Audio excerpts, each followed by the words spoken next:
Hello, and a warm welcome to It Be Ryan. I'm guessing you're here to witness the bun, yeah? And not to be distracted by your daily worries. Am I right? Thought so. Okay, here's the deal. Grab a drink, focus up. Yeah, that does mean you. Yeah, you. I see you. Sit back, clear your mind, and relax.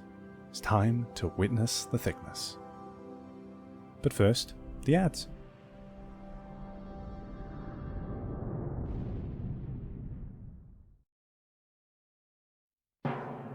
Hello, everybody. Welcome on in. Hi. Welcome to the stream. Okay, so today we, of course, are doing session 2 of Old Times Anew, our D&D 5th edition campaign. I'm here with Echo and Silent. Say hi. Hello again. There we go. And so, we're going to be carrying on where we left off. So, for those of you who need a little bit of a reminder, and if you don't want any spoilers, I do recommend you go back and watch the entirety of the first VOD if you really want to. But if you're not about that, general gist is that this campaign takes place after the events of our Baldur's Gate 3 playthrough. And, yeah. Oh, thank you for the subscription, Profit Dr. Alex. Alright. But we, essentially, we moved along from Candlekeep on a cart ride to Baldur's Gate. They discovered Silent's player character from our Baldur's Gate 3 save, who has become relatively quite evil as a wizard. There is a big plot to uncover here, one that I've spent so many countless nights writing. So let's just jump into it. All right. So let's actually open this up. Where is it? There we go. Tabletop sim. Done. All right. So yeah, for those of you who are new here, look at this. We've got full on. This is in Tabletop Simulator. We've got ourselves full on setups here. Echo's got his character sheet over here. See, all works. It's dope. Fucking awesome. Okay, so with that being said, I should probably draw where you guys are now. Yes. Yes. So you remember there was that. Okay. Does my memory serve me well? Let's find out today. This is going to be a glorious time. So of course there was the inn that you guys are currently staying in at the moment, which was roughly kind of just like a weirdly shaped amalgamation, wasn't it, really? Yes. Like this, and then it had a hallway, and then it had a big room there. There we go. Counter. Doorway. Done. Let's check some music on. So, what are you guys' plans at this point? Because remember, all the stuff you encountered last time, we have just come out from Amaru's lair, and you guys had found your way back to the city and stayed in the inn. You now have Pewter the rabbit with you. Peter. Yeah. Wrong song to have. Wrong song to have. There we go. So you have Pewter the rabbit with you this time, and you also gained a level, which is very dope and very handy for you. Let me go ahead and build the church real quick. Yeah, you can tell, chat, this is obviously a very scuffed campaign. I'm trying my best. Given that I don't actually have full-on set pieces and things I can use. Not yet, anyway.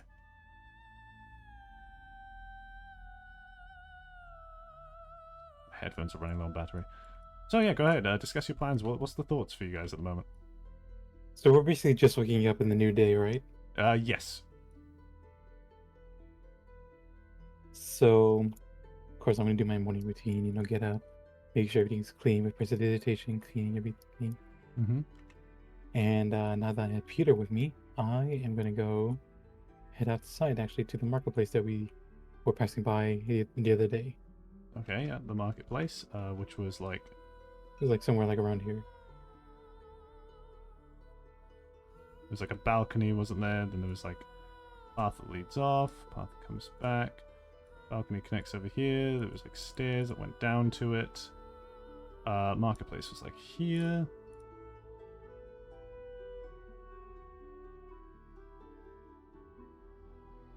It was literally like a cupboard over tent kind of thing is what it was. Mm-hmm. I don't know if I made that apparent when we were playing last time. You did. Hallelujah, great, perfect. What was it here? This was tower and then Gilroy's, right? Or was there a different building here? No, that was There's- a tower. Tower, Gilroy's, and then other shop. Okay.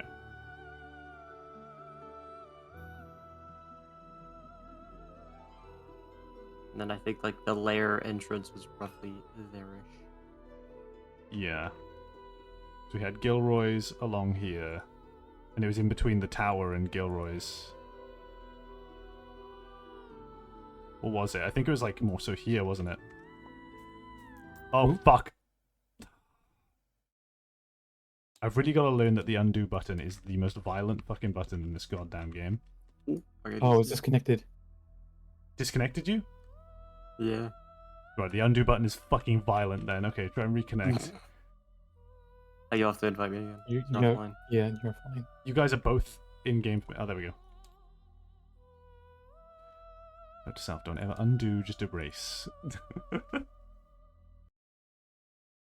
Disconnect lobby from server. Oh, I disconnected. Did it crash your Steam? No, I think it crashed. I think we crashed the servers of Tabletop Sim for a moment. Llama. Right, well, unfortunately, Oh, we didn't save all of our changes no, either. we didn't. So that's a problem. So you guys are gonna have to level up again. Pain. So have fun with that. Thanks, yeah. Thanks, Tabletop Sim. Okay, so once again, note to self: do not press Control fucking Z. Ever. Okay. I'm very glad I didn't add that second fucking notepad that I was going to do. Oh, wait, Echo didn't get that second notepad now. We're going to be here a little while.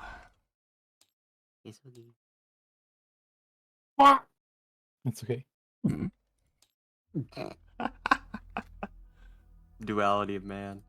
Oh my god. Which mod allows this kind of setup in Tabletop Sim? A bunch of them. I grabbed a whole shit ton. P5 vibes from this music. This is all Baldur's Gate 3 music. Falling Gate. Yes. We have custom figurines as well, like for different characters that we have in the campaign. Which is really cool.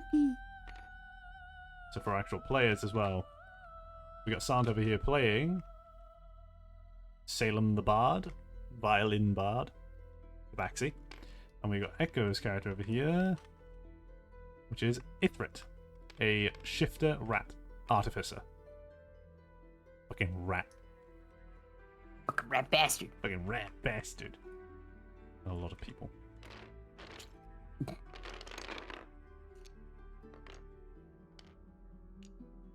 Okay, but they made it to Baldur's Gate, which is very important.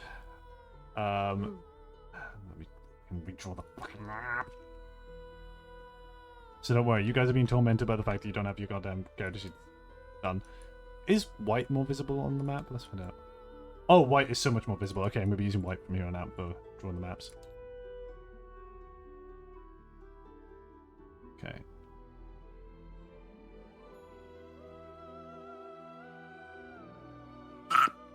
You good?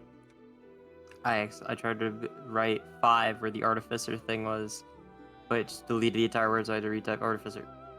Ooh, da,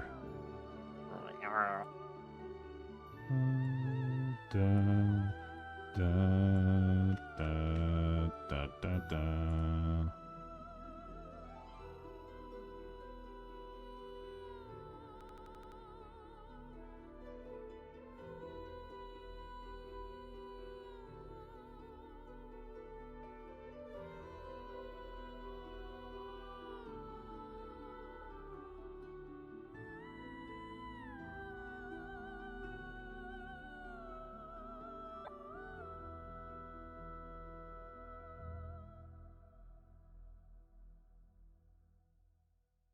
Apologies for any inconvenience this may have caused.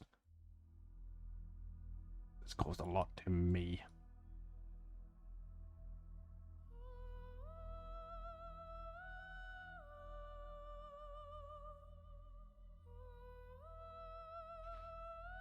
Okay, tower. I'll make it smaller so it actually resembles a tower a little bit more.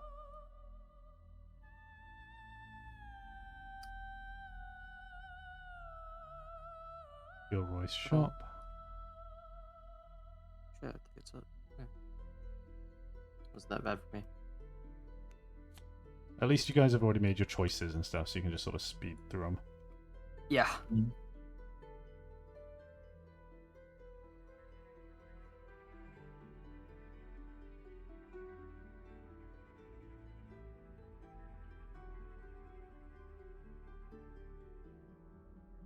They're not Gilroy's.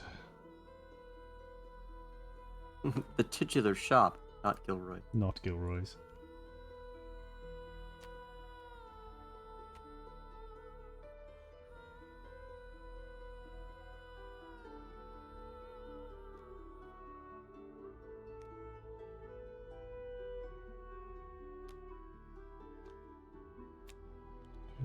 So there's the in that, okay, and then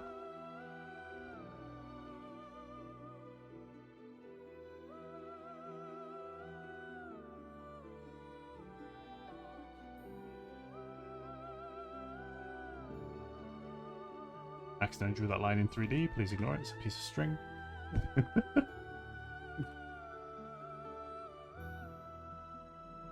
Line is 3-dimensional. Please ignore. Please ignore the extra dimensional object. Pay no attention. Take heed to be unaware of the extra dimensional. Honestly, drawing this in white is so much nicer. Oh my god. So much more readable. Are those like the ones you can make on that one figure site? I remember making a Tauren / Crow shaman looking girly on that before. Yeah, it's Hero Forge. It's where I make all the figurines. Seriously need to figure out what kinds of mods you got for the workshop. Best I got right now is the most popular D&D one. Honestly, what I look for is just D&D tables, and then I pull things from the different tables that I liked, save them, and use them on this table. For example, these character sheets come from a different D&D table. Different components come from it. A lot of these sort of little grouping things, such as all these figurines and stuff. There's a mod that adds every single kind of figure you could ever really want for regular 5th edition enemies and creatures, which is very handy to have. But yeah, that's all in there. I've also got stuff like this. Oh wait, wrong one. Behold. Rain. And if you don't like the quiet rain. Loud rain. Loud rain. We got snow, we got fog, it's great. Yeah. So there was something in between these. Was it just like one extra building or like two? I think it was another marketplace like thingy. Well, I'll just extend the marketplace. Yeah.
I need to make a lair like fucking Maru has.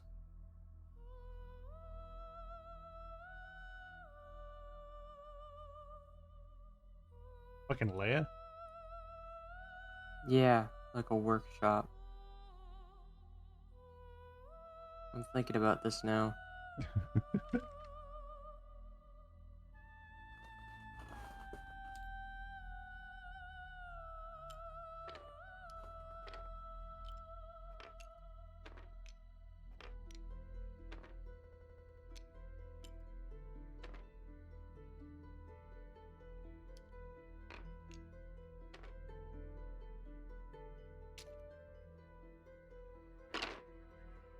Them.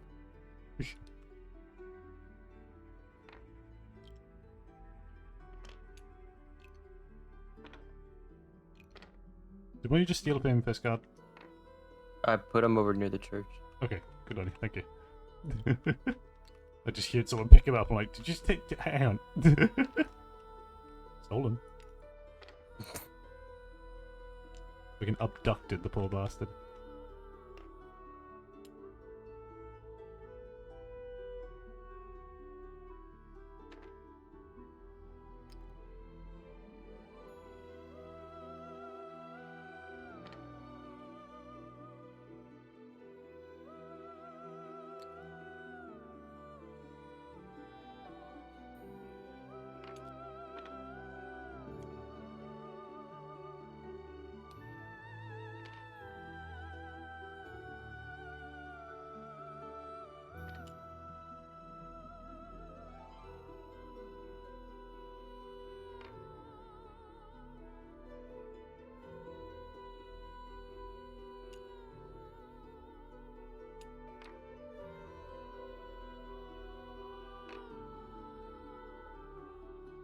Oh, you guys went into separate rooms, didn't you, as well? I completely forgot. Yeah. Mhm.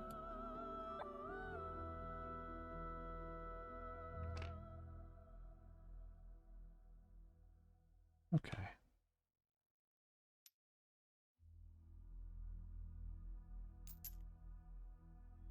Fun. There you go. Okay. At this point, I think we're as prepped as we're gonna get.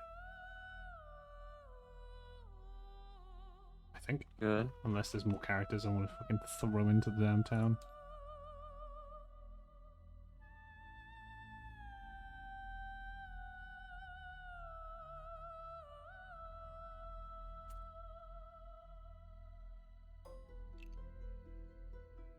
Oh,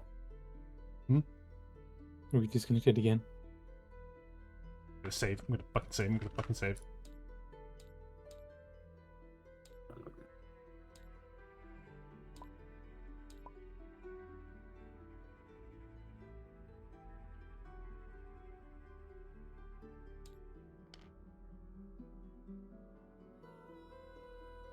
I think I saved it.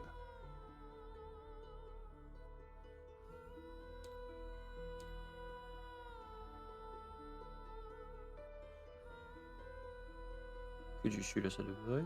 Or I'm going to. Hold on.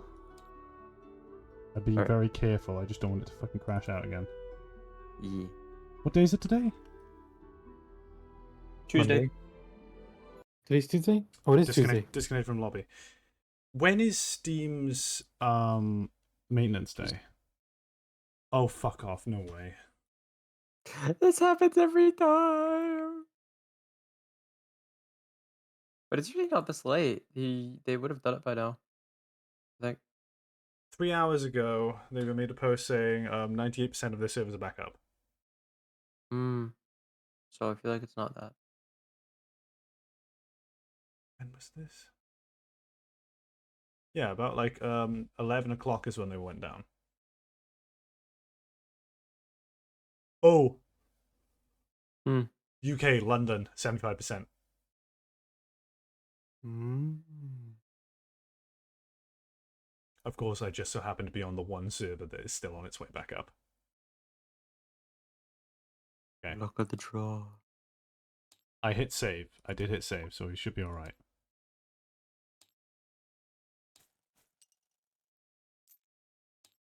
Oh, thank God. The moment it disconnected you guys, I fucking panic-inducing moment of like, hit save as quickly as humanly possible. Very good. Very good. What? Did I just make Echo a fucking DM? There Huh? we go. Echo, whichever color you want to be. Purple. Purple. Okay, I think we're good.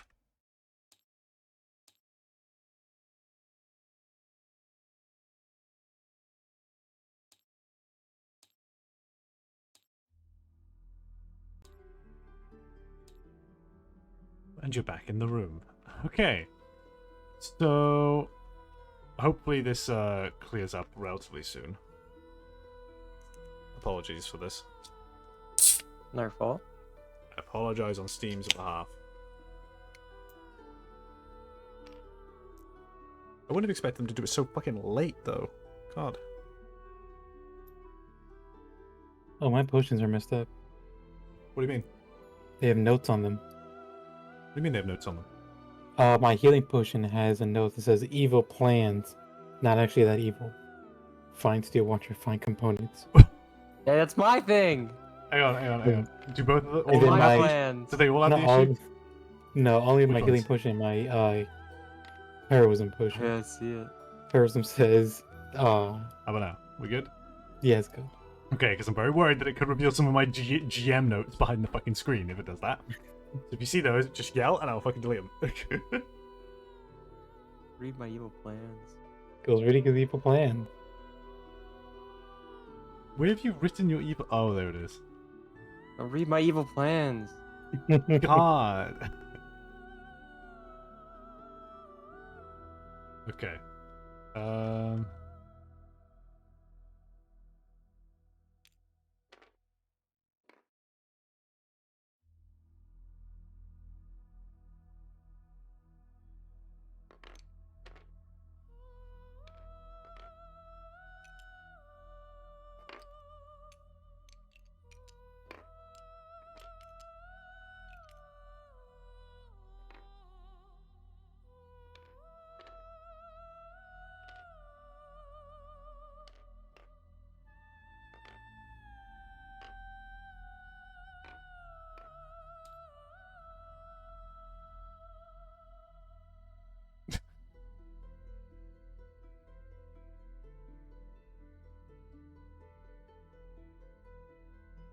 Why are you being distracted by how stupid I am?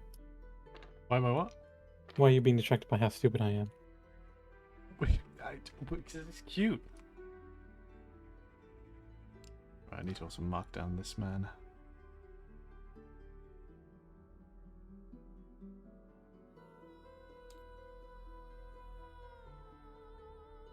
Okay. I'm already detecting certain characters that you guys have interacted with that are going to eventually get their own custom Hero Forge character model if they become more important as time goes on. What the fuck is this? Look at that.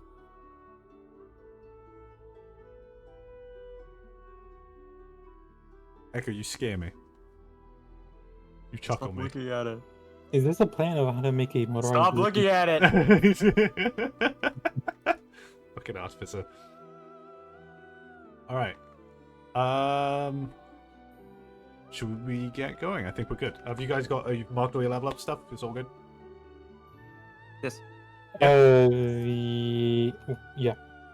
Okay. Awesome. Okay, we're gonna start off then. Let me change the music to set the fucking tone of what's going on. Because you guys are just woken up.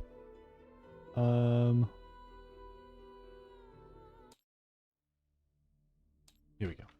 So, after a long day, yesterday, on your travels to Baldur's Gate, and encountering such strange things and getting mixed up in something that seems to be a lot bigger than any of you really realized. And, of course, discovering Amaru's almost hidden lair beneath Baldur's Gate, you go back to the inn and you relax and rest up for the next day ahead of you. With a new companion, you have Pewter, the little rabbit, previously owned by Helen, which was Silent's handler for the organization he was a member of. But now little Pewter has been left behind as Amaru and Helen have planet shifted somewhere unknown. Never know if they will come back or where they might show up. So at this point, what really is there to do? Breakfast. Okay. That's true. That is true. That is very true. What is this building? That is a small statue with a little thing in front of it. Ah, okay. Plaque. Little plaque.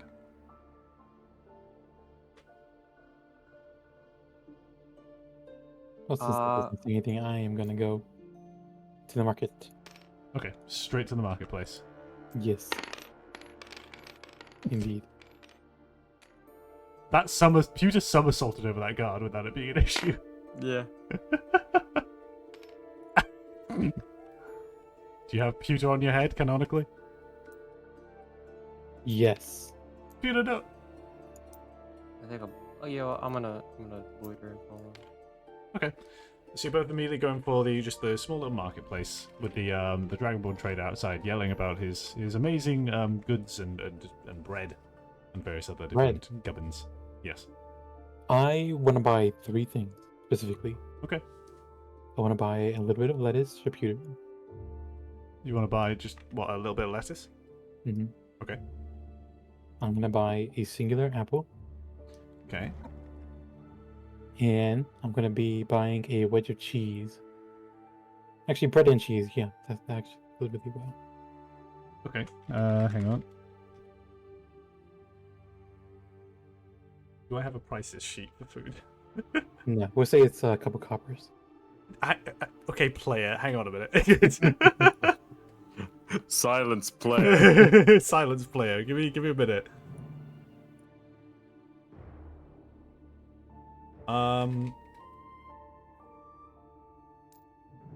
Official 3.5e. Hang on a minute. That's not 5e. Although these prices seem actually quite fair. In that case, yeah, it's the Dragonborn trader looks at you eyeing the different items, and he holds up little placards of prices. He seems to be immediately confident, yelling out about his price and stuff to people, but the moment someone approaches, the shyness seems to kick in. So he's holding up little placards. When you look at the bread, he holds up one that says 2 copper pieces. When you hold up one for cheese, it says 1 silver piece. A silver piece for a fucking piece of cheese. Yep, a hunk of cheese. And for the lettuce, that would also be roughly, yeah, that would be 3 copper pieces for the lettuce. Was there anything else you wanted? It was 1 apple, wasn't it? Yes. For 1 apple, that's 5 copper pieces. Oh. 5 gold for gold. Copper. I said copper. I stuttered and almost said gold. 20 gold coins. You eat the 5 gold coins apple, and it gives you regeneration, resistance, and health boost. Yo.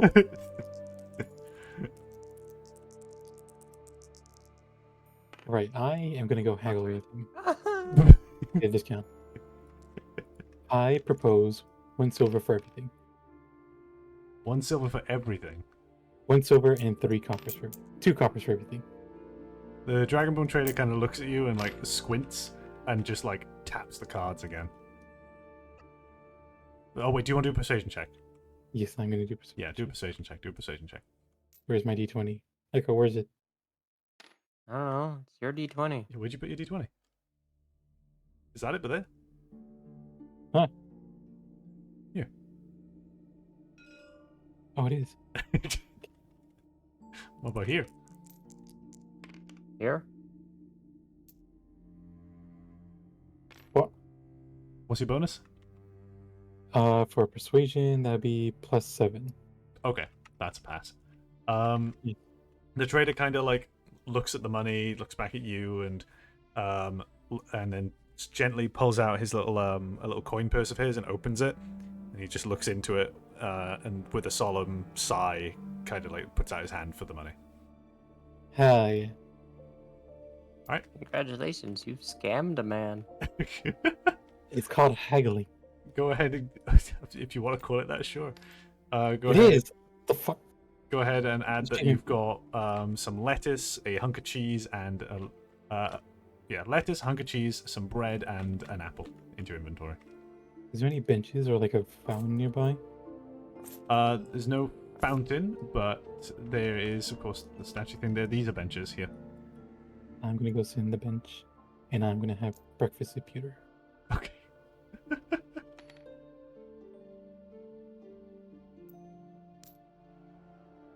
What do you do? Do you just hand? Oh, yeah, go on, Echo. No. You continue first. Okay. Do you just like hand the lettuce to Pewter? Mm-hmm. Okay. Pewter is nervous at first, but he relatively trusts you, so immediately starts just nomming on it. not really thinking about anything else. Very blank expression on his face. Wonderful. Echo, go right ahead. So you just like hand the cheese to me? What are you just doing? No. Well, I'm waving you over here. Okay, go ahead. I still have the cheese with me.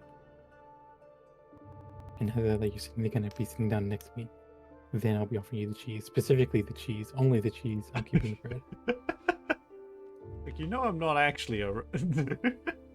Yeah, I'm just gonna pick it up. Just look at you. Go. This is stereotyping. I'm gonna eat it. This is stereotyping, but I like cheese. So fuck Yeah. you. Hang on, early morning. Okay, I well. got scared the lighting changed. I thought my game froze. But yes, so, okay, you're just sat on the benches, you're enjoying your food and things like that. I'll share some bread with him as well. Nice. How kind. Yes, so the city seems a little bit more... Don't... Hey! Sorry, it's too much fun.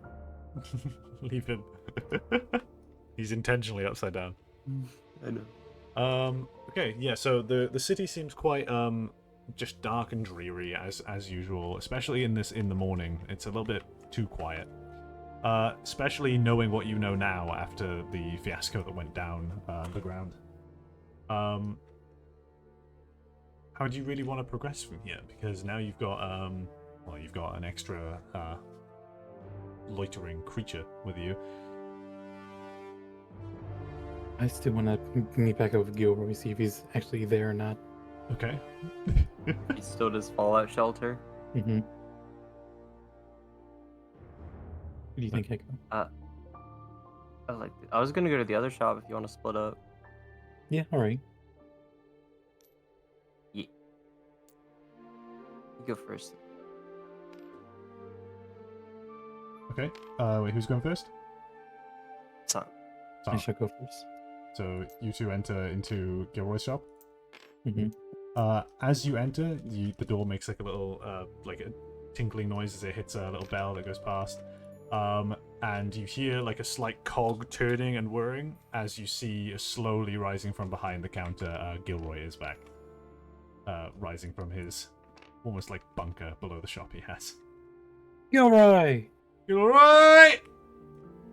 Oh my god, it's too early in the morning for this. I love it. How you doing, Gilroy? You doing alright after last night? Gilroy does fine. Gilroy does fine deals. Gilroy is Gilroy. Does Gilroy have any more magic items in his shop? No, you've taken all of them. Gilroy is going to go bankrupt! Well, I technically didn't really use any of the magic items, so I can't seem to let go of this one thing, but I'll give you these in return. Oh, what are you getting back Just to? Oh, fucking hell. God, you sent the gun through the wall. So I'm giving him back the axe, and I'm donating the helmet. What's the difference between both? Well, the axe was already his that I took, and the helmet is the one that we found along the way, so it's something he didn't have. Oh, right, okay. Well, yeah, so you give this back to him. Gilroy thankful. Gilroy may get to eat tonight. So what was the deal with all that before? What do you have back there that we would just hide away? Gilroy does not speak on such matters. Gilroy just does stupid deals for stupid people like you. Do not feel bad about it. Gilroy also stupid. And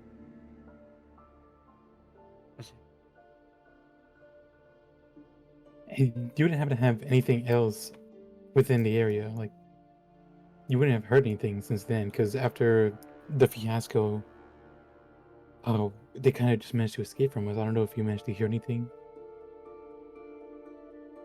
Gilroy knows little. Gilroy Well, hears lots. But what do you hear?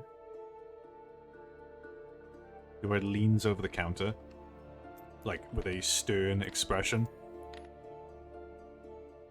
Monsters. You see him stumble a little bit as the platform that descends into the ground, like sort of just descends suddenly for a moment, and he like hits something under the desk and rises back up again.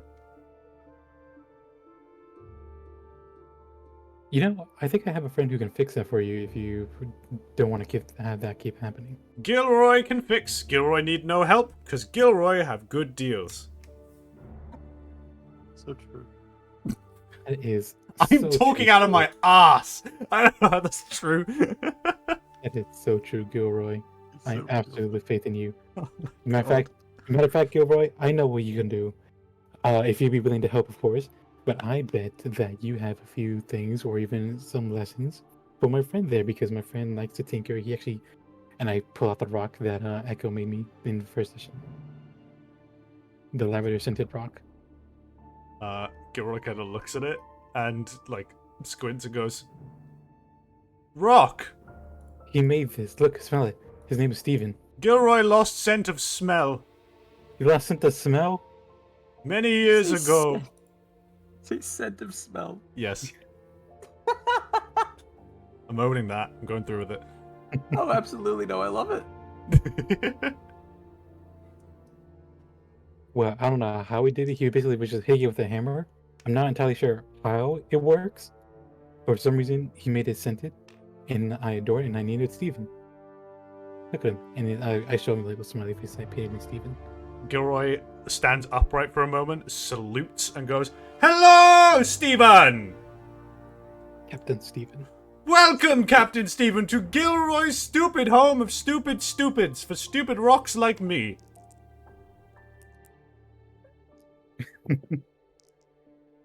Oh my god. I had a plan, and now I forgot it because of Gilroy. Gilroy's certainly something. Mhm. But what do you think? You think people to teach my friend a few tricks of the trade? Gilroy pauses for a moment and thinks, and then turns to you and he just goes, "No!" Sorry for that. Why not? Because Gilroy doesn't fully understand it either. Like, well, I could bring him over here. You can discuss about how you guys don't understand things. I don't want you to understand my platform.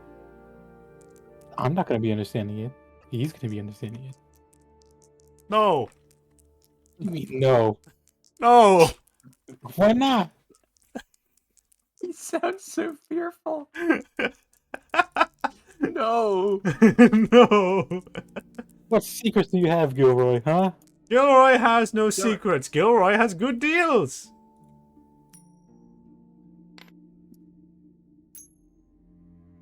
What if I give you a copper to teach him something? Teach what? Says I don't know, just something. Deal. Gilroy will teach something. Wonderful. I will let him know. Good grief. Away! Come along, Peter. Peter follows along. He lets out a little squeak as he does. Yes. Let's go. Jesus Christ. Echo, what are you doing over here? I'm going in here. I want to see what this shop is. Okay. As you enter the shop, Hardware. you see the counter has nobody behind it, but around the store itself, there's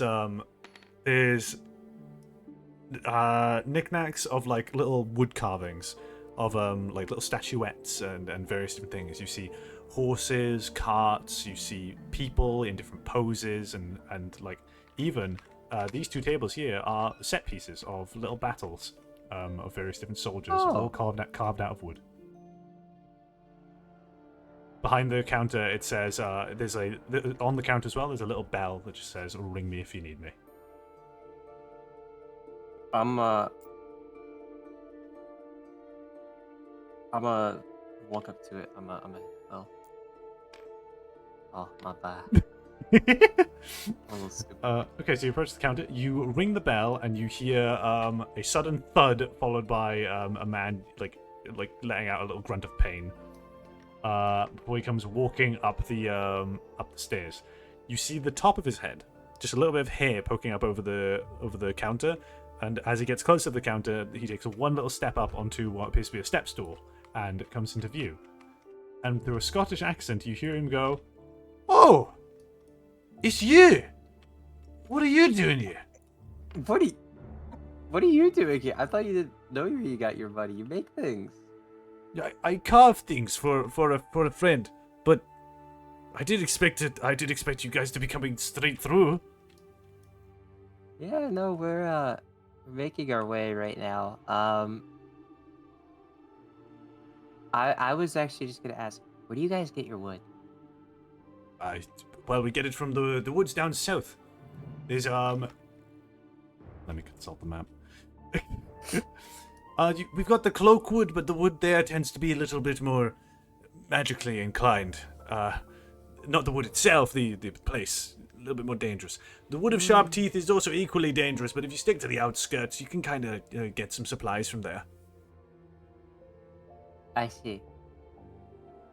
Do you guys have any like I know y'all do carvings. This is unusual. Can I get like 2 planks? Just two planks? Yes. How big? Like a 2x5 and then a 2x2. The dwarf kind of just like squints for a moment, and he like goes down the stairs into the under part of the shop again, and then comes back up and goes, "Well, I can't find any that isn't being used right now, but here." And he grabs the side of the countertop itself and rips it off to have 2 planks for you. And hands it over to you and says, "You can have these. I'll fix it later. Oh. Okay. Just 1 silver for the lot." Alright. I need to convert money. It was 10 per each, wasn't it? Yes. Okay.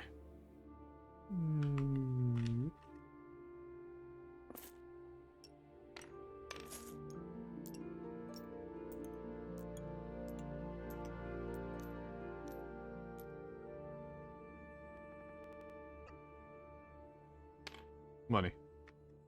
Oh my god. 1 money, good. So you hand in the money, and he just kind of like is stood there smiling at you. Could you give me an insight check real quick? Okay. This is me dropping it. Yep. Oi. Okay. It's not good. You pass the insight check. You sense a hint of nervousness in him as he keeps glancing down at the now destroyed part of the counter. Are you okay? I may be still drinking a few. I see. I need to regret my decision, but I hope you make good use of those. I will be getting supplies at some other point. Yeah. I also have 2 pieces of jewelry I need to sell.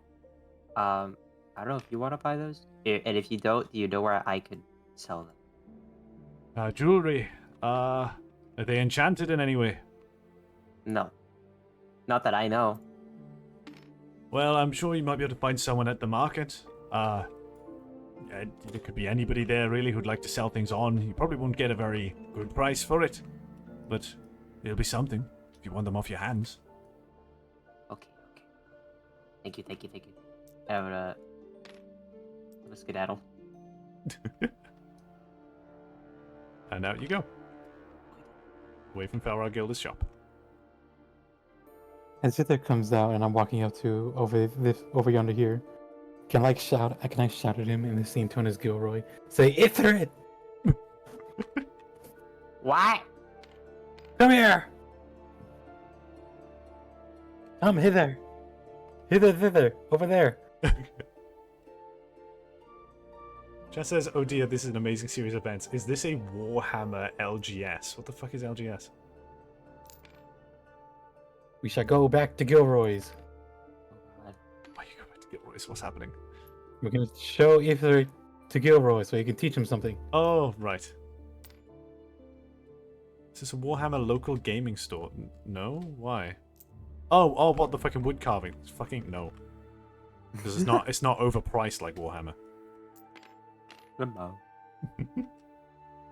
Alright, so you end up with Gilroy's. Gilroy will teach. Okay. Did you know that owlbear spittle can be used as beard wax? No. Congratulations, you have been taught. Enlightening. And I hand down the copper piece to him. Gilroy has a smile of pride on his face. I just look up at Salem like, you hate him for that? I grab Ither by the back of his neck, like I put my hand on the back of his neck. And I say to him, okay, so I did want to teach you a few things, not that specifically, but there is a few interesting things here that I want you to take a look at. And then, you know how in those old movies the guy would punch the jukebox to activate it? Right. I would like to try to do that on the counter to see if I can activate the little drop down thing. Okay, give me a... What kind of strength things do you have? Strength... Yeah, just give me a strength check. Flat strength check.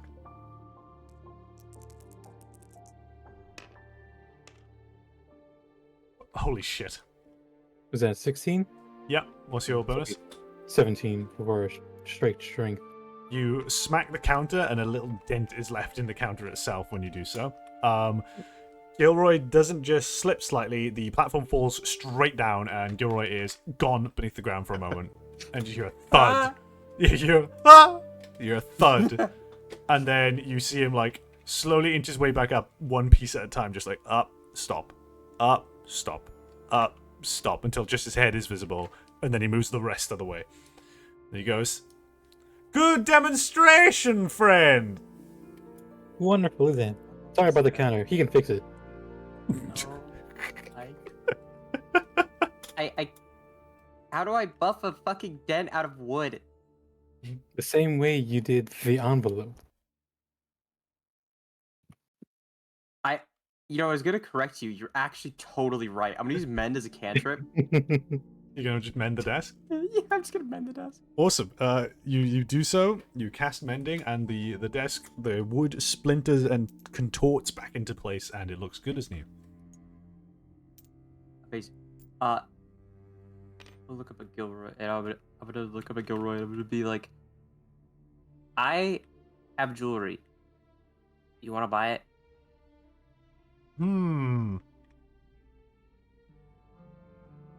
Show Gilroy, then Gilroy decide. Okay, I'm gonna put on the table the necklace and the ring that I got last time, which you said the ring was 4 gold and the necklace was 1 platinum. Okay. Gilroy looks over them, and he looks at the ring, and he like lifts it up to his eye and squints through it, and he says, 2 gold. And then he looks to the necklace and goes, 5 gold. But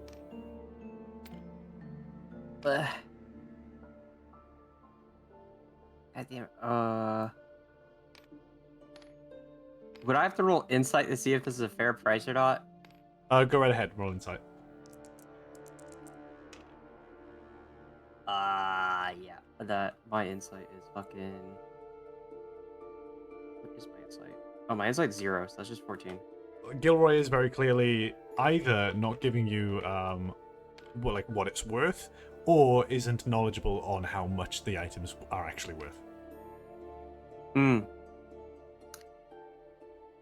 I just realized I have no idea telling which is which with this man.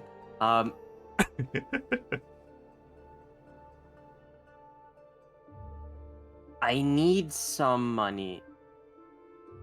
I'm gonna sell him the ring. The ring? Yeah. So that was 3 gold, wasn't it? Yes. Okie doke. Yeah, you hand over the ring to Gilroy, and Gilroy happily hands over 3 gold coins for you. He smacks them onto the desk with a little bit of gusto, to the point where when you lift them off the desk, there is a slight dent from the gold. I'm not fixing that. Not for free. Uh. Is there anything else? Gilroy, do you know where I can buy pipes? Pipes? Yeah, like plumbing equipment. Gilroy like dramatically starts to think, like proper, just resting his Yeah. entire body on the desk with like his thumb and Just the forefinger. fucking thinker. Proper thinker pose. And he just sort of looks up at you confused and goes, I not work with pipes. I not know many people. Not many people talk Gilroy. I see. Ask him who built the contraption that he has on his counter, behind his counter. I think he said he did. I think. But then where did he get the materials to do this? So?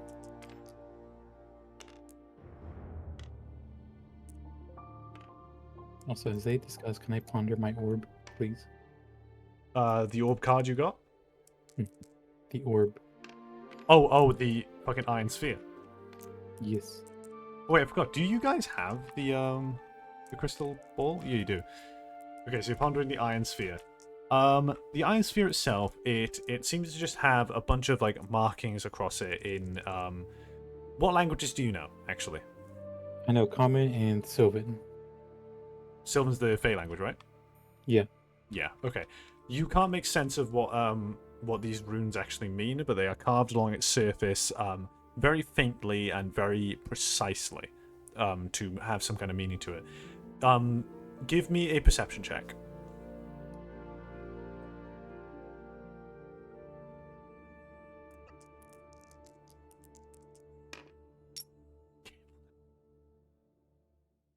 Okay. All you can really discern from it is that it appears to be the same word repeated over and over and over again around the sphere's circumference. The rest of the markings could be purely decoration or could have some other practical purpose to the sphere. But then again, it could just be a sphere. And I get that on a 16? Goes to +4 modifier? Yes. Okay.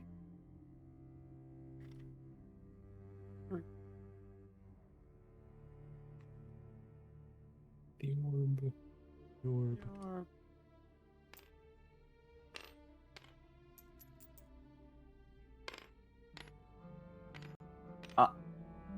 Okay. I'm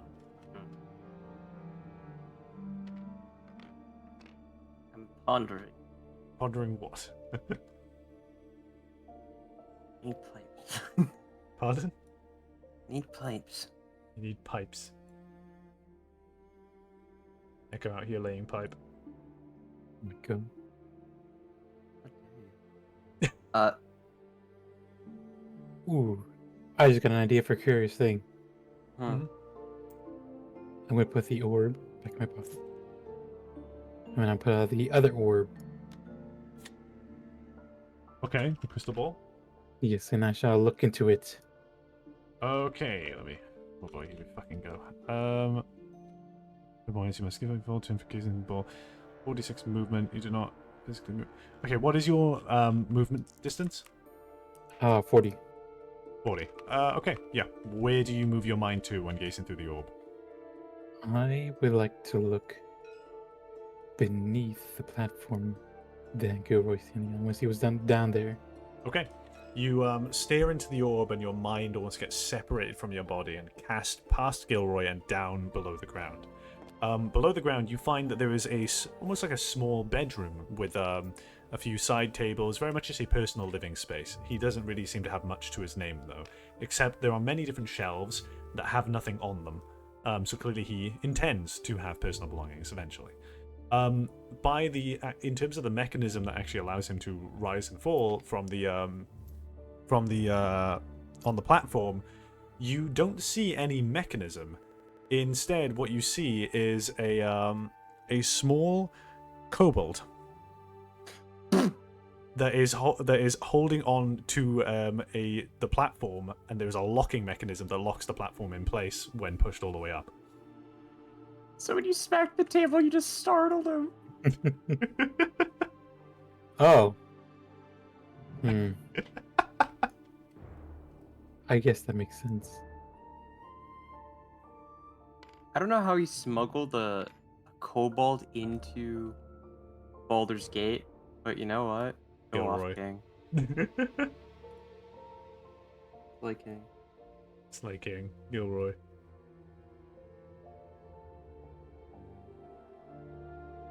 I'm think I'm just going to say thank you, Gilroy, and then I'm going to leave. Gilroy nods in thanks and kind of just like flicks he like goes to flick the gold, one of the gold coins you gave him up into the air, and he flicks it up, and you don't see it come back down. Can I look up to see where it went? Yeah, sure. Give me a perception check.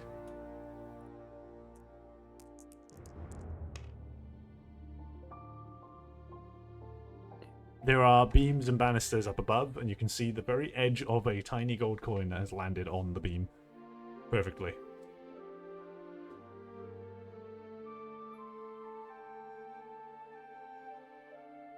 I cast heat metal on the gold to make it melt through the beam. Oh my god. Oh my! It's a wooden beam. I know. Oh my god! Do you actually do that or no? No. Okay. No. I was gonna say. What I will do is I will conjure a small trinket, just something to weigh down the coin, try to flip it back down using prestidigitation. Sure. Or wrong. Yeah, I want to make you roll for that. Yeah, you manage to you knock it back down, and Gilroy gets his coin back. Cool. Oh, Oh, Nice. nice. Wasted your luck. yeah. God damn. No. No. It's gonna put me in the ass later. I know it. Hey, Gilroy, I say as I'm leaving the store, the shop. Mm. What's the kobold's name? Gilroy sort of squints at you with a slight bit of frustration in his eyes and goes, "Gilroy not know any kobolds." Mm-hmm. Okay. Okay. Okay. Oh, but tell them I said hi though. Gilroy will do. Gilroy stops himself mid-sentence and just sort of like squints at you, taps his foot twice, and he slowly descends back below the counter again.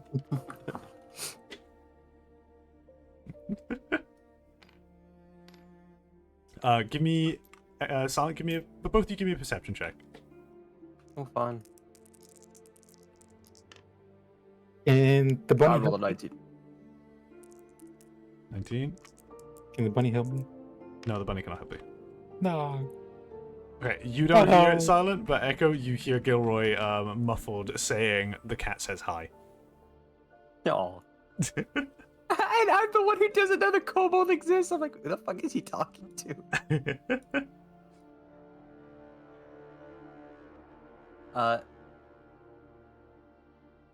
I'm gonna walk over to this statue. I never went over to this before. Okay. Follow him. Follow him along. So you head on over to this this kind of statue. It's a weirdly shaped plinth that appears to be decorated in the shape of a gemstone. I'm assuming you're going to read the placard on the front? Yeah. The placard on the front basically relays a story of how the Elder Brain from 10 years ago was controlled by 3 nether stones, and how the heroes of the realm managed to snatch these back from evil hands in order to fight, in order to stand a chance against the Netherbrain. And the fact that these stones have been missing since. Mm-hmm.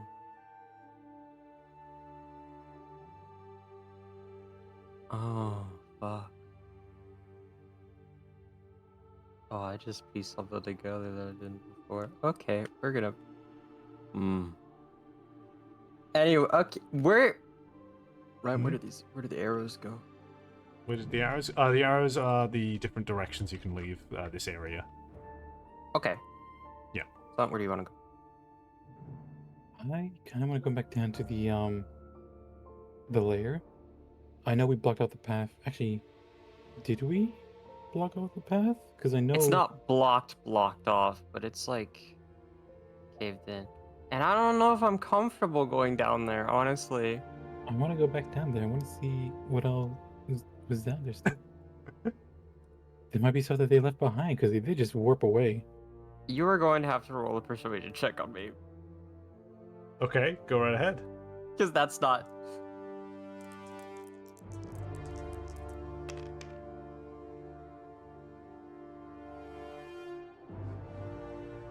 That's a dirty 20, isn't it? Persuasion. That's 22. Fucking hell.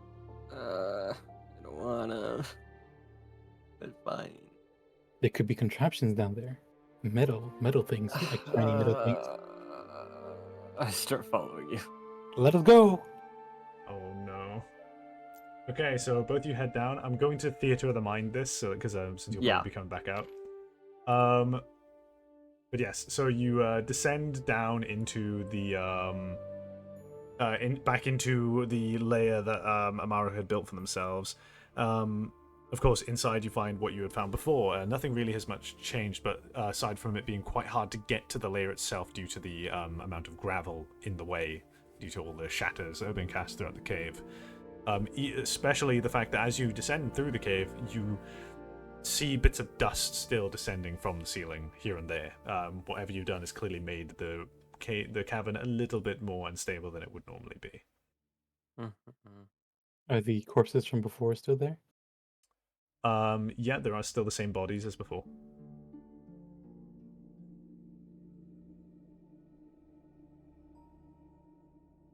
Hey, Ethan. What? You know what would be really, really interesting? What? If we brought back the corpse with the mind flayer topside. Okay, here's the thing.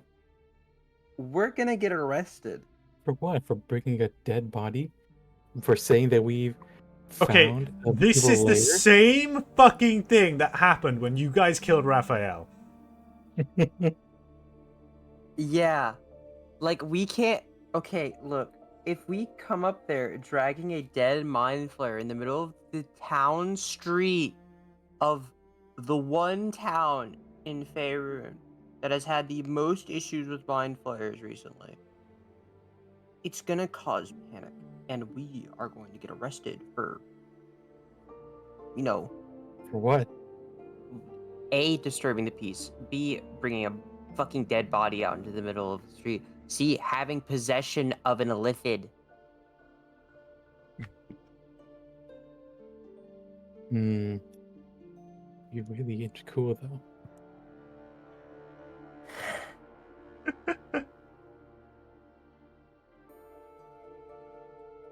If you want to get arrested, that's fine.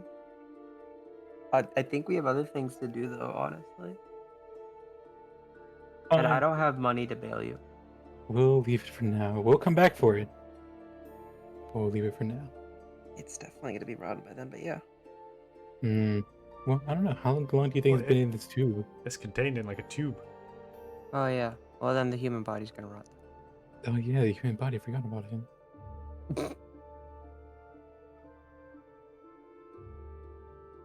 Well, I guess just look around. What about these tubes? What are they hooked up to? Can you grab anything from here? Are there any... Go ahead. Like...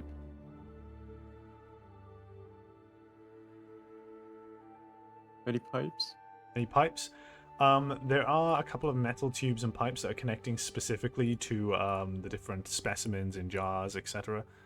There isn't much other than that. A lot of this is different forms of like glassware and tools here and there. Mm-hmm. But there are some metal pipes that you can spot. What exactly are you trying to look for? Like, I need specifically 3 pipes, 2 corner pieces, a valve,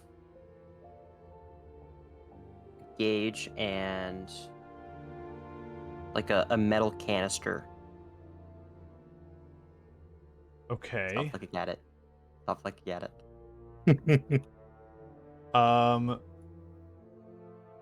Okay, well you're easily able. There is a canister contained in the corner of the room. As far as metal pipes go, there's not really any that are large. Like I said, it's a lot of stuff used for like titration, and like just like chemistry equipment level stuff. I see. No cash required though. I knock one of the beakers to the ground. You what?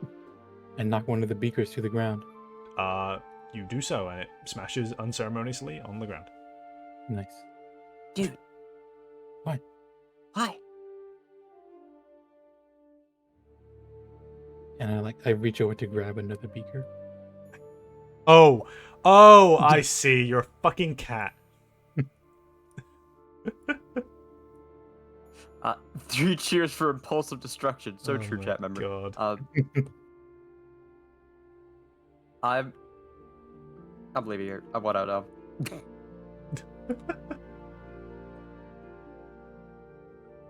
I'd like to take the beaker with me. Okay. Yeah, go ahead and add it to your inventory. The beaker is right there. You have it now. Congratulations. I shall put my handful of moss into the beaker. Okay, you have a beaker now with a handful of moss in it.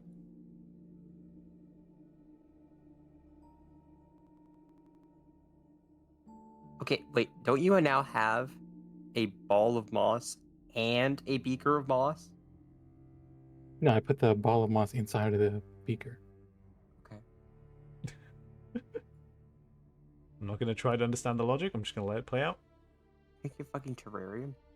Yeah.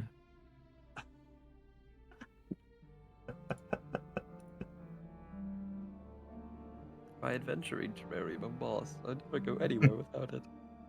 But there's nothing else around here. Like, there's another thing that would, like, lead me to any clues about the sphere that I grabbed, right?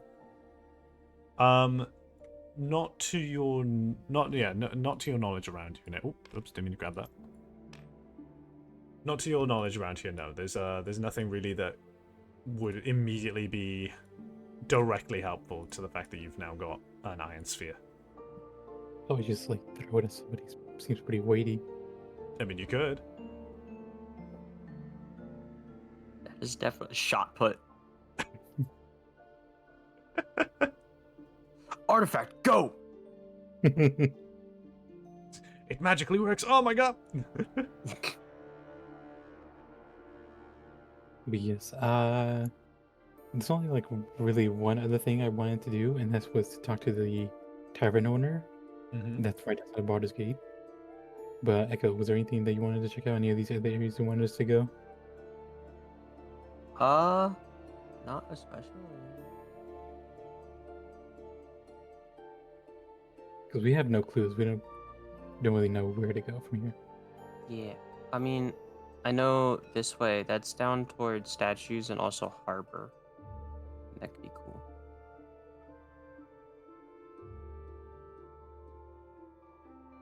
Yeah, right, let's keep exploring the city. We'll talk to the tavern owner later. At least until it's like midday, we'll keep exploring the city. Yeah. So you're going down the lower section? Yeah. Okay. Oh my god. I'm debating back and forth of whether I want to theater of the mind this or actually draw. What would you guys prefer? Like, are you going to be coming back here often, like a hub area, or? If anything, just talk to Gilroy. If anything, just to talk to Gilroy. Mm-hmm. Okay, Yeah. we can easily theater of the mind Gilroy's shop. True. Yeah. Okay. In that case, I'm going to change the music while we build the next area. Welcome to the loading screen, people. Let's choose this.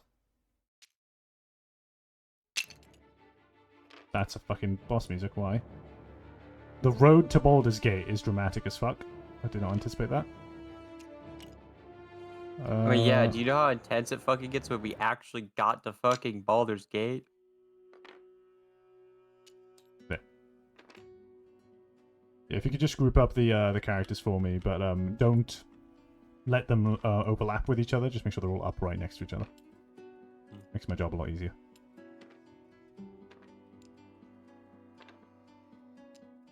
Oh, wait a minute, what am I doing? I can just erase all.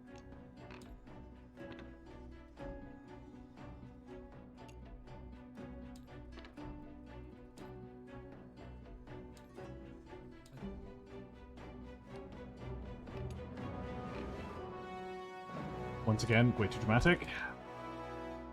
There's very little, like, calm songs in here, I'm noticing. Yeah. Nope, that's Underdark. Fuck it, just give us, goddamn. There. Yeah. The EP music. Is that all the characters? It is indeed.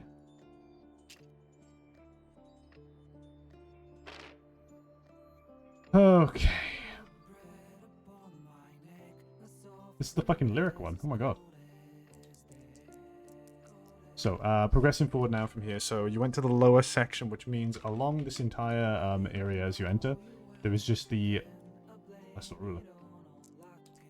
There is essentially just a wall of the upper path next to you, and then eventually breaks away. As you descend down here, it's like a thin path that eventually branches out into a more open area. That's a 3D line, isn't it? Yes, it is. Ignore the fact that it's 3D. Oh my god. Here there's the very clear and very well advertised visage of a huge tavern directly ahead of you, which seems to span like almost half this entire area.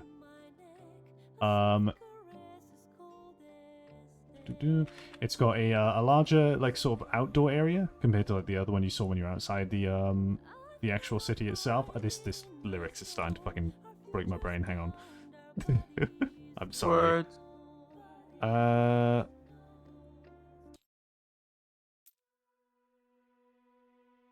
Yes.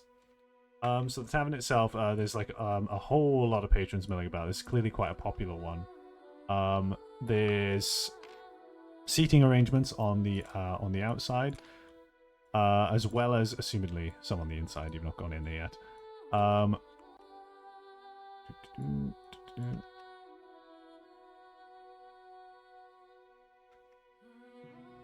Quick question: would we know the saviors of Baldur's Gate from 10 years ago? Give me a history check, both of you.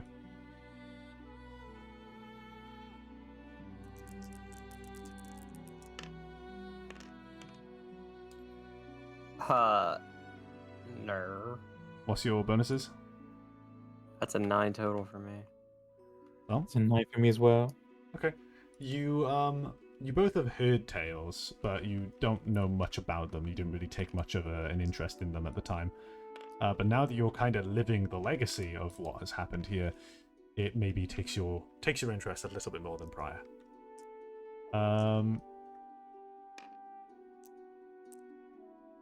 So I would have heard the name Amaru Feldrick before. You've not heard the name. You just No. know of the catastrophe itself, and you know that there were some people who worked really hard to save the city. But given that you guys are not very familiar with Baldur's Gate itself and its history and its like political power, you probably it probably never really hooked you really when you were reading it. You were probably hooked on the event itself and not the inner workings of who was involved. Large tavern. The Benches. D10 is boogieing. The D10's boogieing? It's jittering. Oh my god. It's cursed. The cursed D10. But yeah, in this opening area as well, literally right outside the tavern, speaking of when you guys are talking about the heroes, there is a large diamond-shaped platform, and on its platform, on each of its corners, there is a separate statue of an individual looking to the center of it. I've just made a fucking Star of David, don't I? Or is that? No, it's not. No, that's not the Star of David. You're fine. Okay. So, and in the center of this collection of statues, there is made like a mace head. Good looking mace head. What the fuck? Okay. Yeah. In the center of this collection of statues, like dead center of it, there is another rock carved statue that comes up from the stone below, almost as if it's like powering through it. Is this swirling mass a mass of rock that gathers up around just an opening, like as if there was something that was there that is, it's just wrapping around nothing. Yeah, that's what this is. Interesting.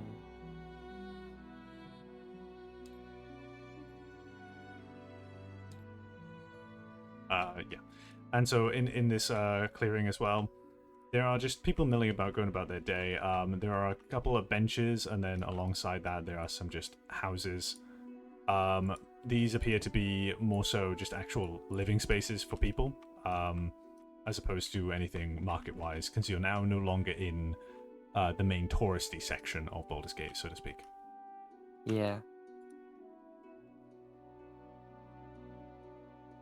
So where do you want to move? These are these two are just houses, right? Yeah, those are people's homes. Oh, do it. But you don't do it. I haven't done anything yet.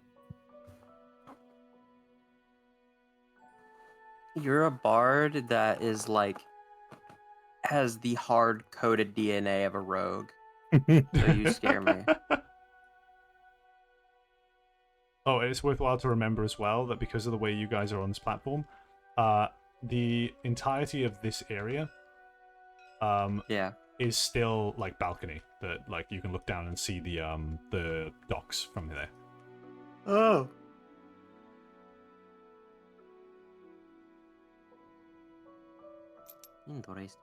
Interesting. What time is it? Right now it's it's no longer early morning. The day's still very young, but it's no longer really early. 10 a.m. -ish? Yeah, I'd estimate 10, 11. There we go. Sick nasty. I'm gonna go over by the statue then. Okay, doke. I was kind of thinking that. What was that, Echo? I was also thinking that, so I'm gonna follow. Okay. You both approach the statue. I'm assuming you're probably gonna look in detail at it. Yeah. Okay. Give me a perception check from both of you. Where's Pewter? For 15.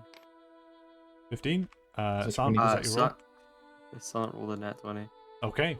I'm gonna go ahead and describe it for both of you as if you're both sort of discussing it, so instead of giving you two different sets of information. The statues depict the four heroes that helped to save Baldur's Gate all those years ago. You can see a little stone carving on the side of this entire arrangement as well that also lists the names of the other heroes who were not the main ones that people recognized but were still involved. Names such as Halsin, Jaheira, Lae'zel, and various others are listed here. But the main statues depict, with little carvings of names on them, Karlach, Grok, Amaru, and fuck, what was my name in Baldur's Gate? The Welsh one, the Paladin. All of them are The plaque says the Welsh one. the Welsh one. Oh dear. Not Llewellyn. Was it Llewellyn? I don't know. None of us ever called you that. We always called you Ryan. Yeah, I know. It is the name of the Paladin, whatever. Is marked on it. And in the center,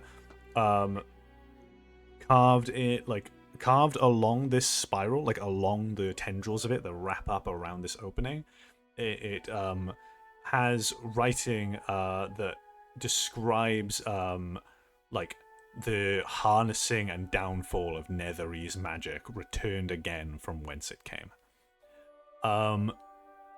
The actual statues of the individuals themselves seem rather lifelike. Grok, of course, being a dwarf, looking proudly upon this central podium, but at a closer inspection, he's not actually looking that way. You can see there's a little carved divot in his stone eyes that represent where his pupils are actually looking, and they are instead looking to his left, at which we see Karlak doing pretty much the same, looking down at Grok. The paladin is kind of stood there, like proudly sort of smiling at nothing in particular, not even looking towards the center really, just sort of looking out past it to the rest of the city itself. And Amaru is basically completely engrossed in a book that is in their offhand, whilst their other hand is kind of pointing and gesturing to the center object.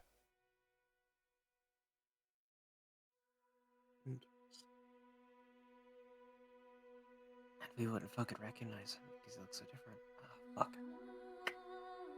I can make you make a investigation check to see if you would recognize. Because he does look different, but it's not to a point at which he would be unresembling. Yeah. But also, I don't think my character would even, like, think to make that connection at all. True. Yeah, true. I mean, they look fairly similar, and new Mario was like right up on in your face and everything. Yeah, So Amaru is, That's true. if anybody would know Amaru's face, it would be you out of the group right now. Because the eyes, too,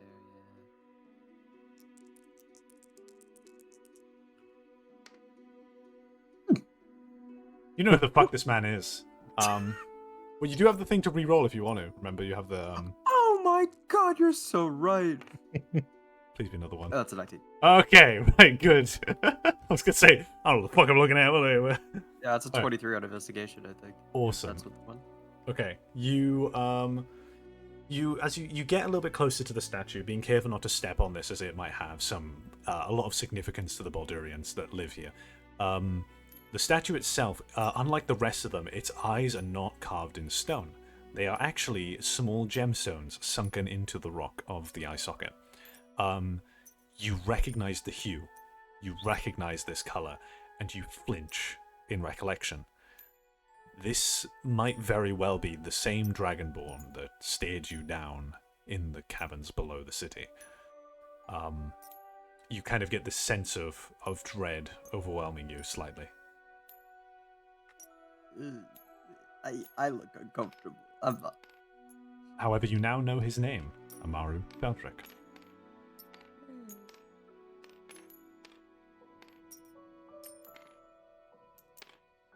Outstanding move.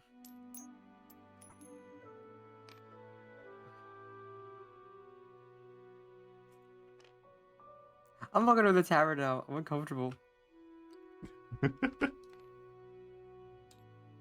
What are you doing, Tom? I'm gonna start. I'm gonna start casting Speak with Animals as a ritual spell. Okay, how long does that normally take? Ritual spells require 10 minutes to cast, and because I had to play my instrument in order to cast it, I'm gonna put my chest out so that I'm also busking while I cast it. So you playing music while you cast it? Yes. Would you like to know what music I'm playing? What are you playing? I'm about to send it to you right now. Oh dear. I'm not playing that. What? Is it what you just sent? No, I haven't sent it yet. Oh, okay, cool. I thought it was It's Pizza Time. Hello, Ma.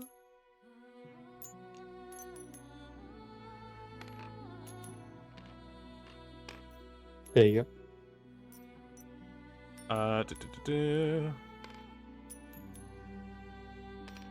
Oh.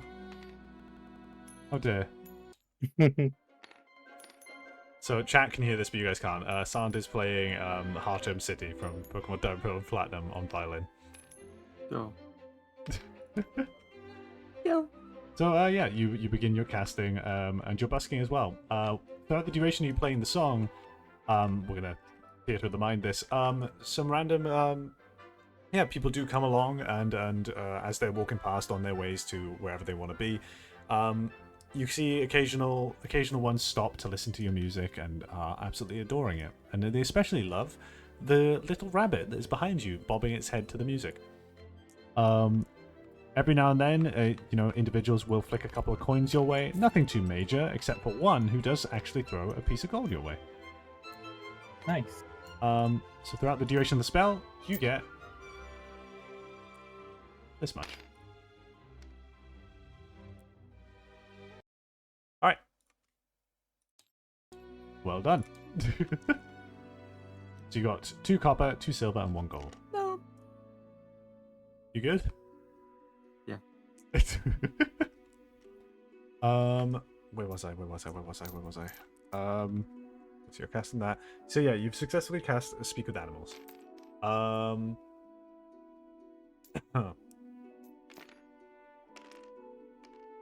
Echo, what are you up to? I'm gonna be honest. I walked over here because I didn't want to be over near the statues anymore. I Right. think I'm honestly just kind of poking my head around in here, just seeing what I see. Yeah? Yeah. Okay, 1 sec. I'm currently just placing things around. Oh, good.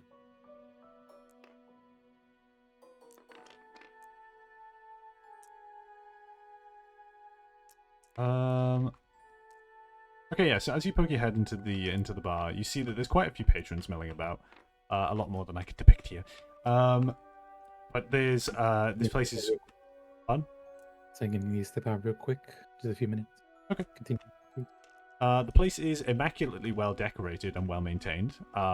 They surprisingly so for a tavern, but given that it's quite front and center in the city and seems to be quite, the regal and popular one, you reason that this tavern has a reputation to upkeep. Probably been around for quite a while.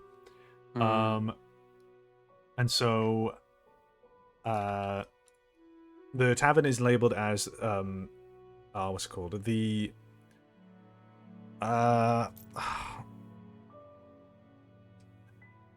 Hero's Rest Stop is what it's referred to as. Hero's Rest. There you go. Hero's Rest. The people milling about in there. There's plenty of alcoholic beverages on display. But you also see shelves with various different just things on display that are behind display cases, and pictures lining the walls, paintings of various different things. Some of which do depict the same heroes that you saw on the statues on the outside. This tavern itself seems to revere them in some ways. And on one big framed picture is a picture of the same paladin you saw before and a wizard next to him in the same painting, and it's very front and center behind the bar. This place is not helping me. Pardon? This place is not helping me try to get away from that.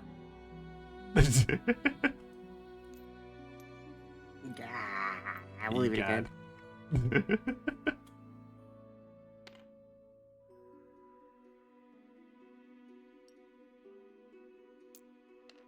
What directions, like, docks?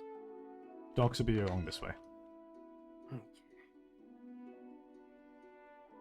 I must start heading that way. Obviously, wait for Sam when he gets back. Okay. We'll theater of the mind the docks, okay? Okay. Alrighty.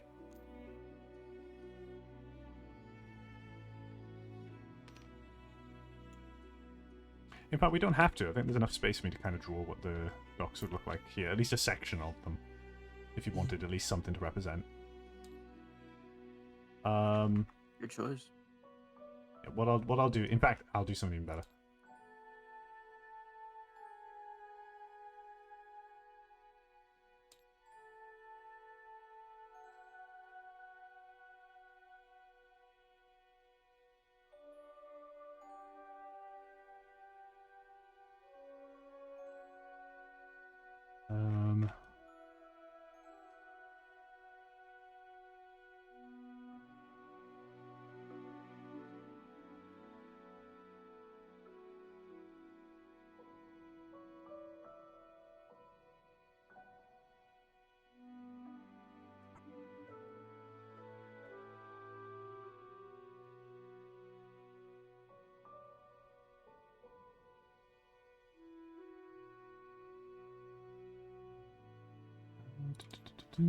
Apologies for the delay.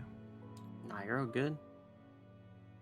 One of these days I'll be able to set one of these up and have a whole bunch of game boards ready that I can just like spawn in, make things a bit easier. Trust me, do not worry about it. I work solely, like, basically in theater of the mind, so no, I get it. Having something to represent it sometimes is just nice, but it's tricky. Oh, yeah.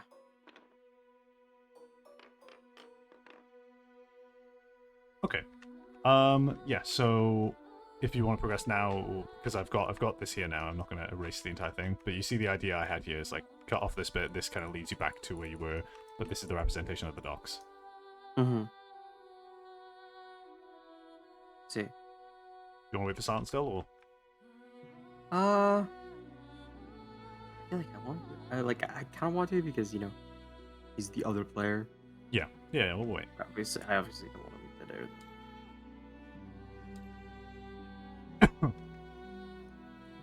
You redrawing your fucking thing for every time we have to erase the entire board. My plans in mind. Not to worry, this gives me time to set up the rest of the patrons of the bar. Hey, it's true. Fucking pipes.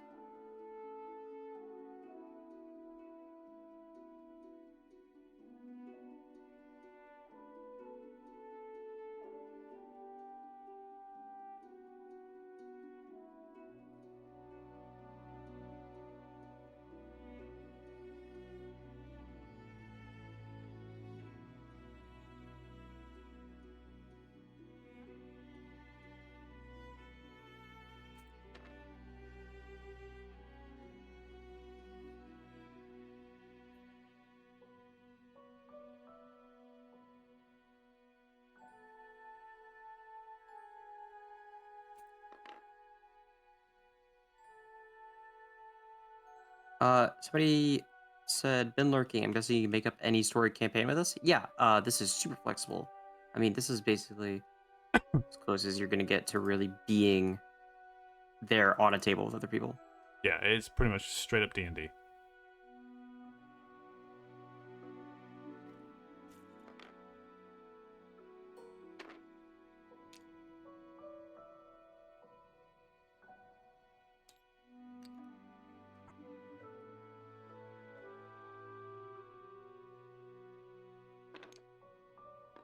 Your players have no idea how it works. Oh, don't worry. It's a trip to learn it, but it's worth it. See, luckily, you don't really have to worry about actually learning it. Because True. if you're watching, feel free to just watch and enjoy this goofy, fucking stupid story that ends up being told. But if, yeah, playing it and stuff, that's when you want to learn the stuff.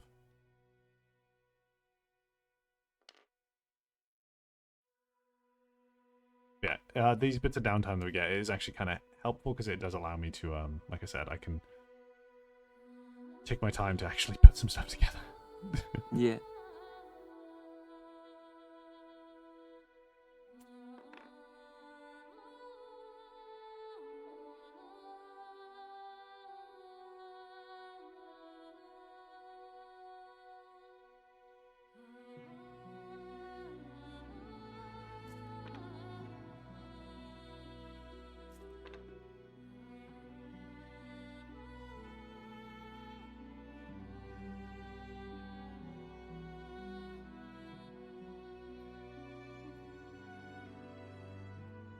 There's one in here, the figurine I've got in here called Medicine Man, and it's a fucking plague doctor.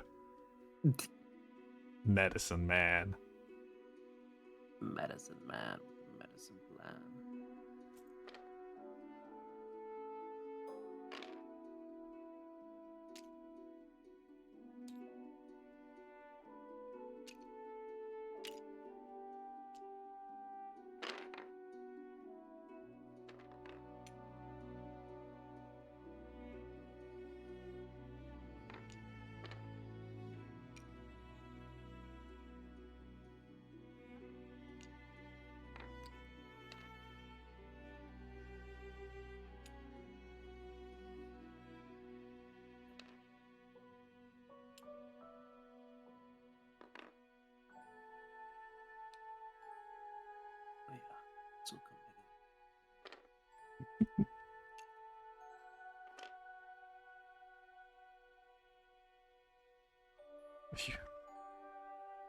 Figuring out how your fucking weapon's gonna work. Yes.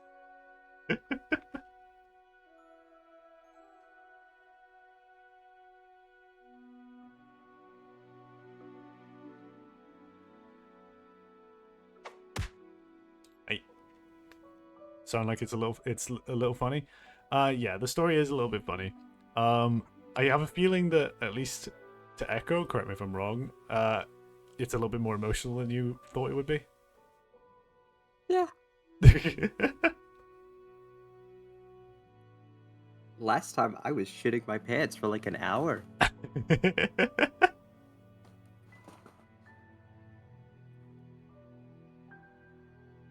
Having a like fucking level 18 wizard chase me.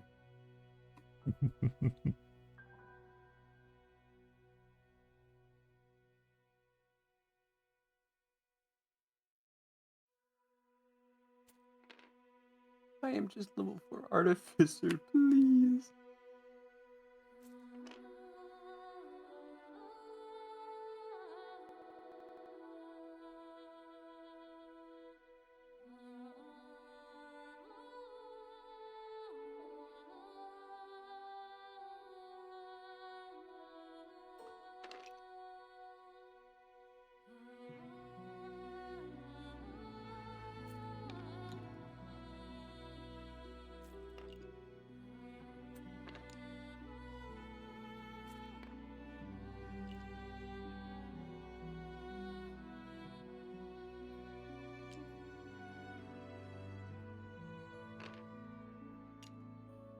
Oh. Hmm?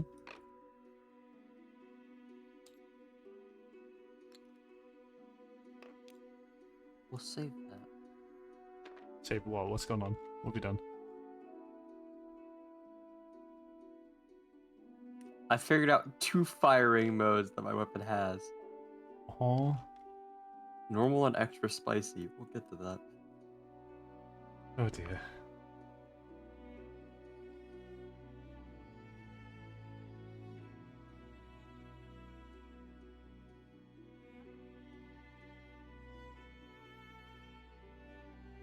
Quick question. Mhm. How many of those metal canisters were there? You found one. Okay. Work with this. A poor smith blames his tools.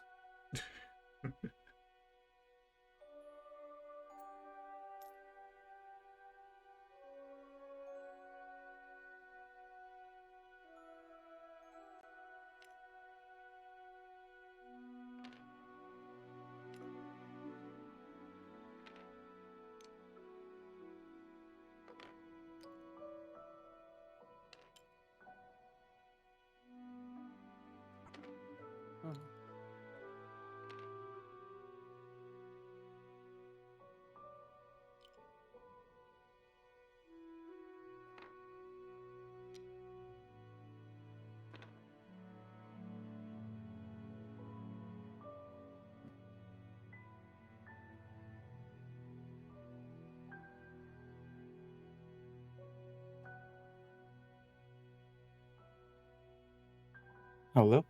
Hello. Hello? Welcome back. Welcome Uh-huh. back. Sorry, I hope I didn't hold things up. That's fine. No, you're good. Silent, you have responsibilities. That is okay. What happened?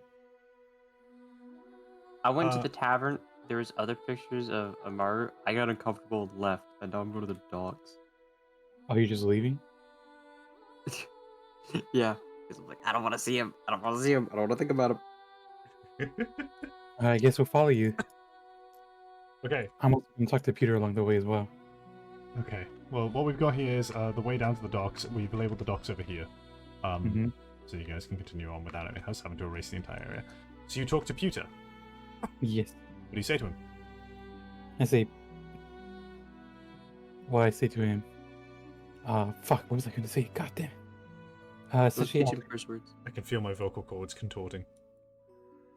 Well, first I need to test to see if this will actually work, so I say hi to Peter. Hi. Pewter kind of like glances up at you and goes, You can understand? Well, now I can't for a little while, any of these. That's nice.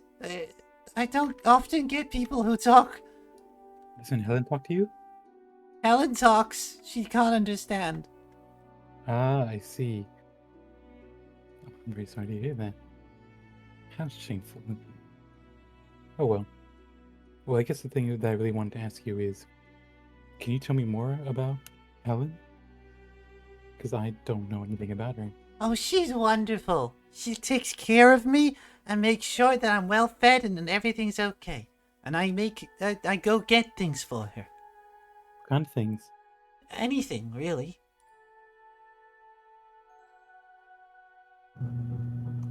Microwave. A beat. Does she ever talk about why she has you get these things? Sometimes she just needs things. I don't know. I don't tend to need things. What's... I'm sorry that you had to see her disappear in front of you. I know we'll get her back.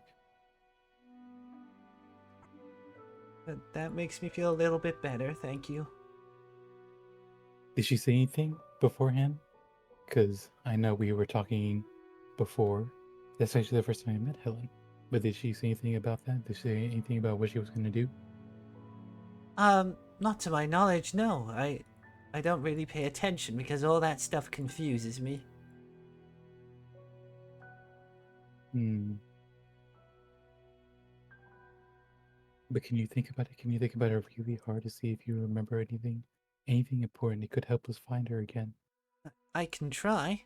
I might need a while though. It's okay. My Hey, brain Peter, isn't as big as you people's. Don't make him think too hard of her himself. Hey, Peter, what's your favorite snack? Well, I'm not one to condemn myself to stereotype, but I do like carrots a lot. I hear carrots aren't that healthy for rabbits, though, so we gotta be careful. Much like candy, I suppose. Mm-hmm. Makes sense. Did Helen ever say anything about her own favorite snacks and treats? I mean, I've seen her eat many a different meal. She usually eats things that are a lot more complex than what I have. Do not get Helen a I'm sorry for breaking the contract like meal. Tell me what to do.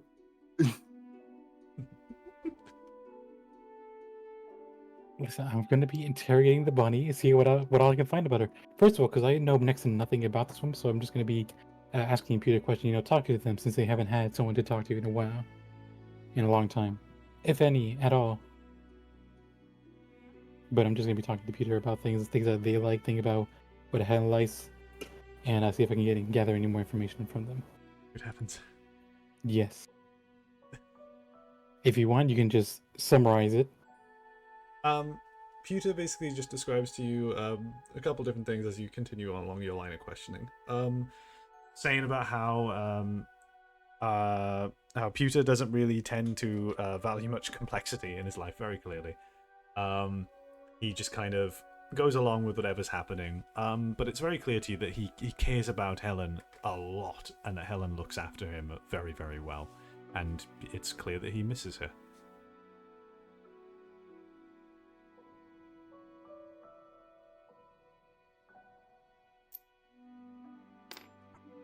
That's cute.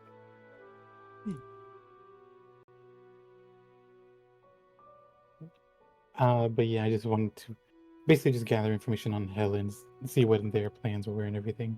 Mm-hmm. And just general knowledge. Echo, do you wanted to do something?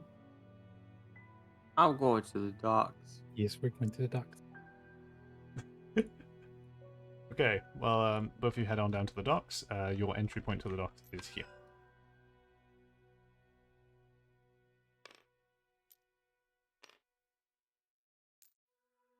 I'm going to ask E3s what all we're looking for. Oh, we're just kind of looking. I mean, I don't know. I've always I like to check out towns' harbors. They usually have some interesting happenings.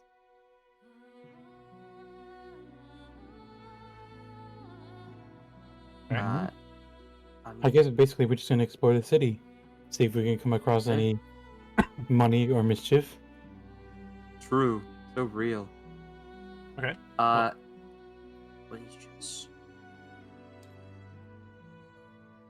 What'd you say? What are the chests that are just kind of like laid about? So they're like crates. Yeah, those representing like chests, boxes, crates, various different other forms of storage here on the dock side. There are occasional barrels, and the pungent smell of fish fills the air. You can see like out into the river. What the fuck was the name of the fucking river again? I need to memorize that. Worms Crossing. No. Wims Crossing is the bridge that crosses the river. Where's Borderscape? The River Chiantha. You can see the expanse of the River Chiantha, barely called a river at this point. It's an extremely wide-ranging river. Entire ships, and not just like small trade ships, but like, galleons are coming up the river, and like some are docking and leaving and coming and going as and when. This is a thriving port, full of many a trader and many a captain who have been on the open seas.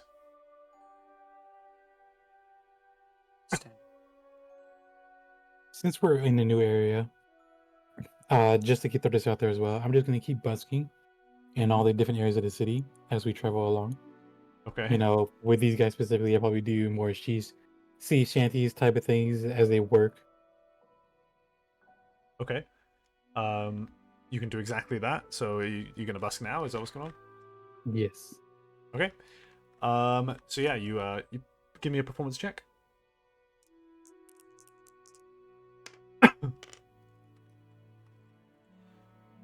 Holy shit.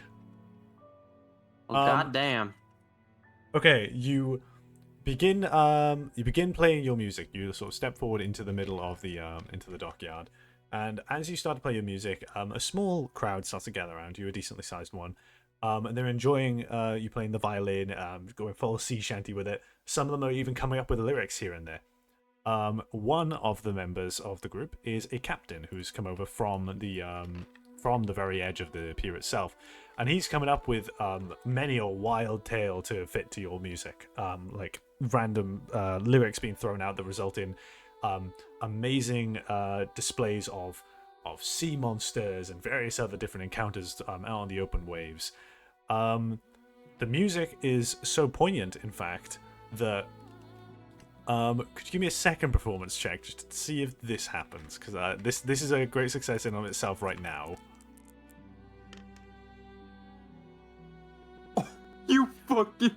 Okay, well, here we go then. So, your music is astounding to people. People are loving it. There's straight up a party on the shores of the River Chiantha at this point. You flash yeah. on the harbor. And as you're doing so, the captain But they turns. break down to like a whole musical dance. All the sailors are around me, fucking hitting poses and everything. Yeah. Looking through the skies. Oh my God. The captain turns to look out to the sea behind him, and you see a semi-large ship on its way in, and a spotter up on the side of it trying to like peer and see like where he should dock. And the captain waves him down, and they pull into the dockyard. So now there is an enormous ship that has just docked here, off to the side. And it's a very weirdly shaped ship. Hang on. Bear with. Weirdly shaped shape. Shut the fuck up. So this ship essentially just comes to a landing, and every member of its crew step off and gather around and continue on this amazing sing-song. You kick out your chest in front of them, and people are more than happy to chuck coins down to you as you continue playing. It is a absolutely incredible good time, and you get this much gold thrown your way over the course of you doing this, because of course these are rich traders and things, and you've rolled 2 nat 20s, you fuck. So here's your fucking money. Press G while it's all selected. Oh, right, I forgot about that. There you go. That's so, a platinum. Goddamn. so you get that much gold, and everybody loves your music. And as it slowly starts to die down, the crowd begins to disperse. The captain remains when the crowd manages to when the people who are on the ship go back to their ship, and the other members of the crowd start to disperse, waving goodbye to each other after sharing a happy moment in this dreary, this dark and grim city, especially in the pier area that tends to be a little bit more, I wouldn't say rough, but the smell, the sea air, it tends to be a little bit more of an unwelcoming place. And you've brought this kind of bright and friendly atmosphere here, even for just a brief moment. The captain remains for a second, and he kind of like finishes off his little song, his little tale he was telling through it, and he looks to you. He smiles and nods, and from his pocket he procures a shiny coin and flicks it in your direction before heading back Holy fuck. to the edge of the pier. I give him a gracious bow, and before he heads out, like I reach out to him, say, "Oh, real quick as well.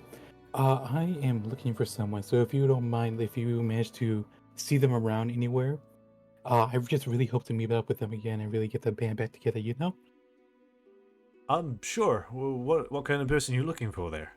I'm looking for a wood elf, and I go into detail about how I know them.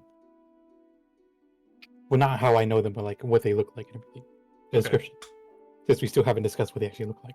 I have an idea in my mind, but we haven't talked about that. Okay. He hold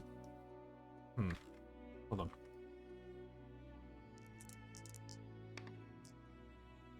He kind of like squints and like looks up to the left, as if he's physically searching his brain, and he just sort of says, "I'll keep my eye out, but I've traveled around quite a while. I haven't really seen many elves in my travels, to be honest with you. But if I do see someone, I'll be sure to try and get word to you. What's your name?" Oh, many people refer to me as Salem. Okay, got it. I'll remember that. I'll remember it whenever I need a party too. Perhaps you could come along onto one of our ships one day, huh? One day, maybe. That'd be delightful. We'd love to have you there. And he sort of like winks at you and says, "I'll keep an eye out. Don't you worry." But we're heading back to the docks where he was previously stood, looking out towards the river. Nice. One shiny platinum piece. Silent has the equivalent of 3 platinum coins. Yep. I have 4 gold. Yep. Goddamn bards. The goddamn bards who rolled 2 nat 20s in a row. That was fucking earned.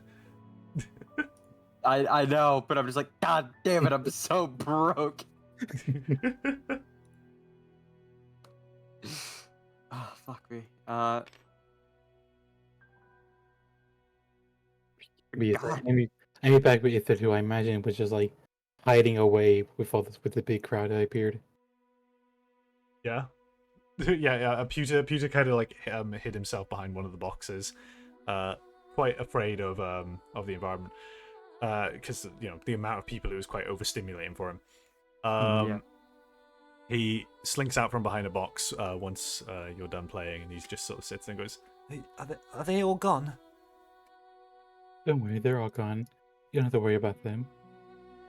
I worry about a lot of people. Because, well, evidently, when you're like me, everything can be a little bit scary. Yeah, they can be a little bit scary. I understand that. I understand that sentiment. But it's important to have a little fun and everything. If you want to hold back while I perform, that's perfectly fine. Although I would love to have you join me as well, Many people would adore to see you bounce around. You really think so? I know so, of course. he kind of like, what can only be described as a bunny smile. And I mean, look at us. We would make a pretty dynamic duo, don't you think? Maybe, I guess. Does Helen play any instruments? I'm sure they could be put on a stunning performance as well. I've never seen them play it, but Helen did have a lute in our home. Hmm. I would like put that in a mental note, in a mental bank. The vault. Vault. Vault. The vault. Just gathering information. Diamond. What? Sorry, I'm just already fucking painted to the diamond. The diamond. The Go vault. get it. The man. The myth.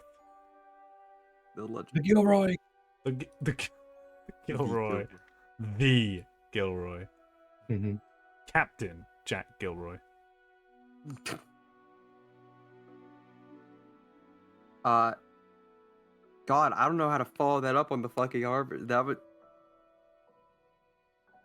I was like, yeah, I'll go like talk to random people, and then you just like started a flash mob, and I'm like, oh, I'll You just could one talk to other D&D. people. I could have like given you advantage to like try to talk to people. to be fair, I didn't know what I was gonna say anyways. So you know Oh. what? This works out better. Practically wise, Silent just like one D&D. Yeah. Yeah, let's go home. We did it. We saved Baldur's Gate. We did it, Patrick. We saved the city. Good grief. We should continue along on our path here, just like looking around. And since I imagine that I'm just like waving to all the other people as they're working by, you know, giving bows and everything for the luscious performance. Mm-hmm. And if there wants to talk to anybody or tell me what he wants me to ask people, I will definitely provide assistance when I can.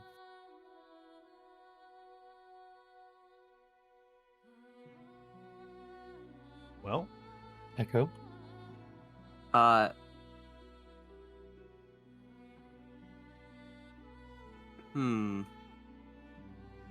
I do think I would talk. I would speak up and be like,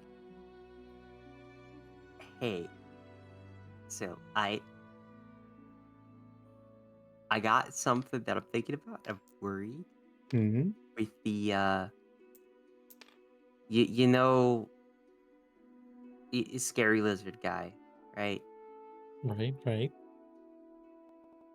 Now this is it's a far out thing, and I don't think it's the same, but like his eyes, which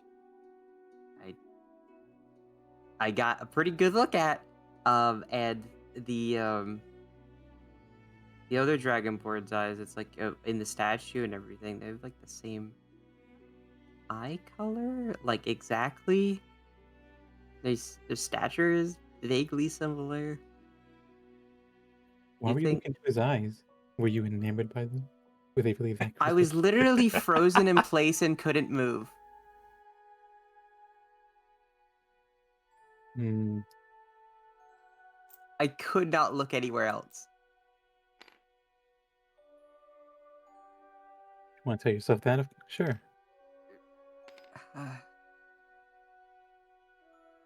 I exasperation is high. So what is it that you actually need? Like in what sense? All right. So let me try to clarify what I think you had told me. Is that you think that the person that we saw in the other part of the city, in the town square, I guess would be in that statue, was the same person who nearly tried to incinerate us into lower beings? I'm saying maybe they're related.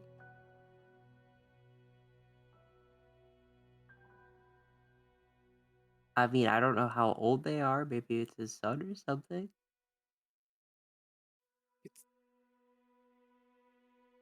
That statue couldn't be that old. Wasn't the catastrophe that happened here only a couple years, a decade? I mean, he could have had a kid before then.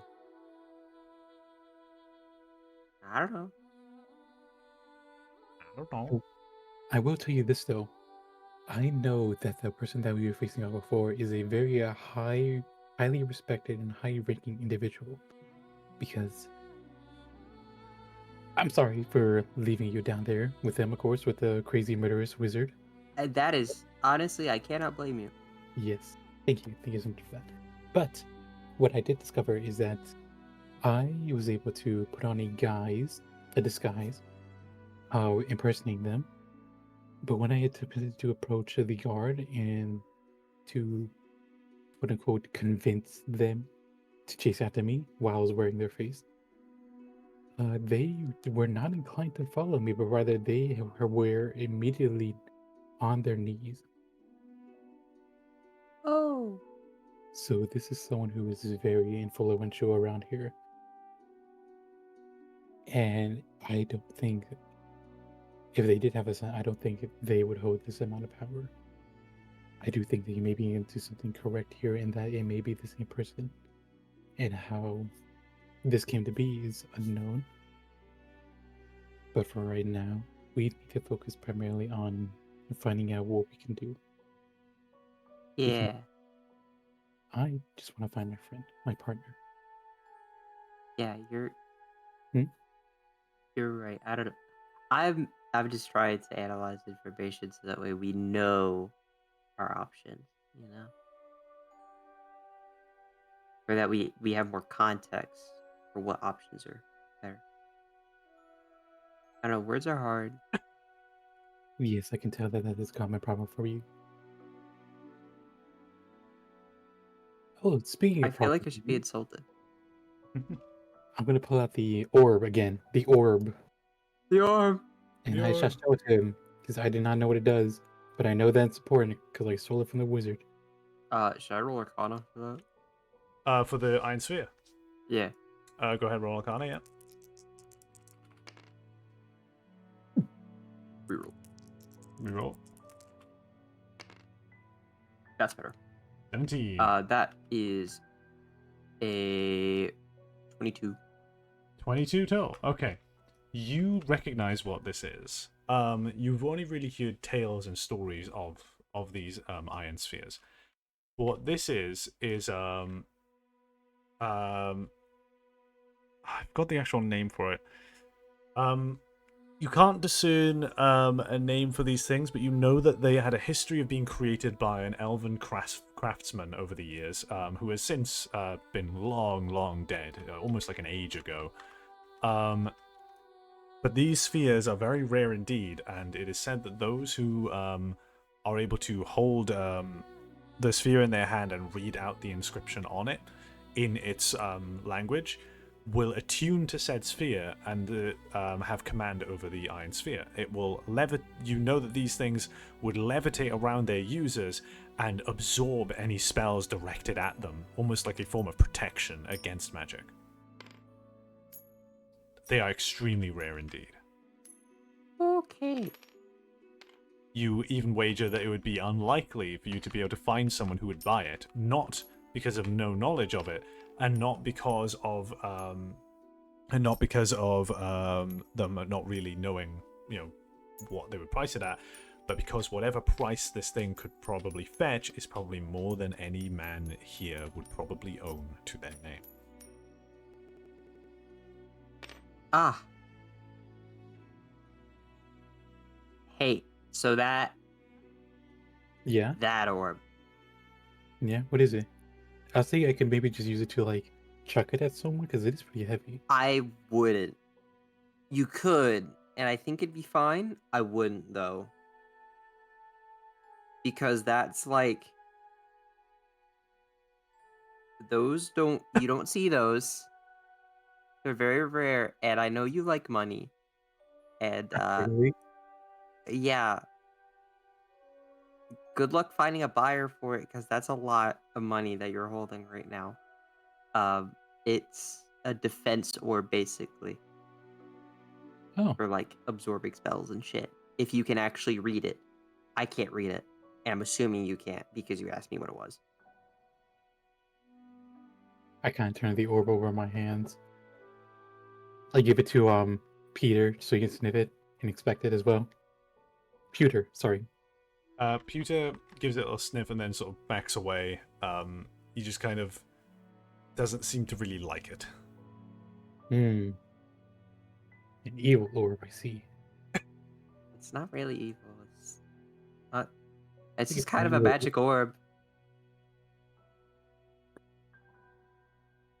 I mean, maybe it's evil. I don't know. It's The guy scared who that owned it was evil. So, do you have any idea what language it could be then? Maybe Elvish or Draconic, since it was a I rumor? would know, right, based off that Arcana check. But You wouldn't know based off the Arcana check because it could be any language. Hmm. The person who made them, there's not any single language that they are written in. What languages do you know? Yeah. I know Common and Aquan. Yeah, you wouldn't know what it is then. No, I'm just shrugging at you.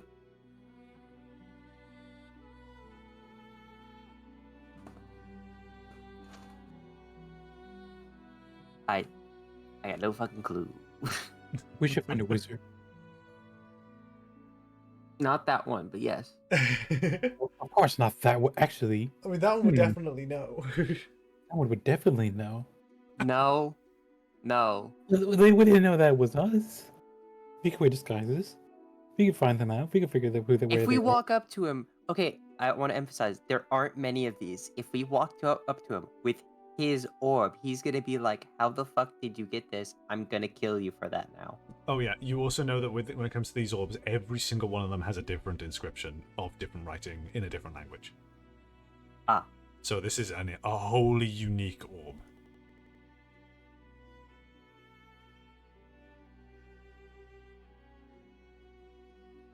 I would like to study the orb. Okay. And I pull out a piece of paper. And I am going to cast Prestidigitation to see if I can replicate the runes that are on the orb onto the sheet of paper. Okay. Also, real quick, thank you, Davey, 2011 for the raid. Welcome in, people, and thank you, Killer Games, for the follow. Welcome to a little slice of cake. Hope you enjoy your stay. So yeah, you want to... Oh. That's the raid notification. All right. So yeah, you wanted to copy the runes down onto a sheet of paper. Yes, basically it's just like I don't have to pull out the orb every time I want to inspect the runes. Okay, yeah. So yeah, easily done. You cast Prestidigitation and you help yourself copy down these runes from around the sphere onto the sheet of paper. You find where it loops and where it repeats the same word, and you just end up with a piece of paper that just has the one instance of the word in a weird sort of like runic looking carving.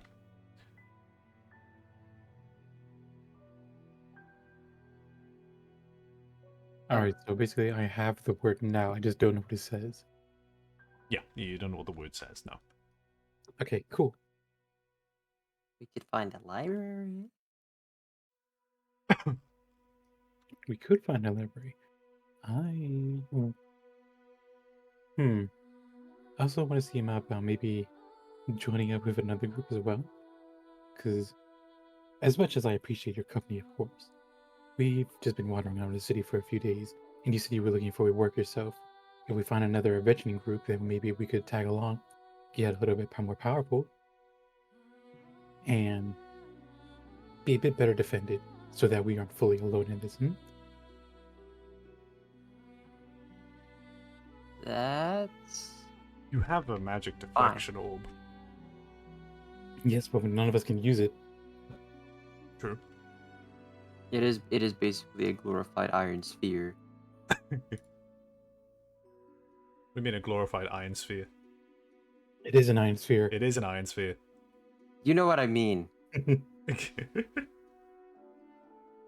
Like the normal sense of the word. Oh, right.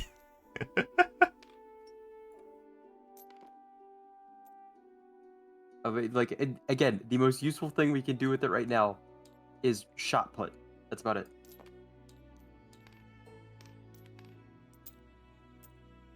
Where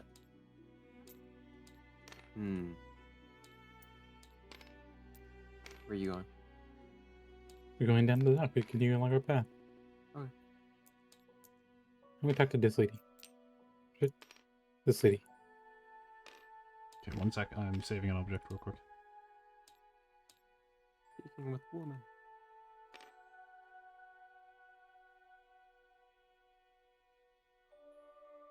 Okay, which one are you talking to? Okay, what are you saying? Basically, I just sorry. I just greet her and everything. I asked her how she liked the performance and everything. She says, "Oh, it was just wonderful. It's great to see stuff like that here. You don't get it very often now, do you?" I wouldn't know. We're actually new in town. Do you stop Oh, by Baldur's Gate very often, or or is this just a one-stop shop type thing? oh, we don't stay for long, darling. We don't stay for long. If you're new here, I recommend you just keep passing through. Oh, Hmm. Keep passing through, as in just leave Baldur's Gate? Oh yeah. Why? Did something happen? Well, yeah, there was that thing 10 years ago, that thing that happened. But, of course, since then, yeah, well, Baldur's Gate has never been very good when it comes to politics, really. It's not the best place to really be. Class divide, everything is dreary, too. Constant fog over everything. It's grim. Unless you live in the upper city, but yeah, if you're not there now, you don't live there. But no, we just stop and go because ever since the catastrophe, it's just gone worse and worse. Ah, I see. Yeah, I would imagine that something like that would be a very strong deterrent from new people coming in. Can't imagine it'd be good for your business. Is your trade suffering because of it? Oh, I'm not a trader myself, but a lot of people are, yes, and a lot of it is suffering. There's lots of sanctions on what can and cannot be traded. It just keeps progressing to get worse and worse for the city itself. And none of it really makes sense, I'll be honest with you.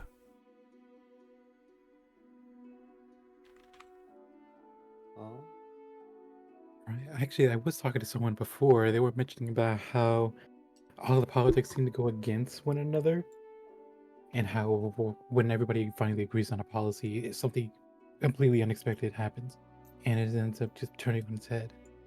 I'll be honest with you, I subscribe to the belief that Baldur's Gate is under new leadership, so to speak. Whatever's happening, I don't want any part in it. Like I said, the trade agreements, they make no sense to me because, like, one day certain things won't be allowed, the next day certain things are extremely allowed, and things start getting traded back and forth. People are also, like, trades are going missing too. The crime rate must be up higher. I mean, do you see a single guard on this dock? No. They're all in the main city tourist areas, trying to make sure that the city looks good for the newcomers, like yourself. I did notice an abundance of the flavor fizz, although none of them seem particularly interested in speaking with any of us. They don't really do much. I'll be honest with you. The Flaming Fist are very much corrupt and out for themselves. And if they can get away with not doing any of the work, they won't do it.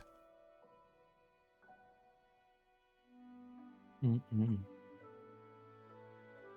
This does not go well for a city such as grandiose as this. I have heard many tales before about how Baldur's Gate used to be a beacon along the Sword Coast here, a very prominent location. It And was. now it just seems that everything keeps getting worse and worse. Well, if something doesn't get done about it, it'll go the way of many other cities. But, hey, at least there's Neverwinter, right? That can't bode well, can it? Are you well traveled yourself? Will you ever be making the trip to Neverwinter? Oh, I've already made the trip to Neverwinter quite a few times. In fact, we came from the north. We're heading down south. We're on our way to Athkatla next, but right now it's Neverwinter's nicer. The High Sun games are a little bit scary, but other than that, Lord Neverwinter's been he's been ruling the place quite nicely. It's one of those types of places where it's ruled by just kind of one person, which can be good and bad. Baldur's Gate feels like that, but 10 times worse, if you get what I mean. 10 times worse because they make you think they have of saying things with all these representatives, huh? Yeah, you would think that there would be some kind of organization to it all, but it all feels very haphazard. Oh, since you're coming from that way as well, do you mind translating something for me? See, a friend of mine left me a note as a riddle, but I just can't seem to make heads or tails of it. And I show her the word on the piece of paper. Oh, okay. She looks it over and goes, "Well, I'm sorry, dearie, but I can't read this for you, but I might have an idea of what language this is. Hmm?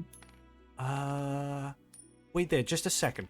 And she turns to her left and yells at the man all the way down on the other side, the male citizen you can see there. She just goes, Larry! Larry turns and goes, go fuck yourself, woman! She just says, Larry, for God's sake, it's over. We can't keep having these arguments. And he goes, I don't want to hear it. I've had enough of you. After Neverwinter, I'm never going back with you. You're never going to Neverwinter? I really do hate you, you know. It's like, no, you don't. Can you tell what this says? She holds up the piece of paper and he turns and goes, I can't read it from here. Well, then come over here. No. Why? I don't like you. And she just sort of walks the entire length over to the guy and leans towards him, and he leans back. She puts the piece of paper in his face, and he goes, looks demonic to me. Infernal. And she says, you don't have to yell. I'm right here. And he goes, fuck off. And she goes, fuck off. And walks back with the sheet of paper. Turns to you and goes, turns out it's infernal. Ah.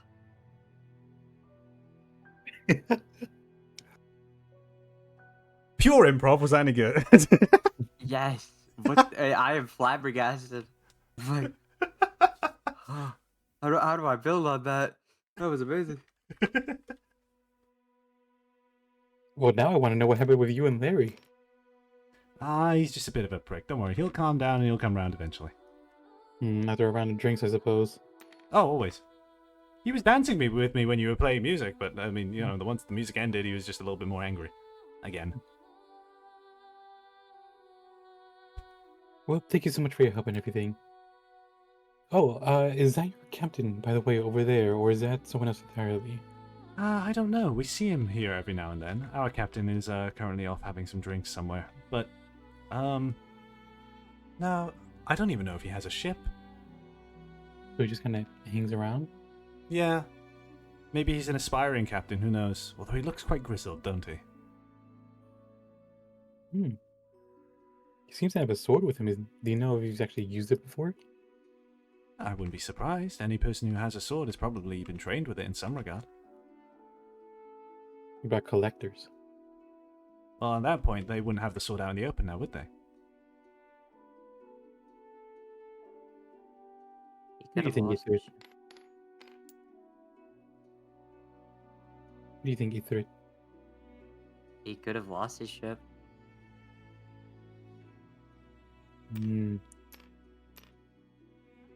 The captain from that lost his ship.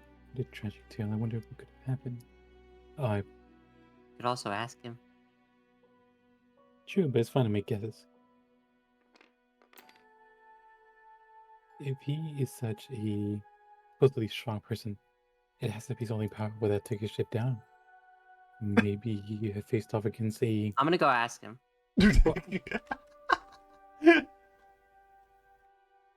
I'm walking over here now. Okay, no. Go. Fuck, how do I do introductions? I think I just wave at him. And I just go, excuse me, sir. Do you have a ship? He turns and he just sort of... at first, when you say sir, he turns with kind of like a smile on his face to like greet you. The moment you ask him if he has a ship, the smile disappears. And he kind of just solemnly goes, I have a ship. Is Was it the it here? Black Pearl? He says, I have a ship. Is it here? And then he just goes, no, it's not been to port for a long time. Ah. I'm sorry to hear that. If my assumption is correct. I'm sorry. I don't know how to word. I'm trying to speak. I don't know why I'm having such difficulty today. I'm so sorry. My brain is melting on my fucking ears. How did it not come to port? If I Harpies, may ask. he just says. Oh. Lost my entire crew. I came out alive, came out on top, kept my head straight. May like my music, but from a winged creature like that, it doesn't bode well for a sailor. Yeah, I sailed for a few years, so it can be scary out there.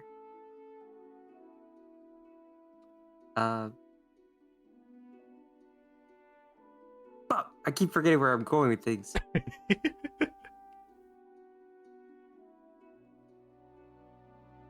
Do you plan on ever sailing again, or? The captain kind of sits there and he very clearly processing what you've asked him. He just gently shakes his head a little bit. I think I'm more of a land person now after that. My Ask crew them to join our party. my crew was my family. And well, without them I don't really see any reason to go out on the open waves anymore.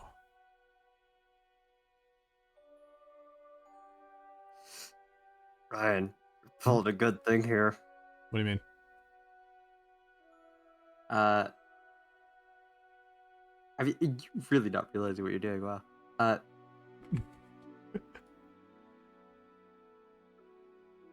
I think I would just say, I totally understand that. I've been there and done that. Well, I hope. I apologize for bothering you, but I hope you have a good rest of your day. I hope you do too. Who knows? Perhaps one day I'll be able to find my way to have a purpose again, you know? I think everybody at least deserves that. Good luck in your future endeavors, sir. You too. I know you'll find something. And I can walk off. I'm done. He his demeanor changes from the dreary look to back to a smile again, and he looks back out at the river, watching intently as the ships pass by. Walk over to Salem. I just go, yeah, his boat got sunk by harpies.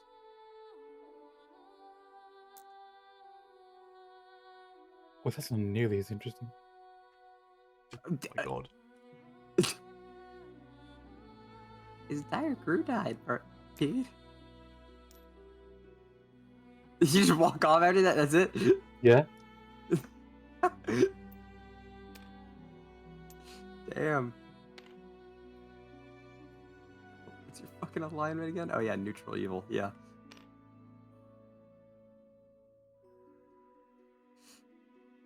What are you doing?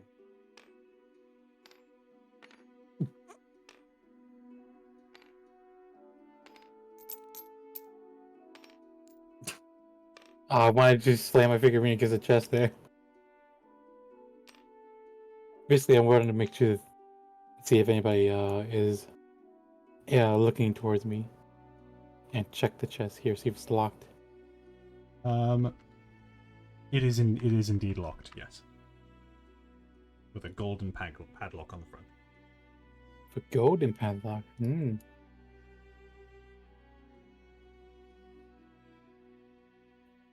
What a silly idea.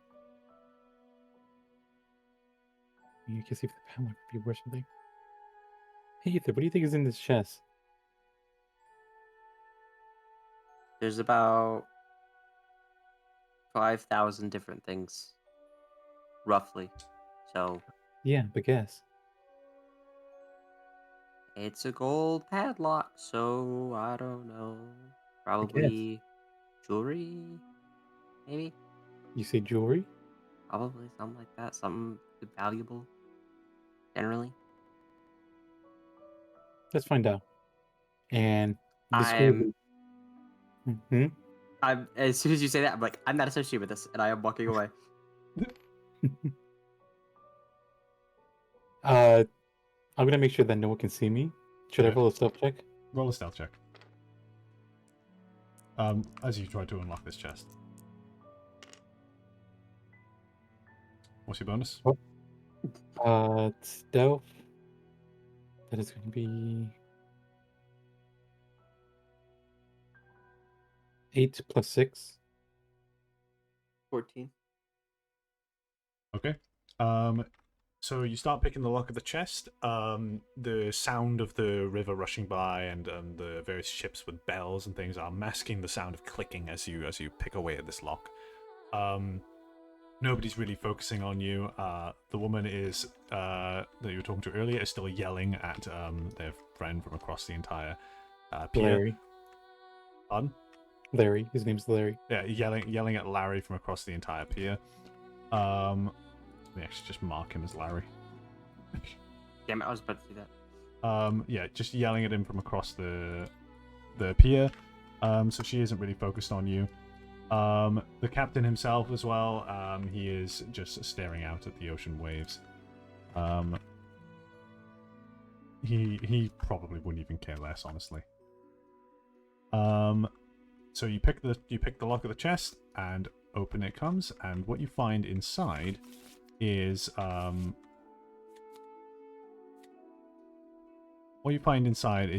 piece of armor that is chainmail, and you find what seems to be let's go. Yeah, so chainmail blah, blah, blah, fucking speak brain blah, blah, blah. Huh. Right. You find yeah, no, right. You find a piece of chainmail armor and 5 pieces of silver contained in this chest. Hmm. You take them? I take 1 piece of silver and I just close it just back up. Okay. You do so, and nobody is any the wiser. Interesting. And I just go meet back up with Aether. Could you both give me a perception check? Oh boy. Oh, reroll. 10. We take those. 10. What's your bonuses? It's a 13 total. 13? Perception, that's going to be 14 for me. 14. Okay. Both of you don't see what this is, but you see a little like shadow pass by on the floor past you pretty quickly, and the unmistakable flap of feathered wings is what you hear. Shit. But it before you can do much, it's out of sight as it flies back up the path in that direction to this area. Bird.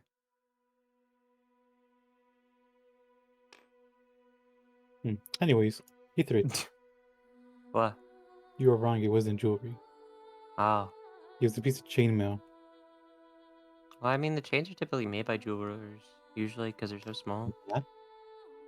They're made by armorers. That's why it's called armor. You dumb.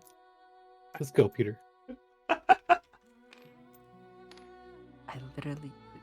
It's become so mean. It was like, I literally work with this stuff. Come on, man. Fine, I'm sorry.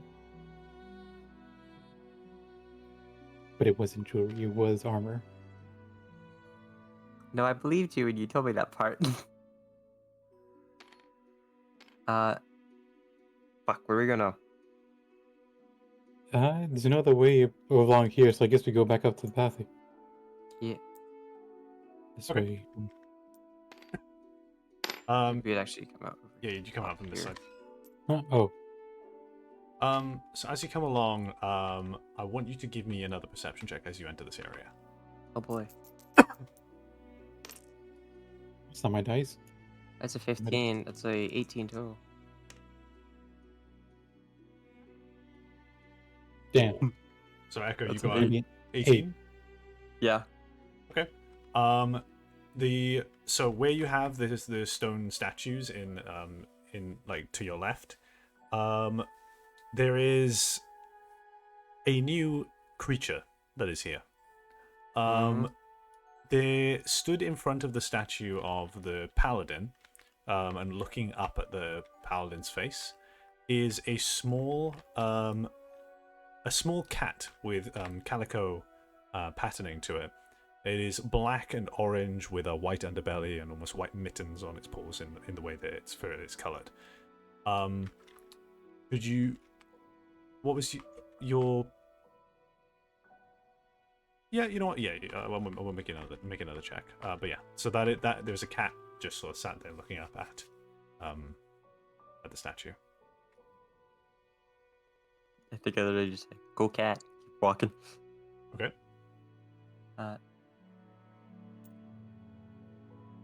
Just Do literally I, make it say a little weird. do I but- still have Speak of Animals on? You do, yeah. Alright, so I'm gonna pick up Peter, Mhm. and I'm gonna put him like kind of in my chest fluff, so so he's gonna be protected. Okay. With a little head just like peeking out, of course. I thought you were But, gonna do that. The one like cat gif where you have like tucked in the chest, but you just like take him out with a plink. Yes, but I'm gonna keep Peter safe and hidden Okay. away, and I'm gonna go over to the cat. All right. So you approach the cat. It doesn't see you yet, but you see its ear flick in your direction. It's clearly aware of you, but not really taking note. And you said my Speak of Animals is still on, correct? Yes. So I just asked again, what are you looking at? The cat turns to look up at you, and it's got these sort of like silvery brown eyes. And it kind of looks you up and down, and like looks you straight in the eyes, and just says, Only one of the greatest people to have ever saved the city. and the strangest thing, Echo, you hear this voice. I visibly turn and go, huh? Even though you don't have animal speaking, you hear this voice in plain common. One of the greatest people to save the city. I don't know. I mean, I kind of like the look of that tiefling there. The cat looks at the tiefling and goes, Oh, she was very kind too. But it was just something special about this one. Why? What's wrong with him? Wrong with him? I beg your pardon, dearie. He was absolutely lovely, captured the heart of many a poor wizard. And I look over at the wizard lizard. the cat looks up at that one and goes, Well, not that one. That one always kind of rubbed me the wrong way. Both literally and metaphorically. Also, that would do a number on anybody, really. I don't envy them. These ours are retractable. What? What did you say? I said claws like that with claws like that. I don't envy them. At least with ours are retractable. And the cat just sort of looks up and goes, Yeah, well, yes, that's true, but he was never really very gentle, I'll be honest. It was always kind of rough on my wings. and the cat stretches out a pair of eagle-like wings from its back and like gives them a quick little flap and then folds them back up.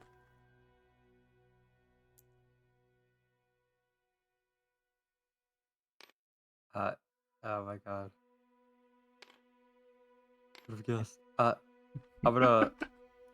At this point, I'm walking over. I'm like, okay, I'm invested in this now. Hi, I'm Ithrit. What are you?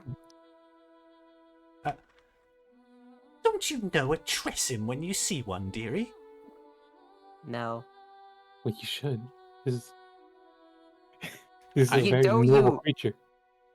Don't you act like you do too? Of course I knew. Don't even. Why do you think I came over to talk to them?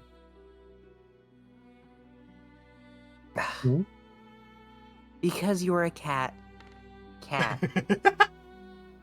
Don't be racist. You gave me cheese.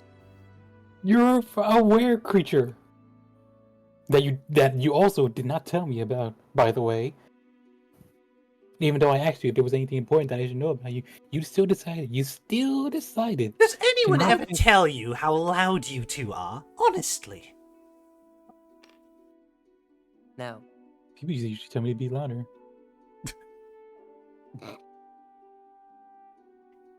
Except for my partner. But I usually don't listen to them in that case. So you know these people then? The ones that the statue are made of? Of Made course for. I do. And you knew them very well, I'm assuming. Could you tell us a little bit about them? Because we're a bit at a loss here. I knew some of them better than others. Of course, Mr. Dicarius was always the one that I had spent most of my life with. But the paladin here stole his heart. From me, potentially, but they still give me enough time and attention. As I deserve. Of course. Well, what is it you'd like to know, dearie? I'll tell you what I can. I guess we would like to know a little bit more specifically about this wizard here. I believe we may have encountered them in a rather unfriendly manner. So Tara kind of turns and looks up at the other wizard statue, and like you can see the hair on her back like stand up a little bit. Always a hunger for power, that one. Much similar to Mr. Dicarius for a while there, but with less of the fixing the problem and more of indulging in it. Hey, what the fuck? Does he have like a kid or anything, or any relatives that look very similar? Who? The wizard. Because we saw someone with like the same eyes and everything.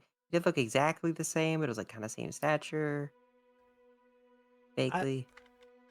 Given that this wizard could probably have bedded anybody he wanted, although I wouldn't ever see him as the type to have a child, nor be able to raise one without it perishing in a fiery explosion, probably. Goodness. Mm.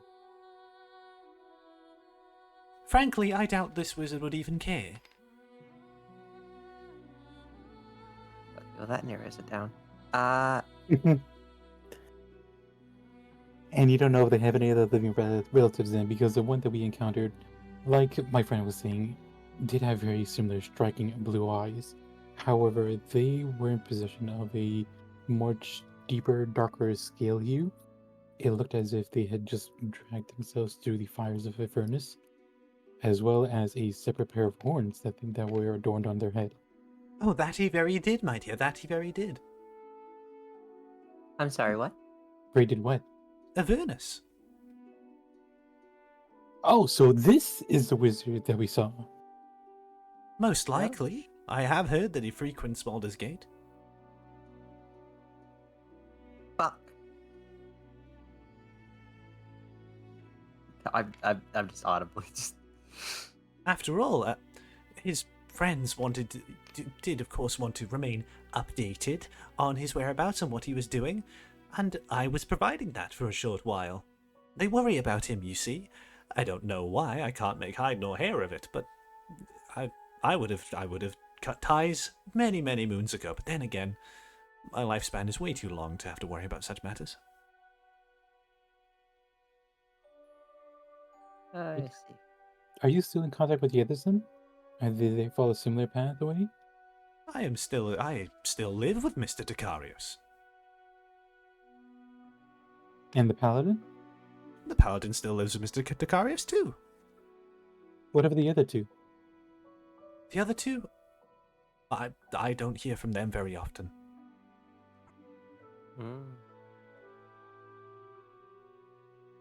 I like to think that they made it out of their predicament, but who's to really tell?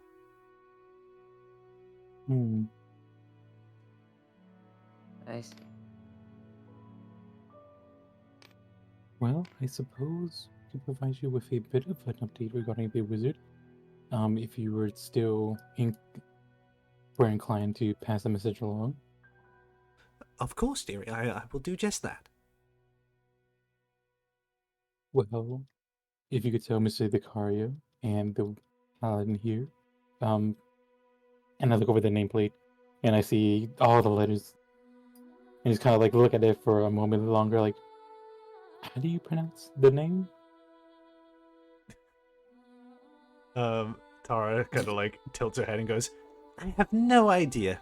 Dicarius doesn't even do so.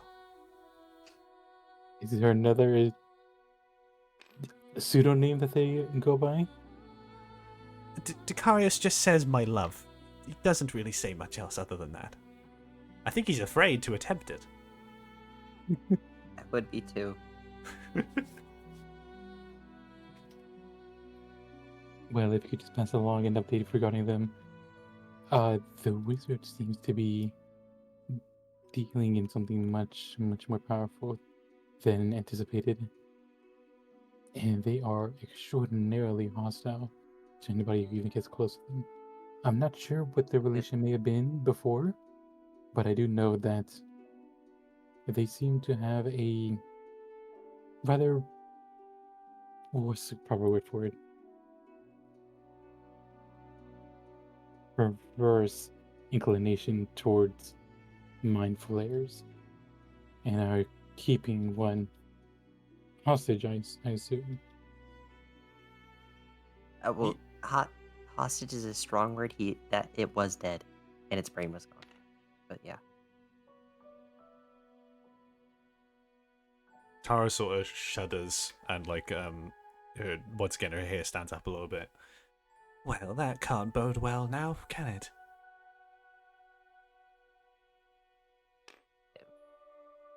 To be fair, he was only hostile to us, which is good. Maybe, hopefully.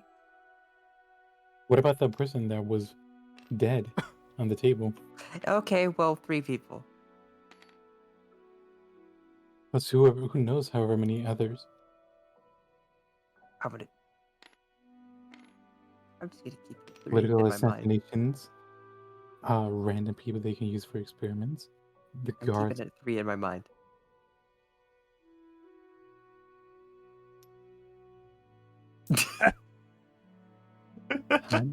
Who do you think that he experimented on before it being discovered by us? I don't know. Didn't seem like a super established dugout. A few? Tens? Hundreds?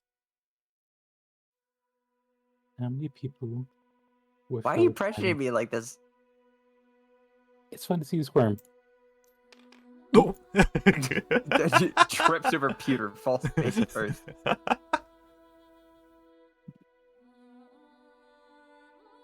But yes, I'm sorry, I seem to have lost my train of thought. But yes, but if we could just pass that message along to Mr. DiCario. And if you would be so kind, I also would like to ask something of him, just as a personal matter. I guess as sort of a payment for providing along this information. Go right ahead. I am searching for someone very specific to me. And I would really appreciate any help that Mr. DiCario can offer, assuming that he's also in contact with the Paladin and they are as powerful as, well, at least as powerful as the wizard that we encounter. Okay, what is it you would like help with?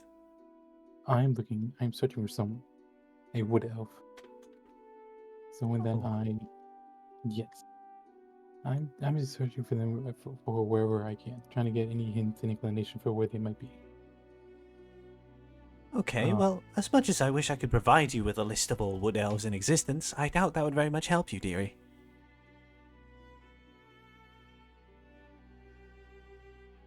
I'm sure I can shorten it myself. Anyways, but that's not the point.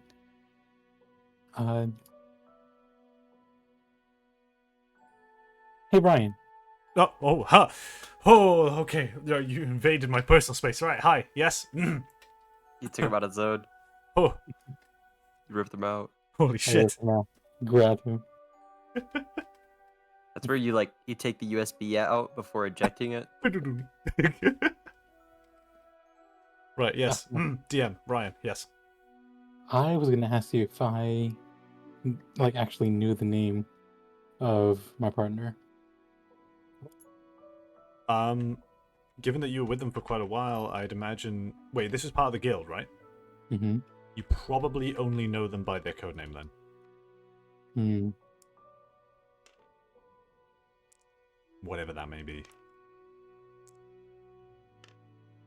Wink, wink, nudge, nudge. Give me a code name.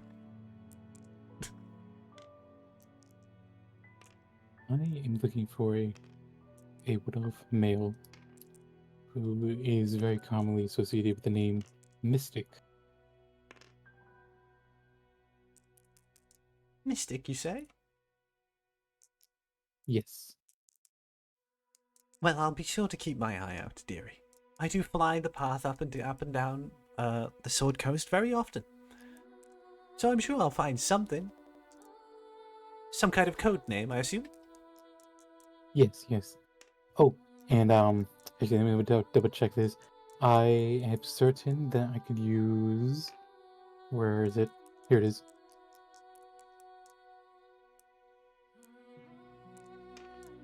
Use.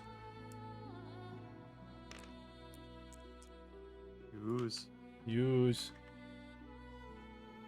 What are you using? Where are you? I'm going to use a minor illusion. I Okay. capture a minor illusion to see if I could summon or conjure up an image of Mystic's face. Oh, okay. Go ahead and... Yeah, you know what? I'll just say you can do it, because you've known this person for a long while. Mm-hmm.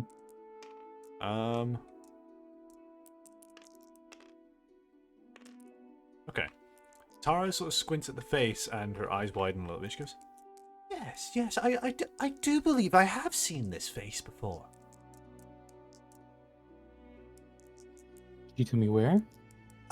More north than here, dearie. But along the paths and in the forests, really.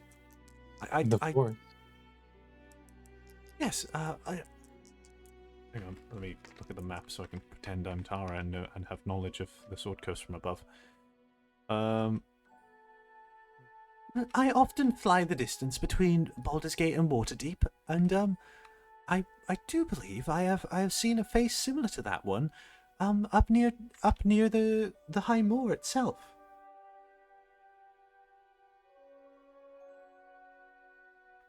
Do I have a map? Because my inventory says I have a map case. Do I have a map of the Sword Coast? Would I be able to have something like this here? I'll say you have a map of the Sword Coast. Okay. You've got this map, this image we have. Yeah, you're a courier. They would give you a map. Yeah. Mm-hmm. We're a courier. Where a courier? So, do you show her the map? Yes. Okay. She prods a section of the map with her paw, and she prods it 3 times, so it's not exactly exactly where it should be, but she kind of goes like bop, bop, bop.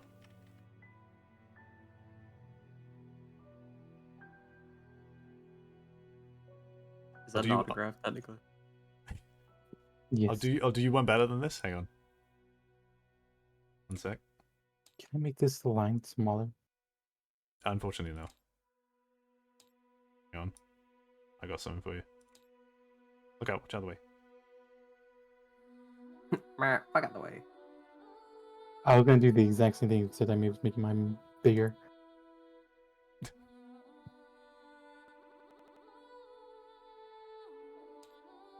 There you go. It's a Tara clue. It's a power clue. Oh my god. Blues, blues. Yeah.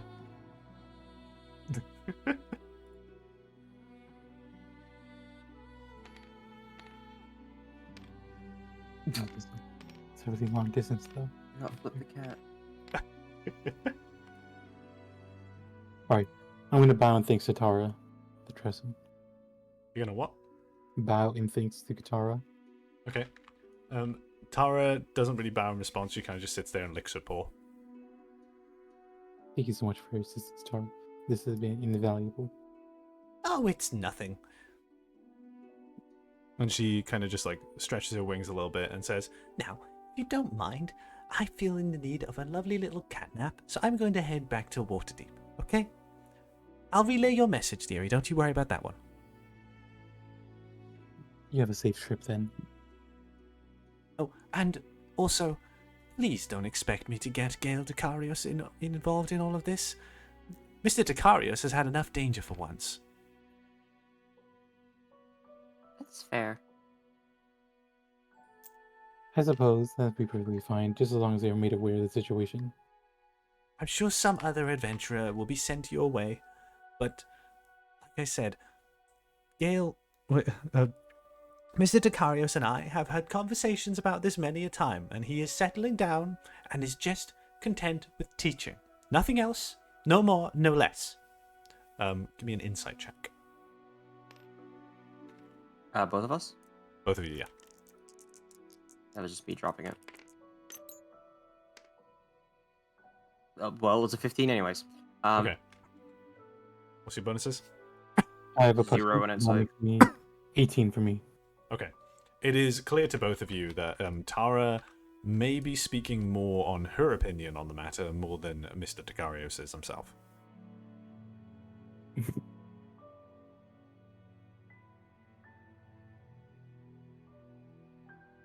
Hopefully Nice. it goes over well with him then. And with that, she turns, stretches out her wings, and with one flap, she's immediately very high up in the air, and leaves the area. Damn it, I should have asked heading her where I north. could buy pipe. I don't think she would know something like that. Excuse me, cat, where can I buy pipe? She knows Baldur's Gate. I don't know. Did you not ask people at the tavern? I saw you head in there. I didn't stay for long. And also, I don't want to. Like, we were already in conversation with her. I don't want to walk up to a person that's eating dinner or having a drink at the table and be like, "Excuse me, sir, where can I find pipe?"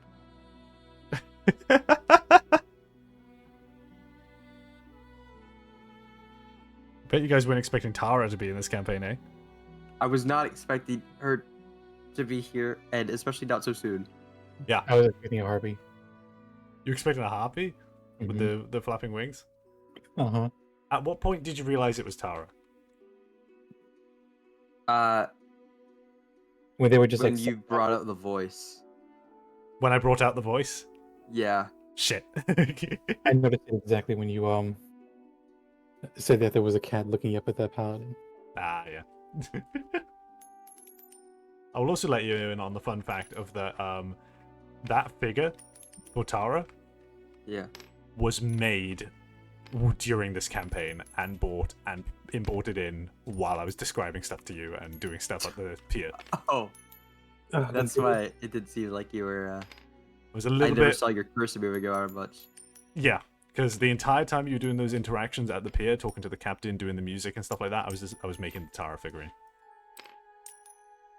Because she was I meant to see. show up, but it was just going to be Theatre of the Mind. Oh, I was just going to use a Tressum figure, but I was like, no, let's make this. Tara deserves a figure. But yes. I am going to prepare. I am going to go buy rations and food. Oh, okay. I wish I had the money for that. I'm assuming at the tavern itself. Sure, yeah. Okay. The tavern's name is Hero's Rest. That is something that Echo saw when you were gone. Yeah. So as you enter, were you here for the description of the tavern? No. Okay. If you were to peer your head inside the tavern itself, you would see that there's lots of framed pictures of like paintings of various things about the disaster that happened 10 years ago, but shown in a heroic light. Especially at the actual main bar, there was a big like spread out landscape painting of the paladin statue from outside and of a wizard clad in purple attire. Purple wizard. There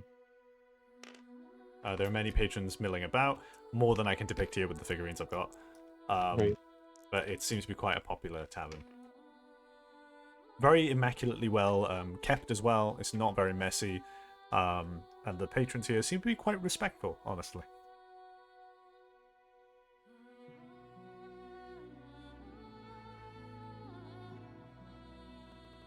Oh, and yeah. So as you enter as well, the atmosphere itself is immediately very cozy. There is even a bard in the corner playing a lute, and it's very very calm, very like I said, a very very respectful feeling.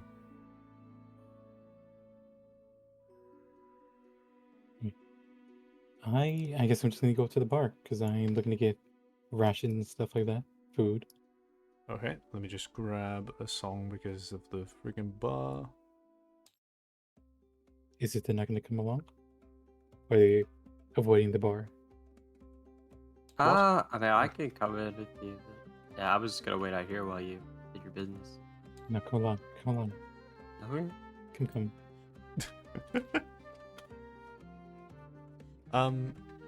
So immediately, the tavern keeper addresses you.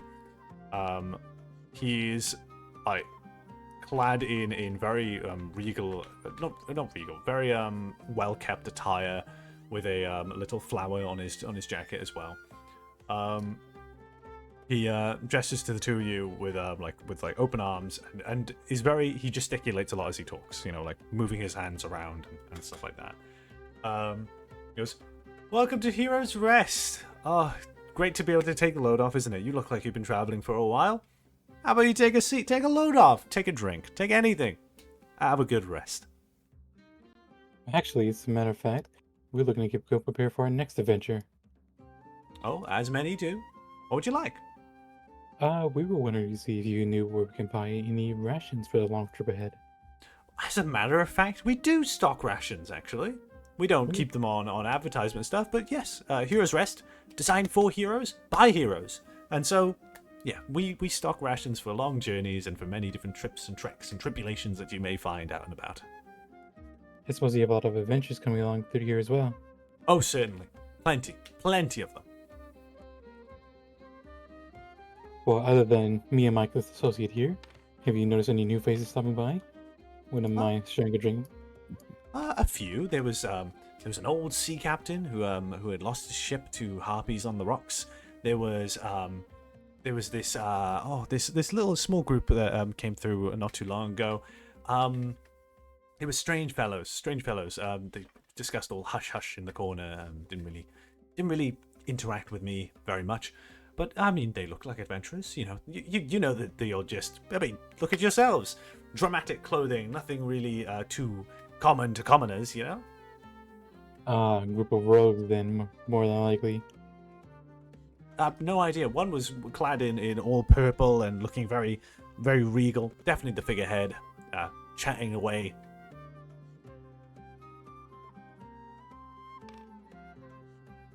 But then, of course, we do have some people here. We got a few members of the Flaming Fist that are currently here having a drink over there.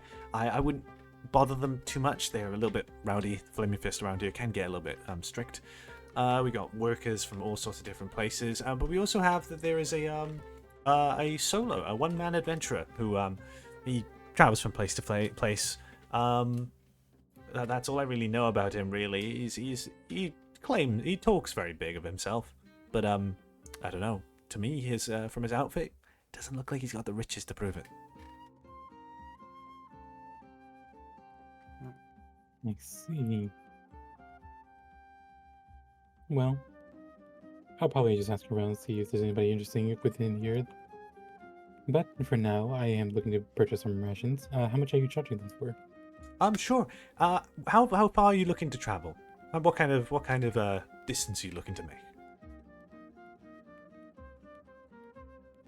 About the average distance from here into Waterdeep. Oh, going to Waterdeep. Oh, great city there. Well, in that case, yeah, we can provide you enough rations for that trip. Simply put, only 3 gold. Between you and me, the rations themselves, they're not anything fancy. It's bread, it's canteens of water. It'll keep you alive. It's not going to be anything too tasty. I completely understand. I'm more than familiar with the flavors of the road. Okay, great then. We'll send Bort to the back to go get it for you. Bort, the orc to her left, looks over and just goes, and turns and goes back behind the in through a kitchen door, and comes back out with 2 arms full of a couple of satchels tied together with drawstring of rations, and places them on the table. As you dump the gold down as well, the tavern keep quickly scoops it up and flicks all 3 of the gold coins between your fingers and holds all 3 in between, like each finger on her hand, and then pockets them all in one quick motion before sliding the rations across the table to you. How many rations did I get? Okay, so now we've got to do the calculations for what the distance is going to be. I've been trying to put that off for a while, but I don't know. Now we need to figure it out. So, if you're traveling distances on the map, let's use the ruler and let's see, based on grid. So how about we say for each one section of the grid for travel, that's 1 ration, perhaps?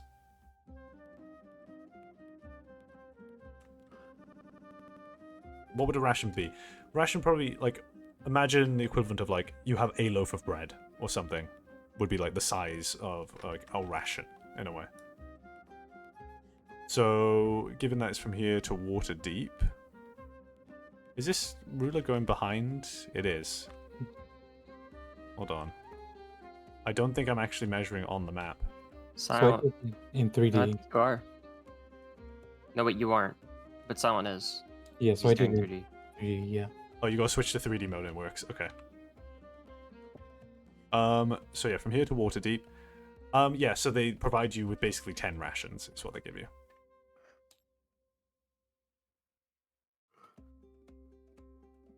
So I need to find another ration. See if I wanted to stop by here into the forest along the way.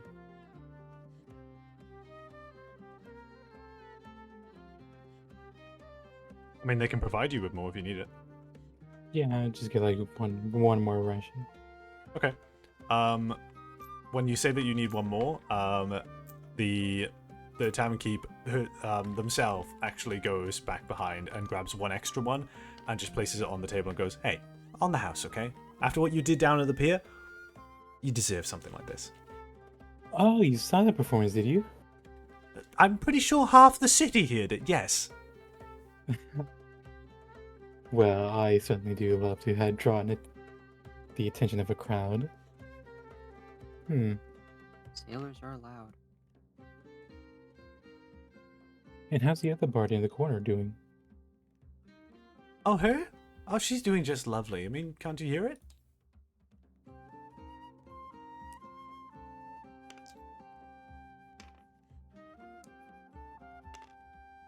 I guess it does fit the atmosphere very well. Something you really sit down and drink to, not very overbearing. I'm actually going to put this one on instead.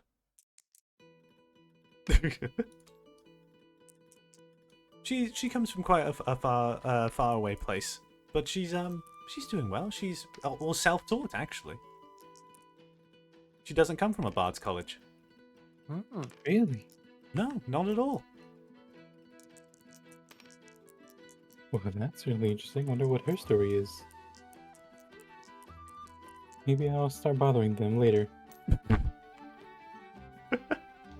That is really all I need. Oh, something else as well.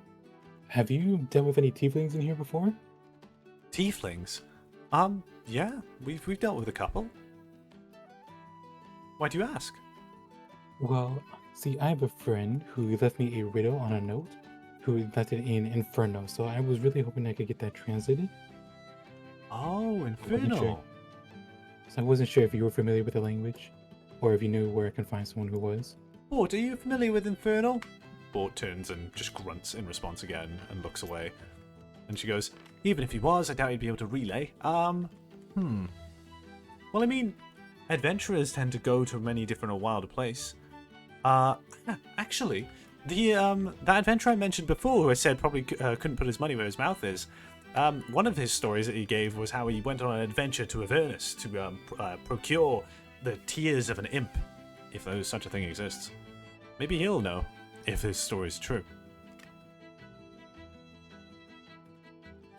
See. Alright then. Thank you so much for your assistance. No problem. Anytime.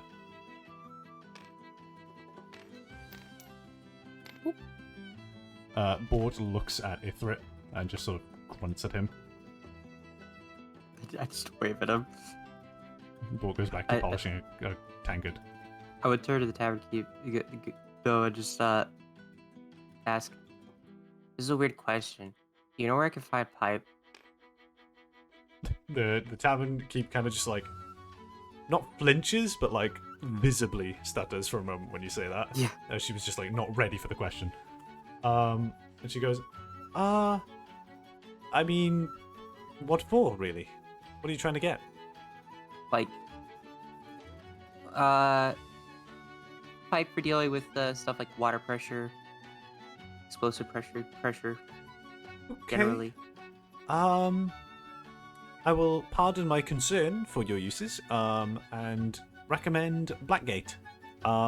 Right all the way to the northwest of Baldur's Gate. There's the exit that would lead you up the path towards Waterdeep. There's a section called Blackgate. Lots of blacksmiths there. If any of them have any pipe, that's where you'll find it. And if they don't have any, they could probably make you some. Thank you. No problem. She like sort of Uh, like he clasps his hands together upon saying that. Yeah. I walk off with the cat. Alrighty. Let's go bully this man. Oh my god, Peter! Peter! Oh.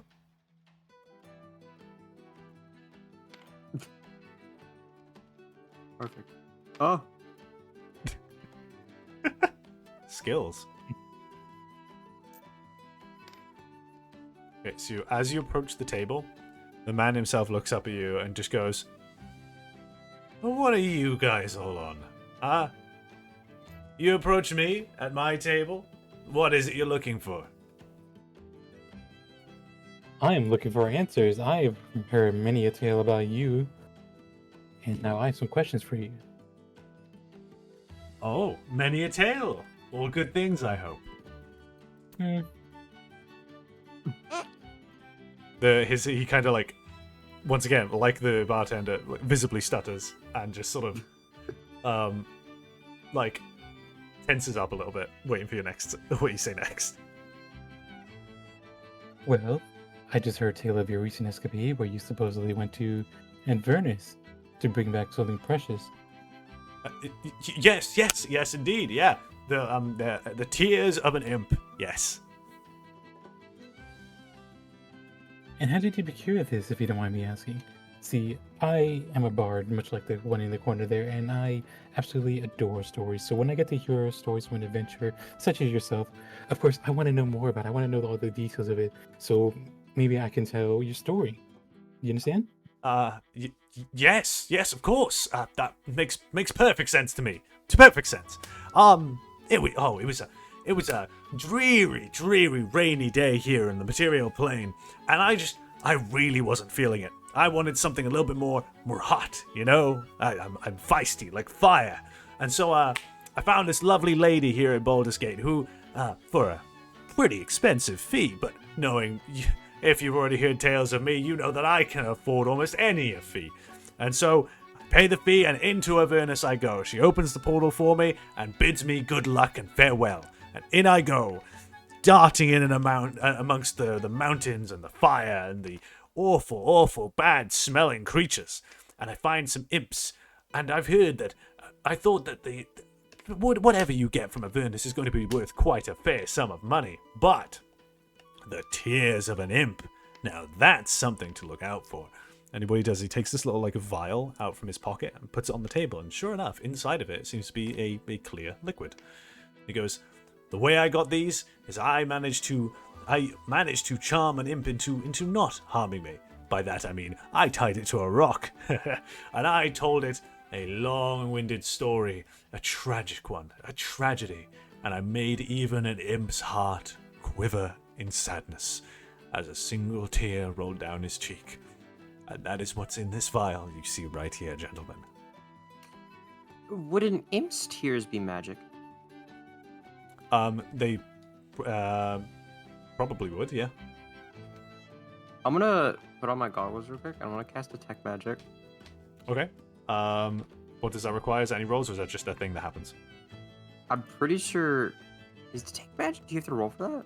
I'm pretty sure it's just a thing that happens. Like I'm you pretty know, if something's magical, you know what school it is, but you don't know exactly what it does.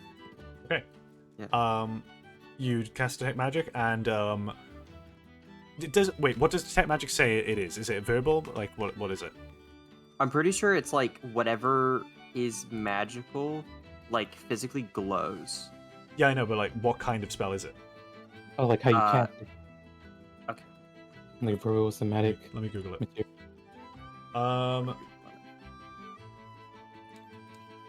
It says here, one action, components, verbal and semantic. Okay. So, visibly you cast it. So, upon casting Yeah. Detect Magic, he scoops the vial up in his hands and pockets it. I want you to give me an Arcana check really quickly. To see if you're able to, like, to get the spell to work on it quickly before he puts it away. Yep. That's Can I roll sleight of hand 20. Sleight hand for Oh. what? to see if I can snatch the vial before he does? It's across quite a large table. It's out of arm's reach for you. Hmm.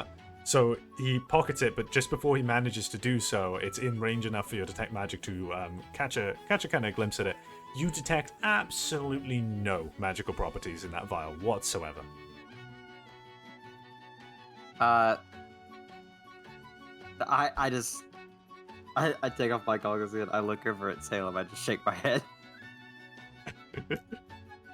So I am going to saunter up over here. Mhm.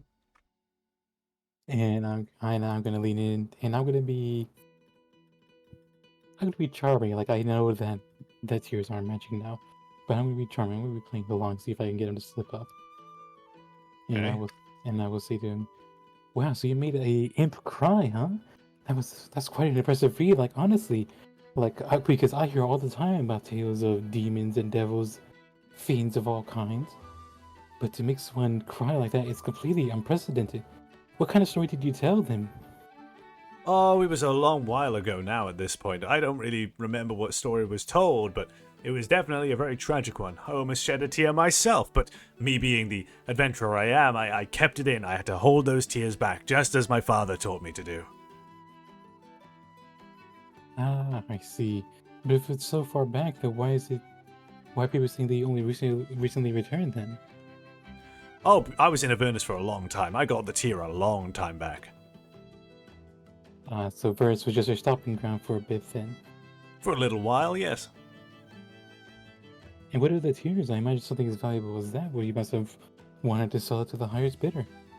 Well, some would think that, yes, but after acquiring the tear, I kind of realized that this is one of the most unique artifacts that the world could have ever had.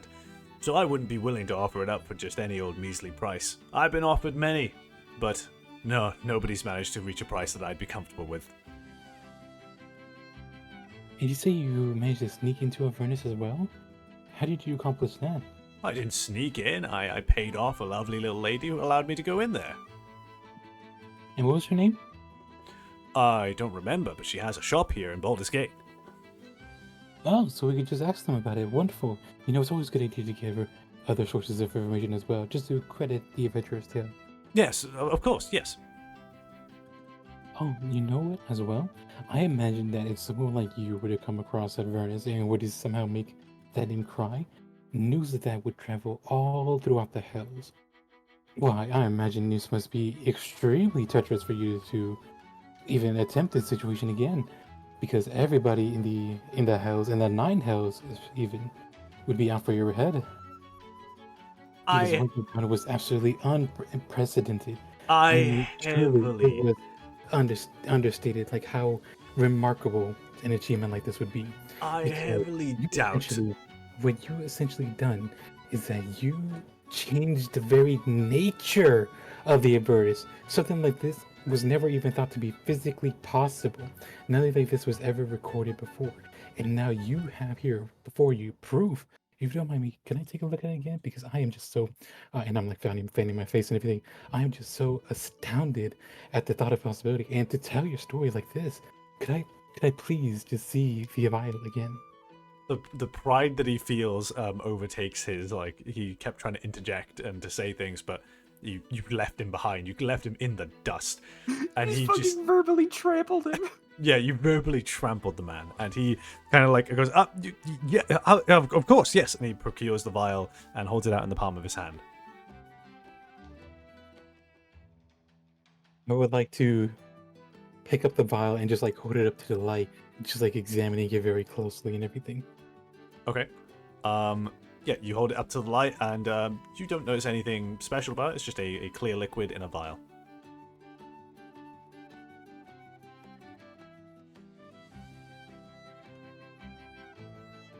I think we're having a solid. Are you having an intrusive thought? Perhaps. I'm also having the intrusive thought. Are we thinking the same thing or are we thinking different things? I feel like we might be thinking the same thing. I think we're thinking the same thing.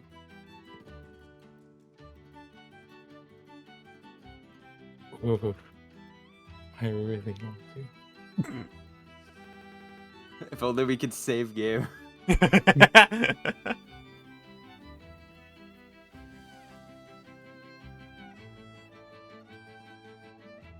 So now that I have the vial in hand, I'm gonna lower my hand, and you know how people like flick a coin using their thumb? Mm-hmm. I'm gonna do that, and I'm gonna flick the vial over to Ithrit. Okay. Oh. Do you have to roll to catch it? Yes. So, do you flick it? Yes. Okay, roll me a... What would that be? Acrobatics? Sleight of hands? Yeah. Out of me to do a coin trick. What is essentially a coin trick? Wait, you rolling sleight of hand? Okay. Oh,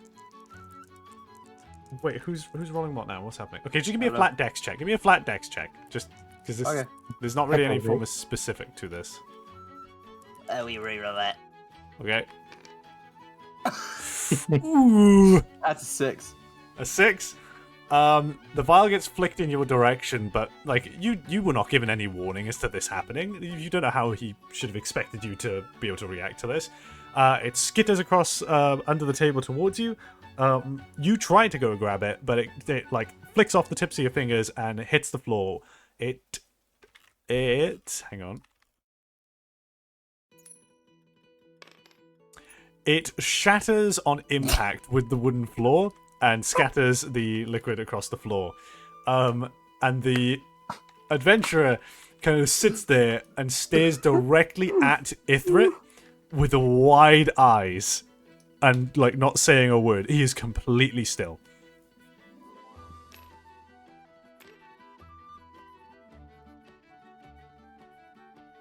I don't even know how to begin to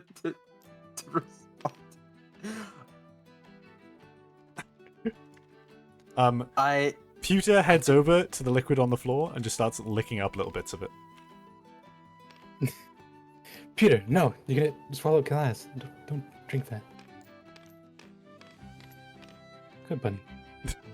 Anyways, so Mr. Adventurer, That's totally water, right? so how much would people offer you for this snake oil? Snake oil? That is the tears of an imp, you imbecile! And he like draws his sword and takes a step back and puts you at sword's length.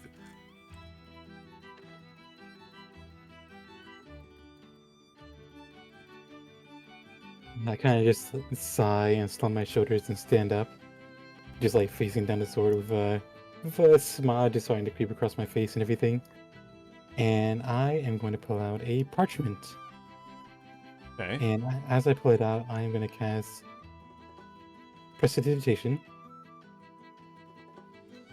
And I'm going to make a seal of the Flaming Fist. Do you have wax? I do have wax. You do? Oh my god. Are you okay? You're trying to do this behind your back, I'm assuming, so you don't see that you're creating a seal. Yes, essentially, I'm doing psychic paper, making a badge. Okay. Give me a sleight of hand check. Perfect.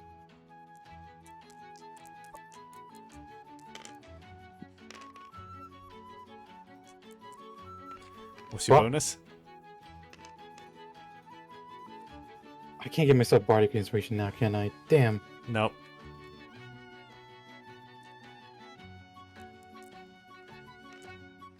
This went from going so well to so terribly so fast. It says sleight of hand. Yeah. Sleight of hand would be, that's a, what was that on the roll again? 3. 9, 12. Oh my god, okay. I set the DC at 10. Bruh. My god, okay. Yeah, you put the parchment behind your back, and using prestidigitation, you're able to, oh yeah, you're not forming the wax, you're creating an illusionary wax seal, aren't you? Essentially. Okay, so you create the illusionary wax seal, it will last, was it 6 seconds, is it? Like 1 turn? Yes, I could just like keep recasting it, I suppose. Okay, but you'd have to like put it behind your back again. So yeah, you the wax seal is created, and it's currently on the sheet of paper behind your back. What do you do? So I take it out and I flip it open like a badge, and like I show him the fact that I have an official seal of the Flaming Fist. Okay. And I like fold this paper parchment on itself, and in the same motion I knock the sword so that it's out of my face. So like I imagine that he's holding his sword like at me, like towards me, right? Yeah. So like as I'm putting up the paper in my hand, like I just like sweep my arm one way to knock the sword out of the way, and I'm gonna step in really close to him. He backs up against the wall. He still has his sword drawn, but he's no longer got it pointed at you. And he still goes, that still gives you no right. Listen to me. You are in no position right now to even think about trying to worm your way out of this. You have just attempted to draw your sword to me, with my compatriots sitting across the border. If you even try to make a motion, you will be struck down before you can plead for your life. Do you understand that? He sort of stands there and like he squints his eyes at you a little bit. There is a slight bit of fear in him, but he kind of has entered fight or flight, and his body has chosen freeze. So here's what you're gonna do now, okay? My job is to investigate these false stories, because the last thing that we want is to have over-eager adventurers trick and deceive people, selling false goods to merchants and creating a problem in our city. So, you are going to stop with these stories, or you will be seeing this again. Do I make myself clear? Most of it wasn't a story. Most of it was truth. Do I make myself clear? Yes, you do, but most of it was truth. It's fucking water. The tear wasn't real, of course. It's an imp. They don't cry.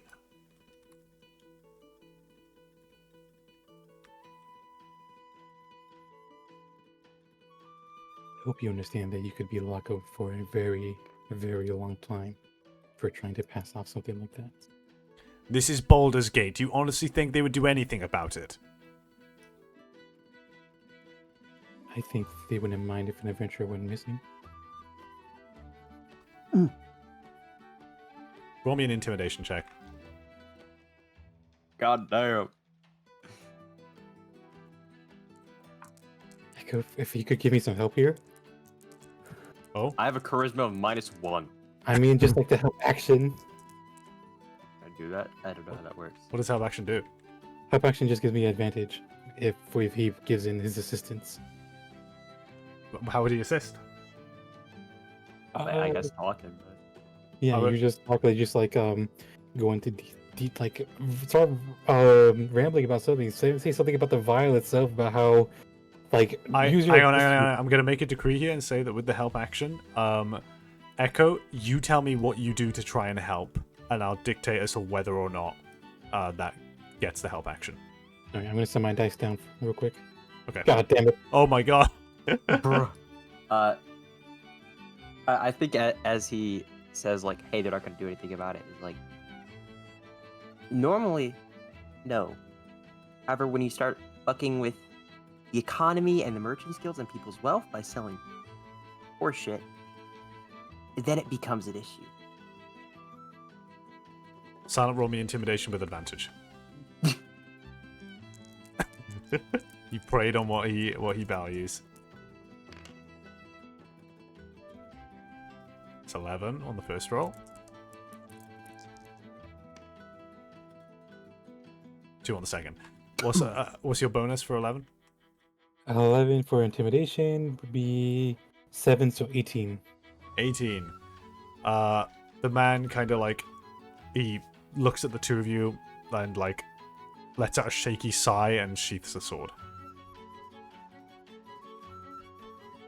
Next, I pull out the parchment saying, fine, if you've been to Avernus, can you translate this? This will be acting as your proof.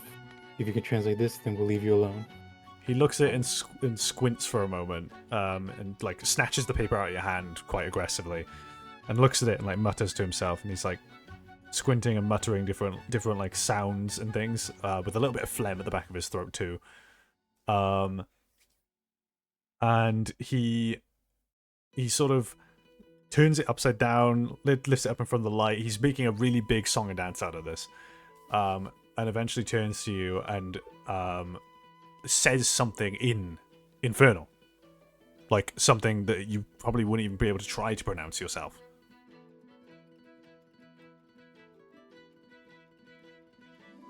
Fuck. Wait, but he does say it then, right? He says the word in Infernal, but he then says it means what was it? Oh, balls. Power, knowledge, one of the two. They're very similar in that language. This seems just I have an idea. Son, hand me the rock. I give him Steven. I'm gonna take out my guild tools, and I'm gonna use on the rock, and I'm gonna ask him, could you touch this rock and say it again? Wait, what? Touch the lemon-smelling rock? It's lavender. Lavender-smelling rock? Yeah. What do you ask him to do? Touch it and say the word again? Yeah.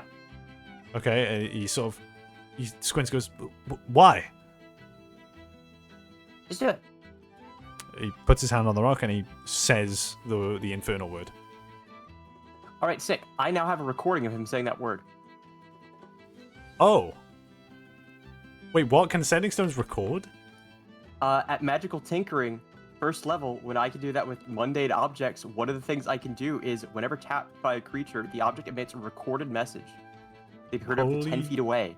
Wow. Fucking hell yeah, man. Nice. Fucking awesome. It doesn't smell like lavender anymore, though. Oh yeah, it does smell like lavender anymore. It is now a rock that speaks infernal. One word. Oh my god. It speaks the word for like knowledge or power in infernal. That is intimidating. You have to draw angry eyes on it now, like the angry eyebrows. So I kind of like move away from him and I say, it looks like your story checks out and everything. Well, and I turn my smile back on. Everything. It was lovely to meet you. Oh, I'm sorry, I never even caught your name. He sort of like looks down at the table, like with like an air of defeat about him, and just goes, Edward. And I wave over at the bartender and say, excuse me, can we get a round of drinks for my friend Edward here? He was just regaling me with a wonderful tale. The tavern keep looks over and goes, aye, right away. What kind? The expensive or the cheap? Something cheap. On it. There'll be 1 silver for the... If you want one of them, 1 silver. Each drink. I think the one would be perfectly fine. And I give Edward... his name's Edward, right? Edward, yeah. Yeah. I give Edward a wink. And I shall go over there and get him his drink for him. Let's stop tripping over Putin. It's very small. But I set the drink down for him. I say, thank you so much for your cooperation into his ear. He is trying to hide it, but he is terrified. Good. Okay, 1 silver. Oh yeah.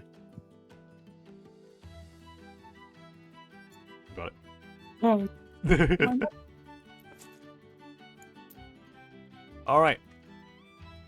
Congratulations on that. That went very differently to how I thought it was going to go. This is the equivalent of you guys talking yourself out of combat and getting XP for it. Fuck yeah. Yeah. This was actually going to be your first bit of combat, potentially. Oh wow, holy shit. Yeah, you skipped the entire encounter. I'm just that good. At the bard, fuck hell. So the intention behind this encounter, he was always going to know Infernal. Mhm. But the goal was going to be that you guys would fight him within an inch of his life, and he would like say he'd give you anything you want, and then he'd tell you the word. Potentially, unless you kill him, in that case you'd have to find someone else, that kind of stuff. Yeah. But no, you just fucking overpowered him entirely. So well done. So, do you like the drawing the rock I made for you on your side? Steven? Where is he? He just wrote some infernal words. The rock that speaks infernal. He's angry now. Yeah, because he speaks infernal. Every time you hit it, it just goes. Yeah. Touch this cool rock. Good lord.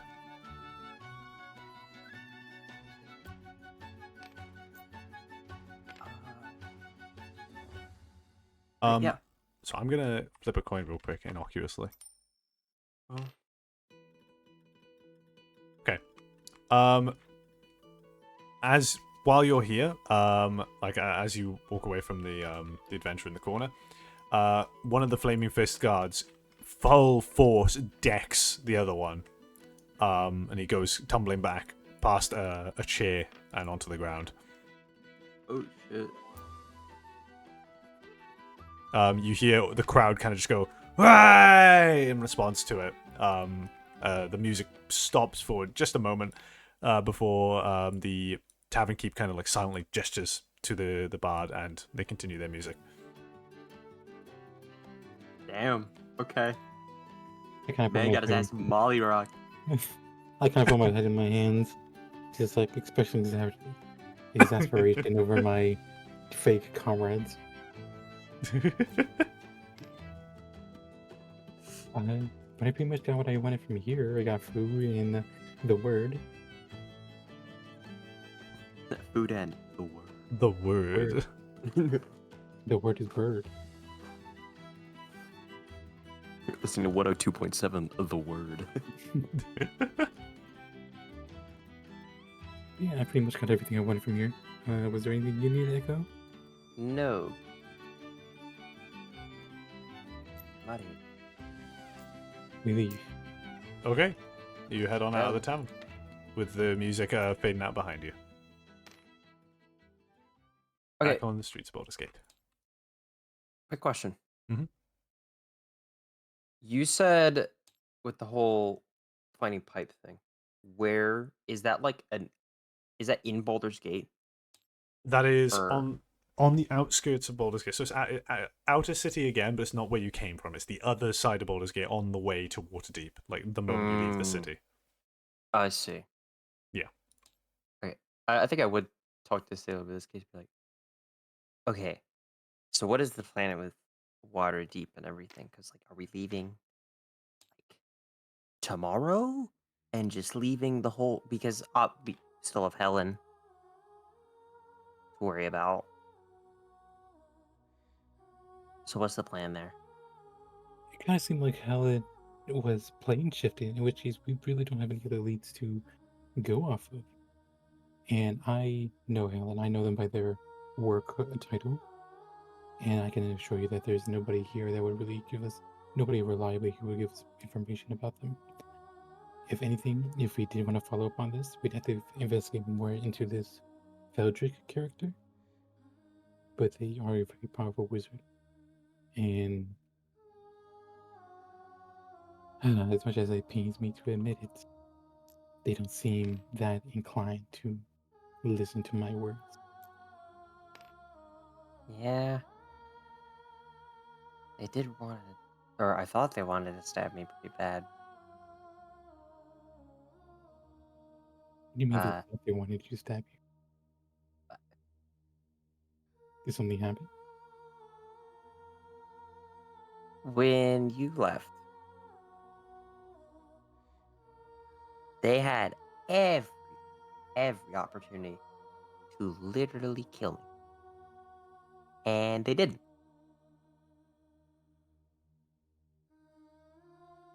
They just reached out and grabbed my face before basically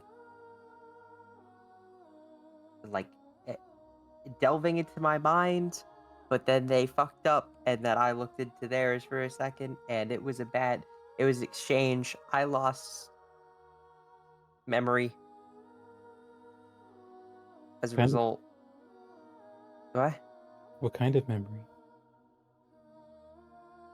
Uh it's like, not a okay, no, I'm not gonna lie about that. I don't remember my parents anymore.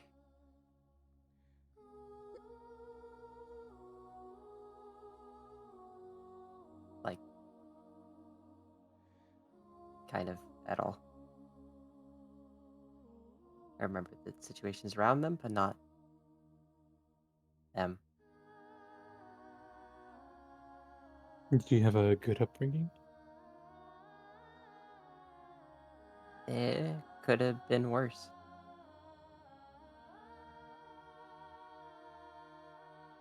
I mean, I don't get me wrong. I love my parents. My parents are great.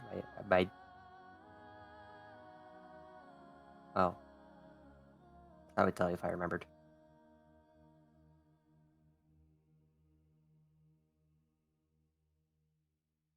Where do you come from?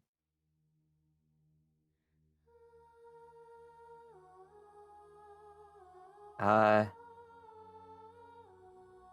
City East,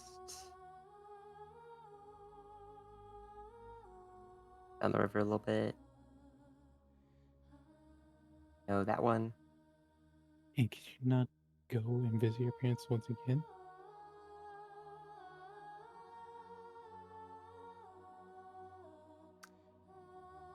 I lived in El Toro. Salem, it is common knowledge as well that El Torel has been gone for many years due to a disaster where it got pulled into, was it the astral plane or Avernus? Avernus. Avernus.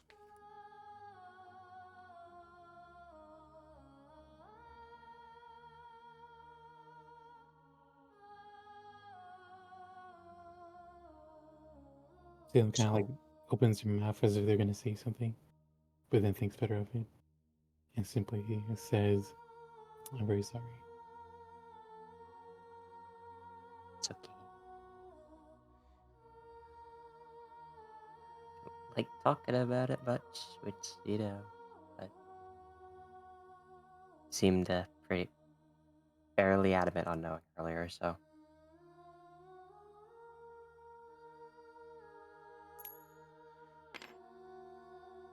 Shut up with your ominous coin flips. Echo? What? Hang on. Let's see here. I'm trying to remember what kind of check this would be. Echo, I need you to give me an Arcana saving throw.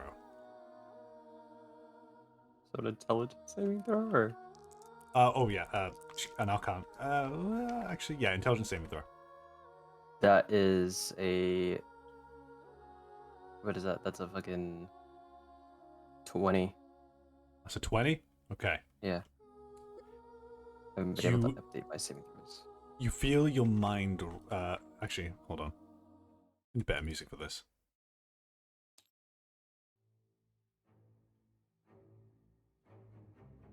You feel your mind racked with a pain that you can't really fully describe. Like a tension tugging at the folds of your mind. You will find yourself falling to your knees and doubling down in response to this. You search your mind and the memory of your parents is still gone, but it's almost as if you can see through eyes that are not your own for a moment. You see a scene in front of you, the corner of a tavern, but not in full clarity. The world is clad in flame around it. Sat across from you is a man dressed in purple. He wears a fractured and broken object around his head that resembles a crown, but contorted beyond recognition.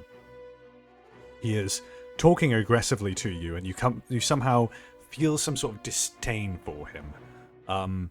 Across to the other side of the table next to them, you also see a lagomorph, a rabbit. It's Helen, and she's sort of looking down at the table, while Pewter, the rabbit that now is with you, is sat on the table too. For a moment, you catch your eyes glancing down, and you see your own hand, a bronze-scaled, clawed one, or your mind is wrenched back to reality.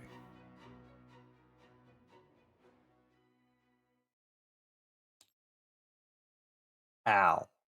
It doesn't say that. It's like. Does he like wince? I'm on the floor actively. Like, my ass is fucking. What is it like? I don't know how to.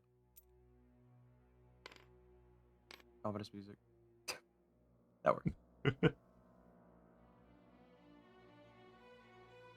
Okay. So. Looks like we traded. Surprise. I poke you through it with my violin bow. I'm alive. Do you have brain damage? Not in the normal capacity. I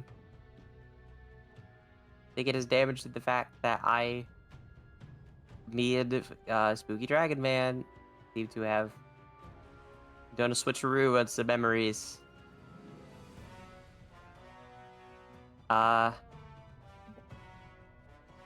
There's a guy with the crown thing. I don't know. Helen was there. Oh, Helen was there. Yeah, Peter was. Pewter, why did you tell me about this? Huh? Why did you tell me you met the bronze dragon? Ask the rabbit about the crown guy. Well, I met the bronze dragon. I didn't know he was important. I know that Helen was talking to him a lot. What were they talking about? I don't really know. They gave me snacks, and I was just enjoying the snacks.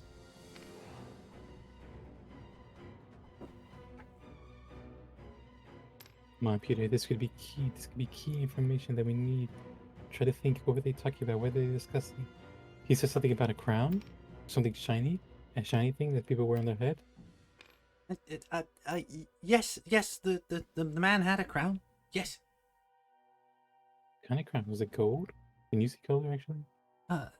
No, it wasn't very shiny. The bunny says it's not very shiny. Does he know where it was? He said that, that another person had it, someone in purple. Wait a second, someone in purple? Yeah. Sweet. That bartender was just talking about someone in purple. Yeah. We might have just recently ordered Fuck. the tavern. Fuck. God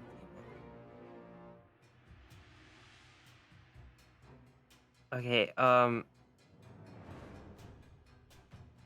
Okay, ask the rabbit, was that here? Did that happen here?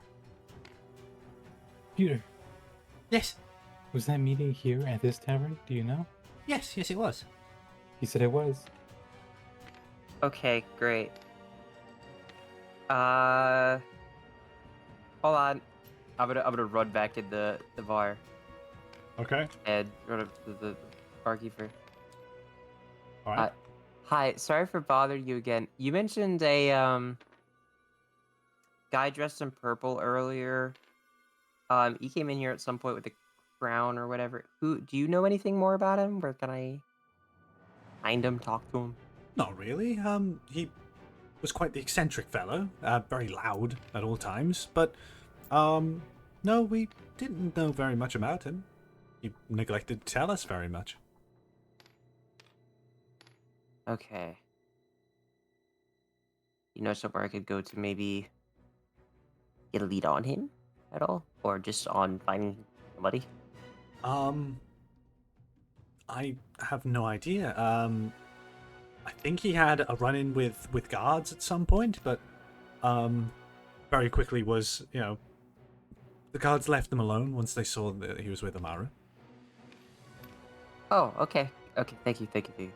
I fucking, run back out. What are you doing? You doing the fucking worm over here? Oh, thank you for the raid. Thank you very kind. Welcome on in, people. Welcome to a little slice of hell. We are currently playing D&D 5th edition. Right, carry on. I'll deal with the raid in a moment. Okay. We have no fucking leads. Other than he had a run-in with the law, apparently, so we could try and ask Flaming Fist if they're gonna be helpful. Flaming Fists are not going to be helpful. Yeah. According to Peter, he said that they were all together in the tavern here. And I would be willing to bet that the Flaming Fists were either not involved or are too scared to become involved. Bartender lady said that, he had a run-in with the law, but then obviously Scary Dragon guy said, told them to buzz off. That's another raid. Oh my god. Do you mind if I quickly just relay to these guys so that they know what's going on? Yeah, absolutely. Go ahead. Yeah, we've had 2 raids in a row now, actually. Okay. Hi, everybody. I'm Ryan the Bun. I Thick Bunny. Usually streaming VR chat, but at the moment we're doing a... We were playing together, we promise. Sure. But yeah, this is a campaign set in the events after Baldur's Gate 3. Specifically, our Baldur's Gate 3 save that the 3 of us played through. This is session number 2.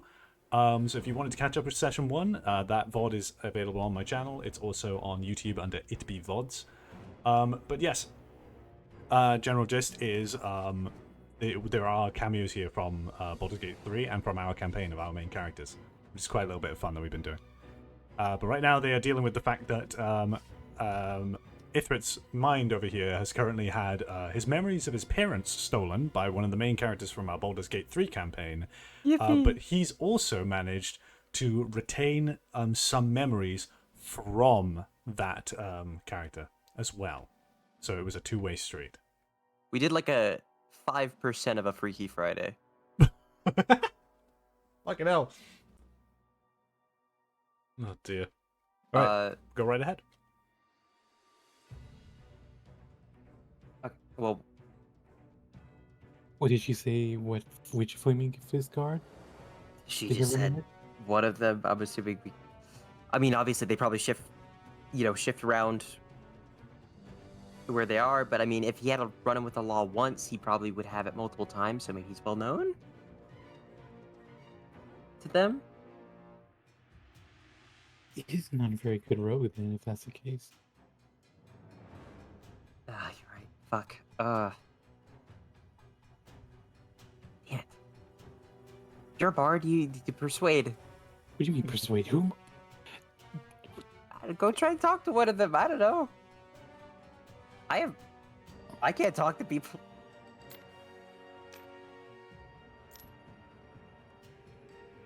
I'm gonna come over to this guy here. Okay. This man is just a street bard who sat there. He's not playing any particular song. He's just sort of plinking away at his lute. I kind of crouch down in front of him and say, "Hey, how you doing today?" He looks up at you and just says, "Doing fine, thank you. What do you need?" Well, I have a quick question for you. Have you been out here all day? Yes, I have been. Well, yeah, it's come to our attention that there is someone of a suspicious character here, and we would appreciate if you could provide your assistance. There is someone who is in a vibrant purple robe, who we're trying to locate right now. Have you seen any characters like that come by, step by here? Maybe talk to any of the guards? Well, I saw someone like that a few days ago, but hide nor hear of him since. No. Do you remember what time or which guard he has spoken to? I wouldn't be able to recall. All the guards dress the same, and I don't tend to look them in the eye, to be honest with you. I don't think many people would. Do you know where then? Well, I think it was roughly around here. It was in this opening here. Near the statues, I do believe.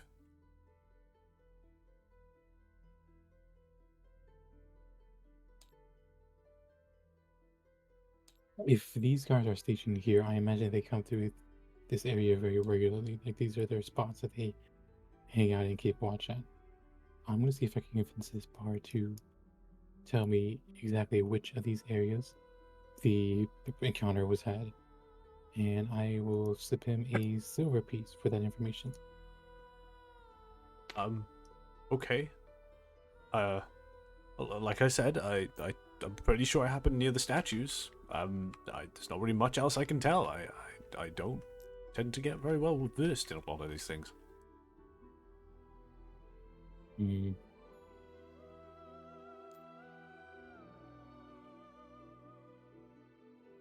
So you haven't seen anything at all then? I've seen lots of things, but when it comes to that man, like I said, days ago, I spotted him once or twice. I never saw whatever happened with the law, but I did hear that he had a run-in. Okay, if you had a run in with the law, right? Mhm. And it was after going to this tavern, logically speaking, it would be a guard who'd be positioned at the tavern itself. You do. So, I was thinking that, but I just wanted to confirm. I mean, worst case scenario, we ask him and he tells us to fuck off.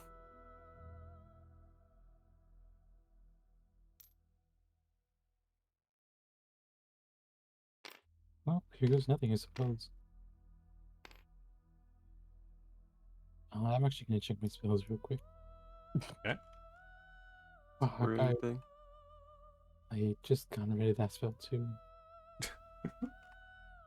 That would have been a perfect time for charm person.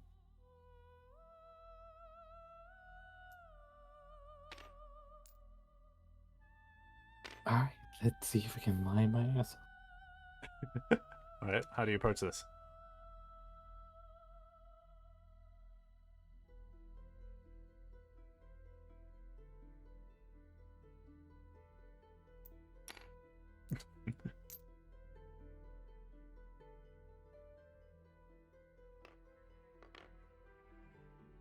Hmm.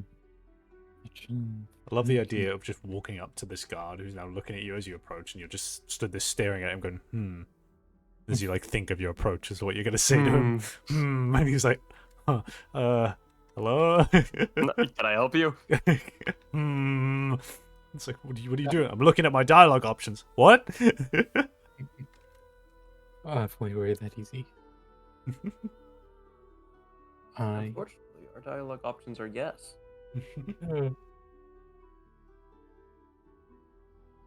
I am going to introduce myself as a. I was gonna say courier, but no, as a investor. Yes, I shall introduce myself as an investor.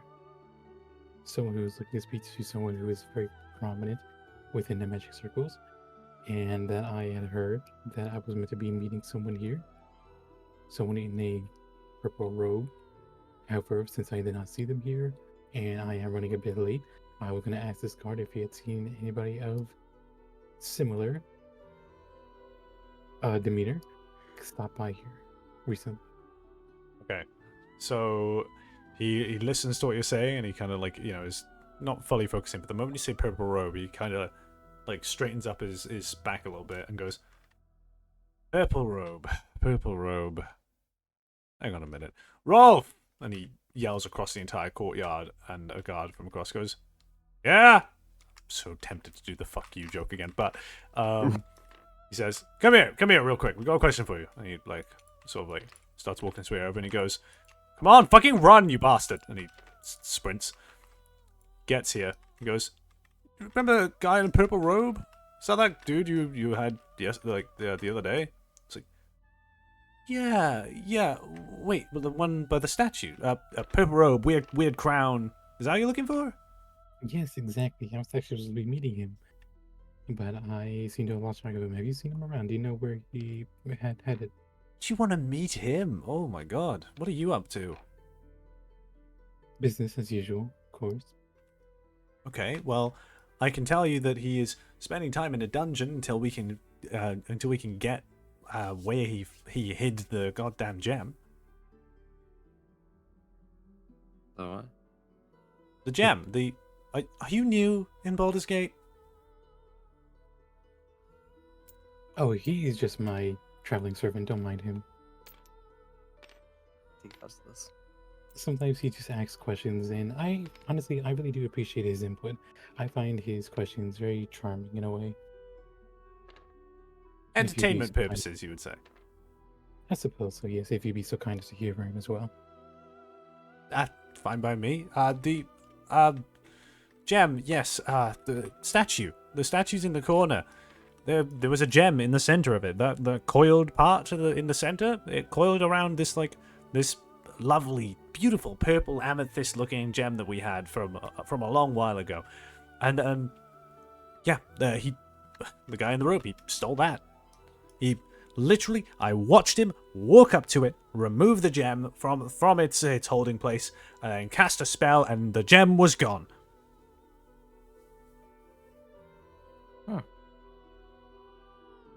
Echo. Hmm. How much do you want to bet that was the gem in the envelope?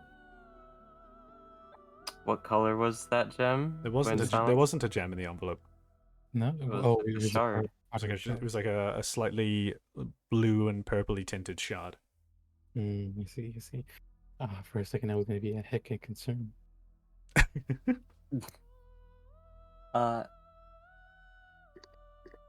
Weird. Okay. What?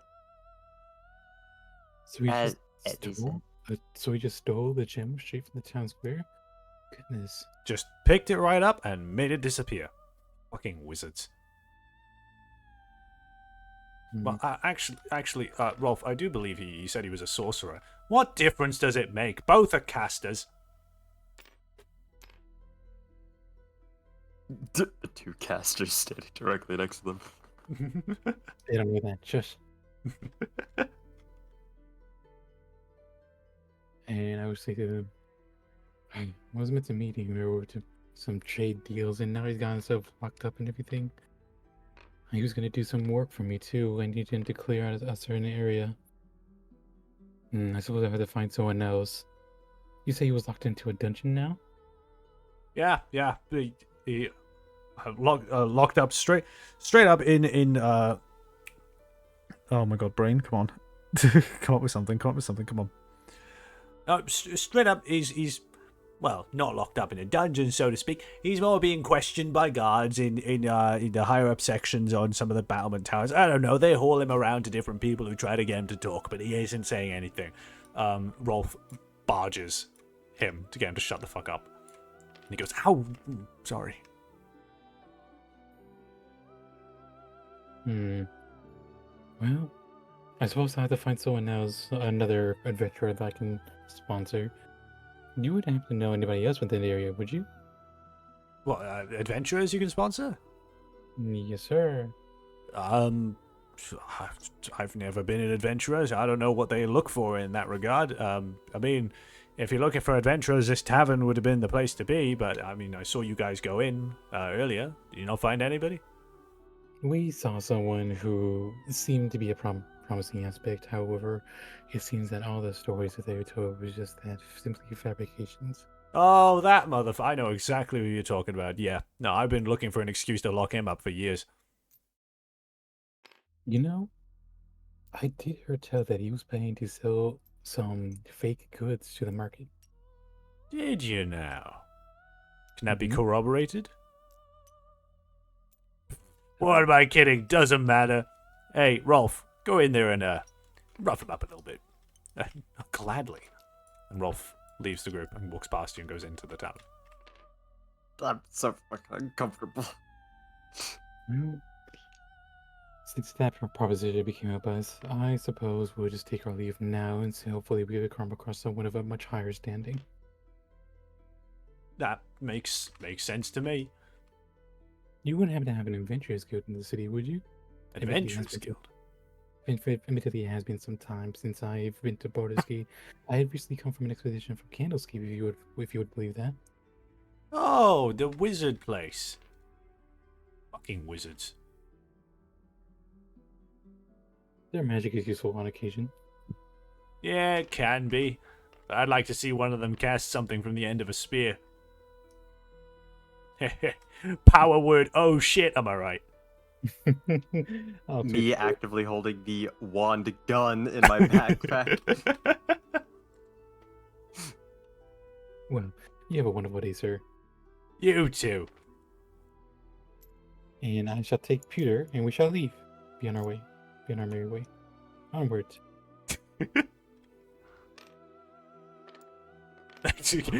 Gone. Removed. Reduced to atoms.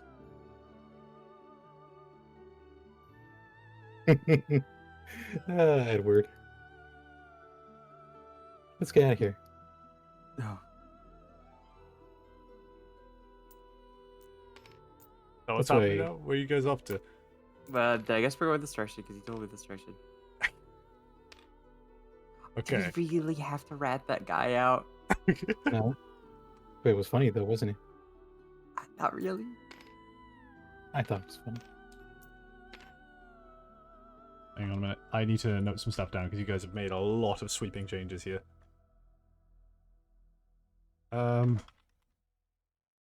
problematic.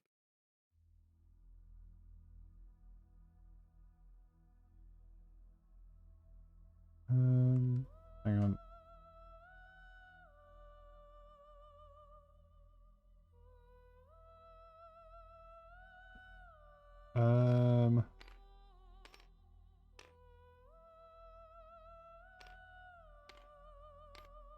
Also, Echo, I'm sorry again for, like, strangling the conversations. You are...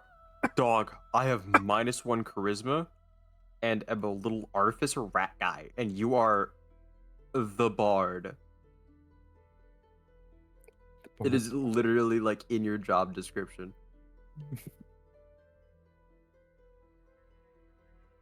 Okay. So I've noted down some of the extra changes you've made to this world now as a result. Do you think you'll be coming back here off? I mean, I can... Yeah, the docks. I'll erase the docks. Yeah. I'll replace that with something. This is a pattern I should really use. Where I start, like... Yeah. You Sectioning like it leaving out. half the board? Yeah. Yeah. Makes it a little bit easier if you guys return to places. Mm-hmm.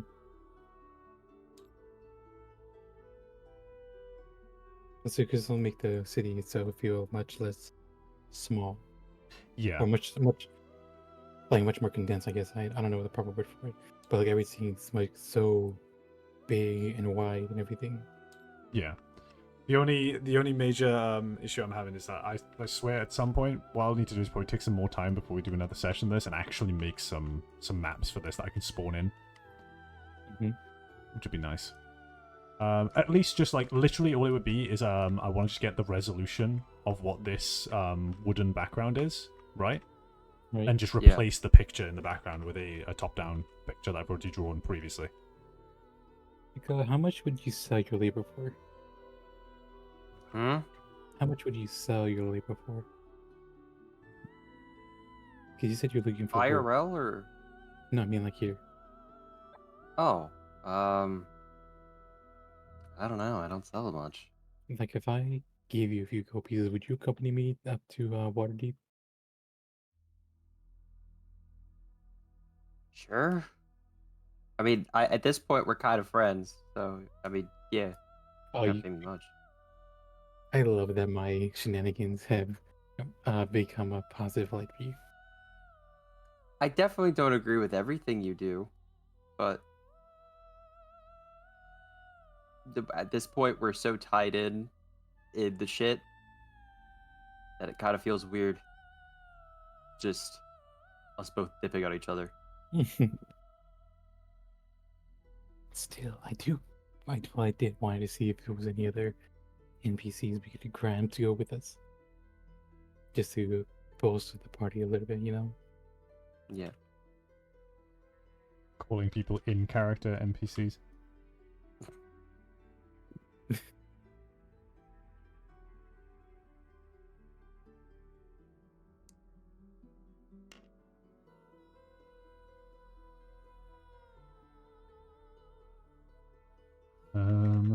Okay. Just give me a minute. Think of this as a loading screen. Mm-hmm. So, what is our plan moving forward? Because we can probably go find and see the Purple Robed Wizard, but what's our plan for that? Because I don't imagine they're going to be pushovers. Yeah, because the idea of like, I mean, there's so many unknowns that I just don't even think we can start to act on it right now. Mm-hmm. Because there's the issue of we don't know where he's being held. We don't know what he even acts like. We don't know if he's just gonna try and attack us on sight.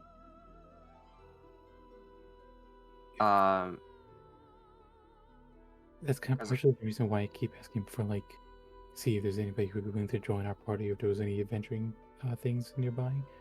Because I wanted to see if we could possibly, like, find a dungeon nearing crew.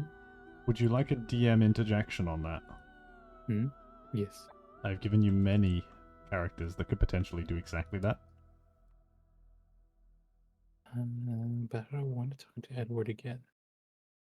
I said many, not specifically just Ed fucking Ward. Ed fucking Ward. We can get Gilroy. We can see if we can convince Gilroy and his kobold to join us. And then Ryan's gonna throw at his throat trying to constantly scream. Yep. Okay. I don't think we will get Gilroy to leave his home. Probably not. He has a kobold friend.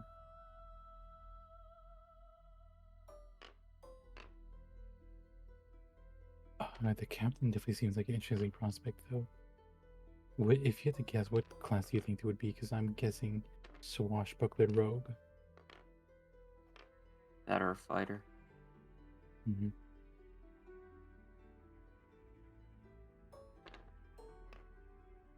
Oh, God, I don't know. Okay, next area is ready. Oh shit.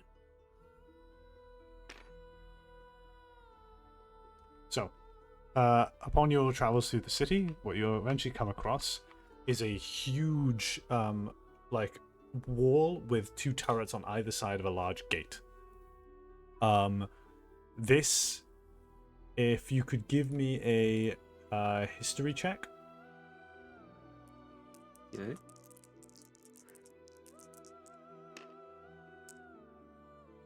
That is a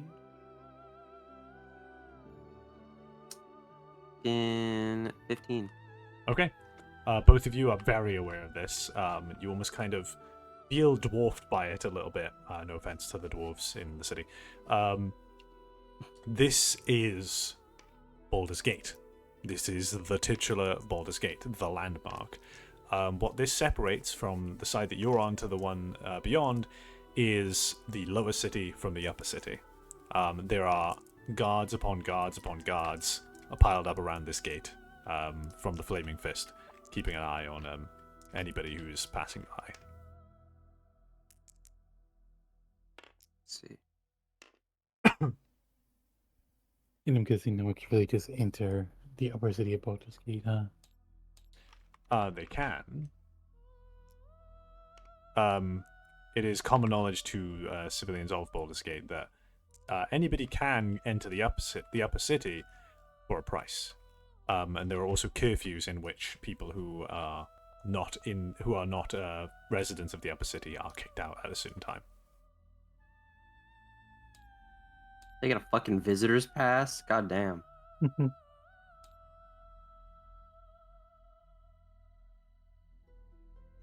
Did we ever get into the upper city of Porter's Gate during our save? Yes, for the final battle.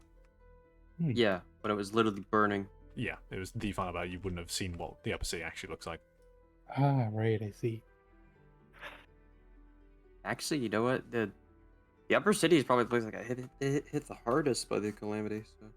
Mm. Oh god. Oh.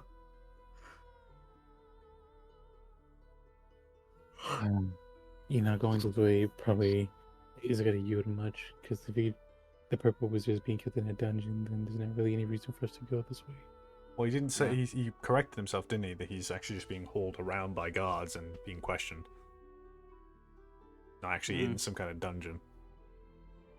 Yeah, but we're just being moved constantly. Makes it harder.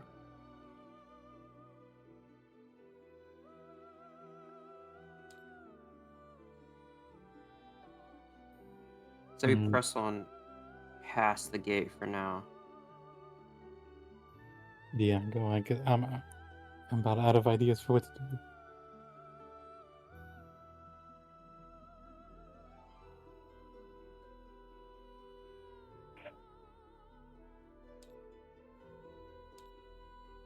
So, right, I guess we'd be moving past the gate. Yeah. I suppose so, yeah. Okay, so you're gonna approach the gate. No, not like a go through it. I think it means like go over yonder this way. Okay.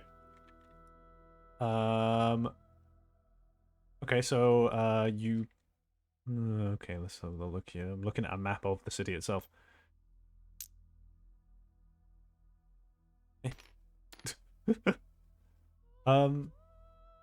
know, probably be really fucking helpful. One sec. Let me do this. War. Hang on. Hoping this doesn't break anything.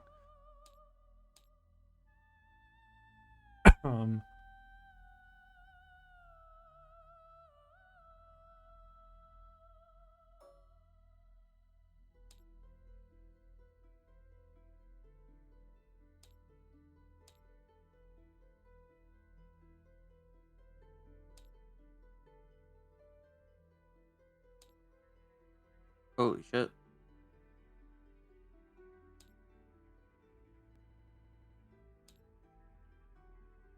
No.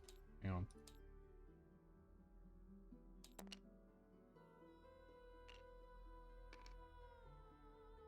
It's a really weird scaling effect.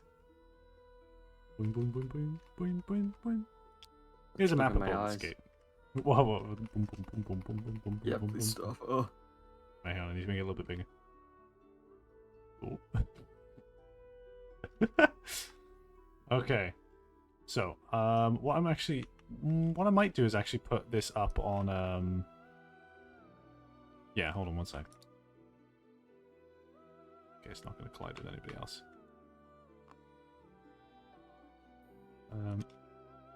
Yeah, I was about to say.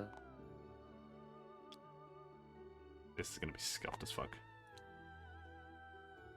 It's the name of the game. Probably better if it's down lower. Brampton. Brampton.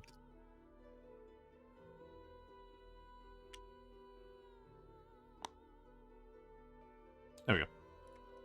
So here's a map of Baldur's Gate. Where you guys are right now is at the gate itself.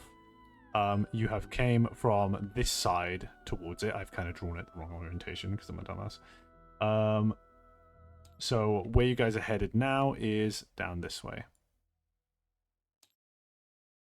So we're going to theatre the mind this a little bit. We'll draw places when it becomes an important place. Yes. So yeah, you've walked past Baldur's Gate itself, and you've ended up in the Steeps, which that is one part of Baldur's Gate I've not read about.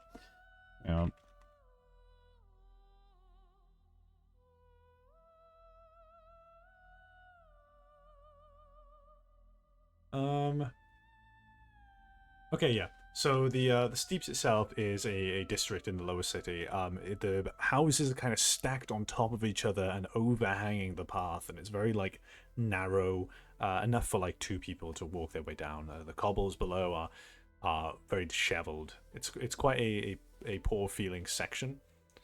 Um, However, in this location, there are two businesses that you find upon walking around.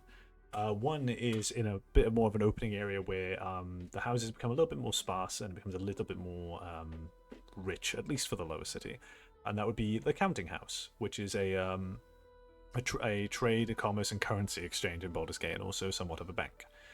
Um, and then there's also a fireworks shop called Fellow Gears Fireworks. Hmm. You also do find the occasional few statues with titles on placards in front of them. You've got Sea Serpent Tamed by Umberly, Faithful Shopkeeper Meets the Honest Trader, and The Queen's Favor, which is a marble fountain that depicts a life-sized sailing ship that appeared as if it was sinking beneath the waves of the ocean. There is also a temple here, which is the Water Queen's house, which is a temple to Umberly. Alright, we went there. Remember that? Indeed, we did.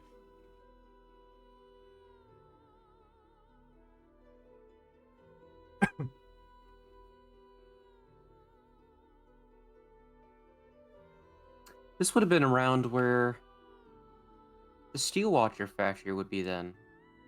Water Queen's house kind of has the Steel Watcher factory. If it's going to be anywhere, so you got Water Queen's got that, and we got the Steeps coming along here. Could you move your hand a little bit, Echo? This is it's a giant hand when you're actually scrolling over stuff. Probably be around here. Yes. So you would be able to see across the water. There's a section of area that is cordoned off. There is still rubble and stuff scattered around, all pushed off to the sides though, and in its center it has been replaced with a memorial. You can't make sense of what's actually listed there, but you can clearly tell from the fact that there's this big stone plinth. It's not a statue, but just a plinth with various bits of writing along it and some flowers and various other things placed as offering to it. Damn.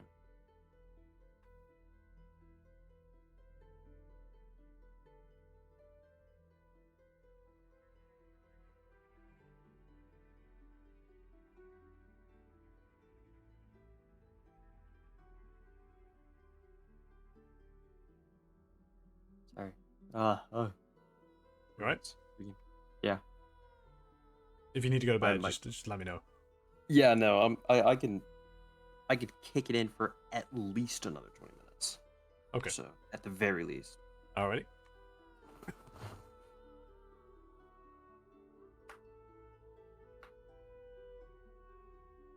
Alright.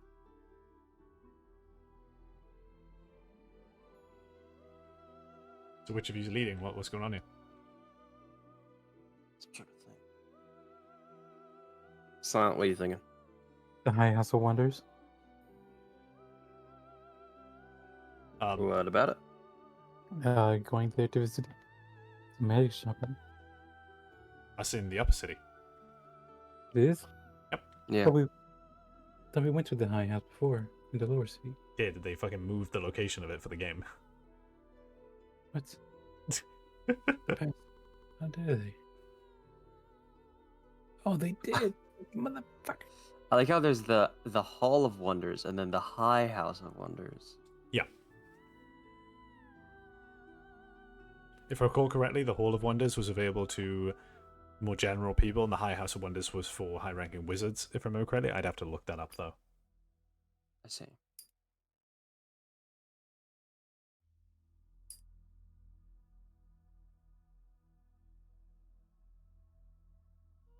Oh, it's a Grand Temple to Gond. Oh. Interesting. A gate here called Gond Gate. Mm-hmm. The Gond Gate is within range for you to go through, but once again, you'd have to pay the fee to get in there. I'm not seeing anything here that I want to do. what I mostly want to do is get ready to make tracks and head up north towards Waterdeep, towards that city there. Or not city, the forest. That's our best bet. No way you're tracking down Helen. Don't have enough information on Purple Rope to really work with him. I don't know how he'd get more.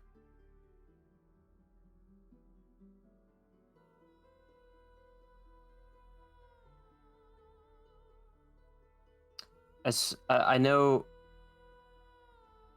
perhaps I am a wee bit stupid. Right. I know you said that there were kind of some characters that were kind of introduced to maybe bolster the party if we wanted them. I mean, I know the captain was a good example. What were some other examples though? The captain, Edward, and Gilroy and his kobold were the main three the main set that I already the ones that I put out with the intention of that they maybe could end up in your party. Almost any character could end up in your party if you wanted to, if you managed to like talk your way into it. I see. Okay. I'll keep this more in mind. Traveling between cities is quite a dangerous track, so if you wanted to gather people, you probably should. Mm-hmm.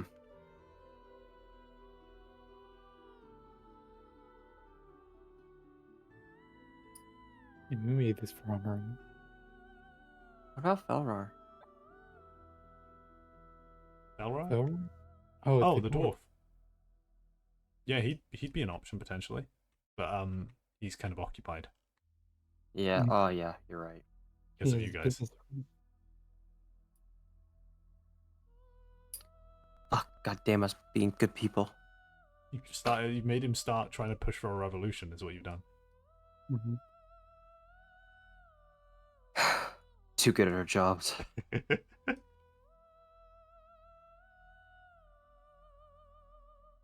I guess we could try to convince Gilroy and then the captain. I think that's our best bet. Okay. Who are you going for first? I want to talk to Gilroy. Go talk to Gilroy. Right, Yeah. Theatre of the Mind for now. Yeah, Gilroy's shop. You know what it looks like. Mm-hmm. So you head back up through the city, and as you do, the sun is beginning to set. As you enter Gilroy's shop, you find that he's nowhere to be seen inside the shop itself right now, because of course it's starting to get late. All right.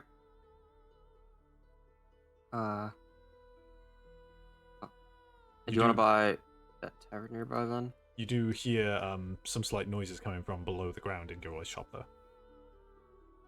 I am gonna go over to the counter, and I'm gonna knock on the counter. You hear whispering from below the ground for a moment, before a disgruntled yelp, and up rises Gilroy from the floor. Gilroy! Good evening, Mr. Gilroy. How are you doing tonight? I'm doing Gilroy.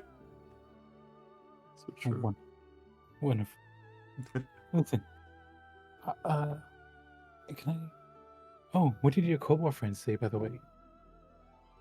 When I actually tell him hi for me. He doesn't say much. Can I He meet him, never please? does. Huh? Can I meet him, please? He taps his foot twice, and rising up directly next to him is a kobold. Fuck, he's a kobold? Oh, yeah, I forgot to mention that to you. Sorry. That's who he was talking to. Holy shit. Okay. So, Mr. Kobold, I know you don't speak much. Do you prefer to write? Because I would just like to know your name, please. He sort of like crouches down and just like tries to find the words, and just goes, Krell. Krell? Krell. Well, it's lovely to meet you too, Krell. So, what is it that you do here, Krell, other than provide assistance to Gilroy? Elevator.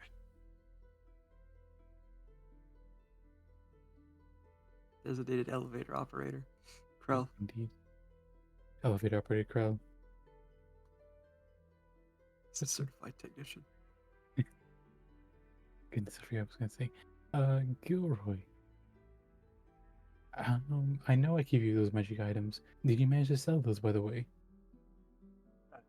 Well, not yet, of course. Not yet? Hmm. It was like Do the you? same thing. Have you had any other patrons since we saw you earlier this morning? Gilroy shakes his head for one of the first times he's not being loud. I am very sorry to hear that, Gilroy, and I know that most of your merchandise here had ended up being used in a conflict that we had with that mind flayer before. But what I wanted to tell you, or what I wanted to offer you really, is that we were planning to go on a expedition very, very soon, in fact. And we were hoping to see if maybe you'd be interested in joining us as well. If we come across any magic items, of course, you'd be able to sell them at your shop here. And it would maybe be a good way to make some additional currency. Gilroy seems to stop and think about it for a moment. And he says, "Give Gilroy just one moment." And he taps his foot twice on the floor and looks at the kobold. And the kobold kind of like panics for a moment and then steps down below the ground. And then you see Gilroy slowly go down, and he gives you a thumbs up as he goes down. His thumb is the last thing you see. Mm-hmm. You hear a bunch of whispering below the ground, and then so like you just hear like and then you hear the kobold go, Why are you just making weird noises at me, sir? and then he just kind of goes both rise up from the ground again. Gilroy kind of looks at you and goes, "Will there be gold?" About as much gold as you can expect from a random adventure. Gilroy's in. The kobold is too. Sir, you didn't ask me. Are you in? Yes. Kobold is in. What is in? Very good. Have either of you had any official trading, though? How good are you with weapons? Or magic? Gilroy simply looks at his hands as if like the type of person that would like look at their hands in horror as if they've just committed murder. And just goes, "Gilroy has killed men with these fingers." Goddamn.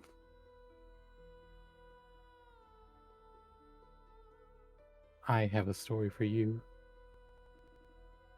But I will tell you that later during some other time. Perhaps during our adventures as well. Because I would definitely love to hear your own tales as to what you've done. And Krell, too. How did you manage to get a kobold here? He's very good at talking.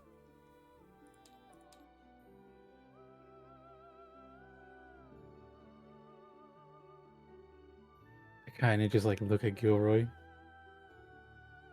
Gilroy is fantastic conversationalist.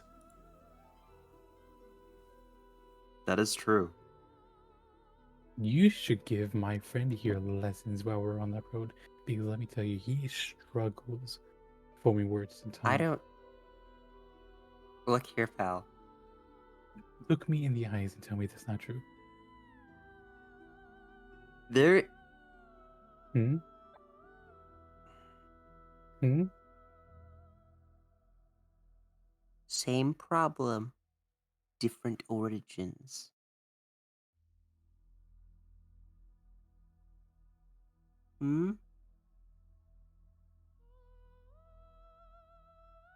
Pal? I'm not even sure what you mean by that. Anyways,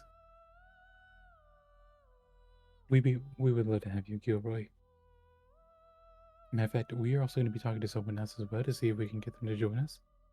But we will stop by to you soon to let you know when we leave. As a matter of fact, we're more than likely going to be leaving within the next couple of days. So make sure you're ready. Gilroy gives you a nod, and so does the kobold too, but the kobold doesn't realize how long its muzzle is, and it clips the table, and he staggers backwards. Poor guy. Poor guy.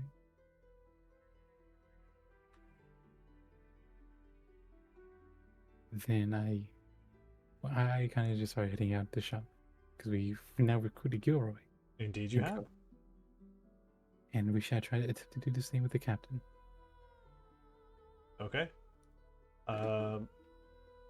So I'm assuming then you, as the sun sets, you approach the pier. Mm-hmm. Okay. So as the sun is going down, you make your way to the pier. And on your approach, you see that the captain is there, but he looks really solemn, and he's like sat at the edge of the. He's just sat down at the very edge of the pier itself, looking out into the water. I am gonna go up to the captain, and I'm gonna sit down next to him, just like kicking my feet off the side of the pier, Mm-hmm. and I'm not really gonna say anything. I'm just gonna sit in silence with him for a little bit, just like taking it to the side of the ocean. Okay. As you do so, he glances over at you for a moment, recognizes you, and then remains seated with you by his side.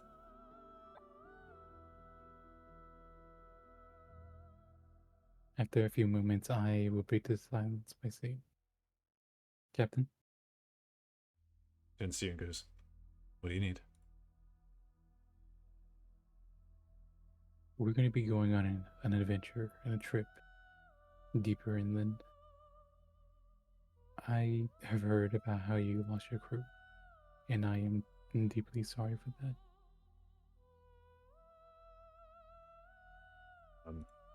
Thank you.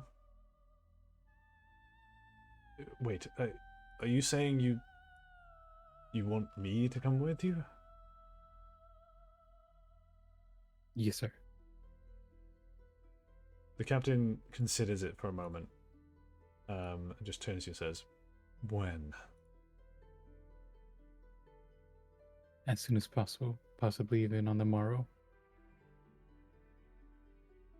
The captain looks like apprehensive to it at first, but then he like looks out to the water and he chuckles for a moment. He says, "Well, what good is being here sulking, I suppose, huh? All right, you got me. When would you like me to meet you, and where?"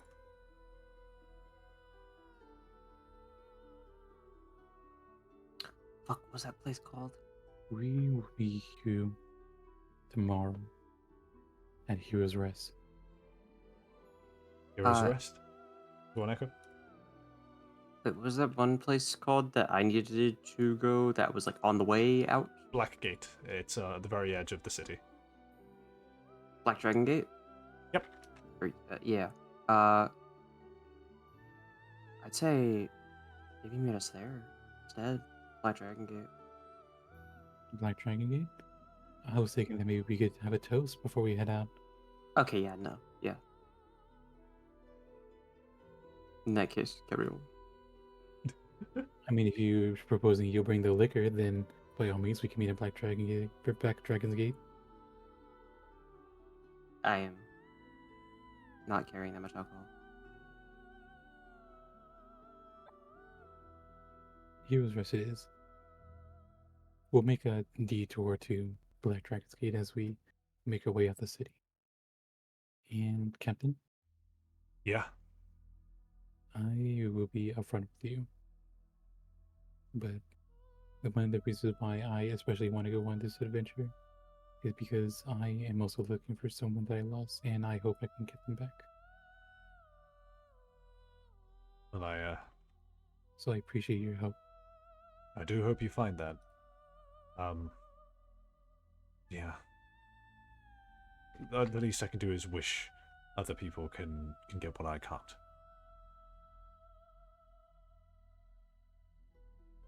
We'll be seeing you tomorrow then, Captain. You got it. Sort of like says, and goes back to looking at the river. Silent, you got that ungodly riz. I swear to God. Put together a fucking team. Yeah, you really fucking.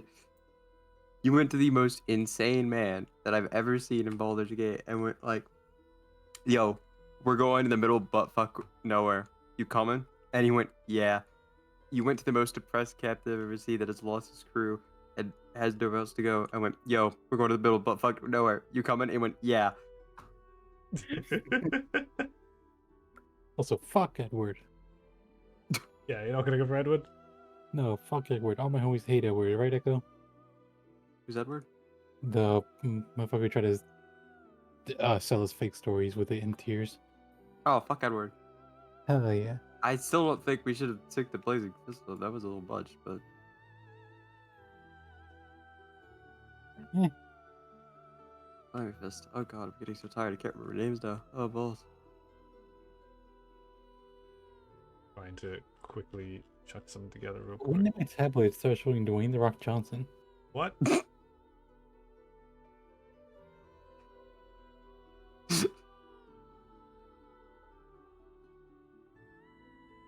I wasn't looking at my tablet and I put up photos of cats before and now.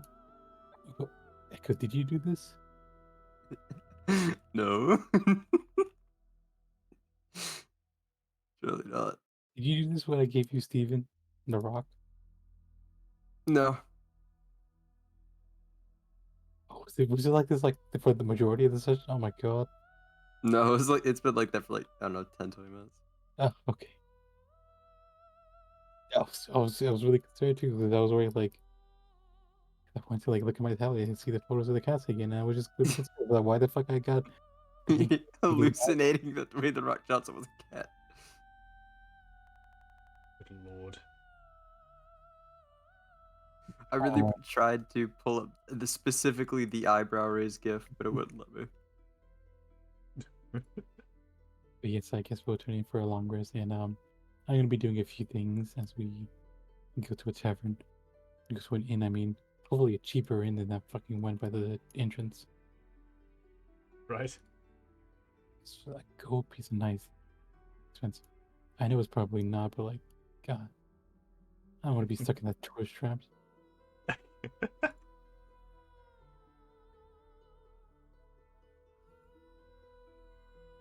Cannot wait to go to Blackgate. Heading over to Blackgate? Are you doing that Okay. tonight before the long rest? I actually might, yeah. Would you like me to accompany you, or are you gonna tackle it on your own? I mean, I could do either. I'm easy. Tag along if you want. I can do it on my own.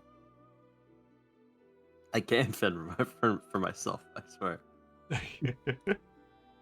I shall tag along if just to tinker with the orb, and I shall use Stanley as for help.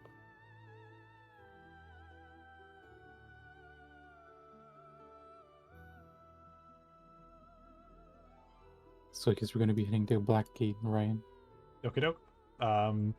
So on your way, so in order to get to Blackgate, you are going to have to pass through the upper city or go around the entirety of Baldur's Gate. Mm. I have a plan, Arthur. Okay. Just need money. So which gate are you trying to go through? Well, it's already nighttime. Fucking wait a minute. I think there's no time to take the curfew. How far away is the curfew? Now. So we didn't know that. Now? Balls. Part of me was banking on you guys going to the gate and not realizing.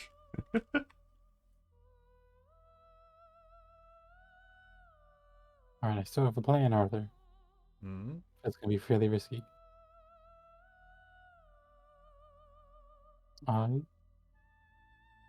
Okay, so we're gonna go up to a gate, right? Any gate, doesn't matter which one.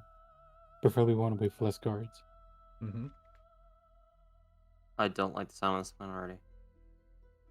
I am gonna pull out my violin, and I'm gonna start playing Serenity music. Something slow and calm, you know.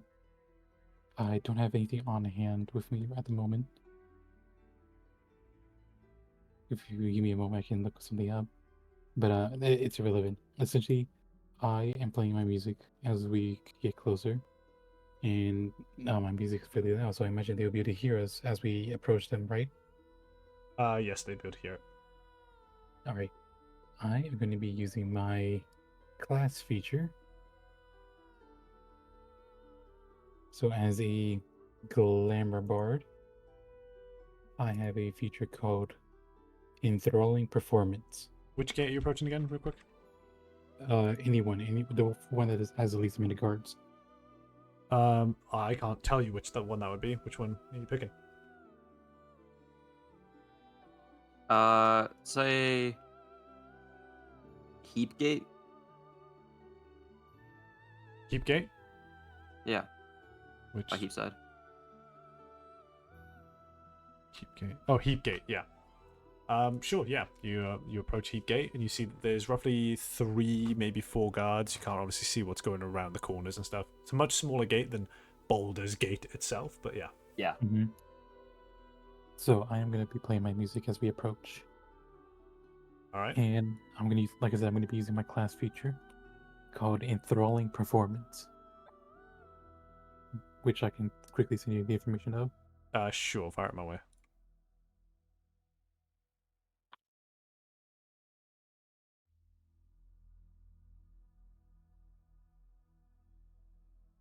There you go.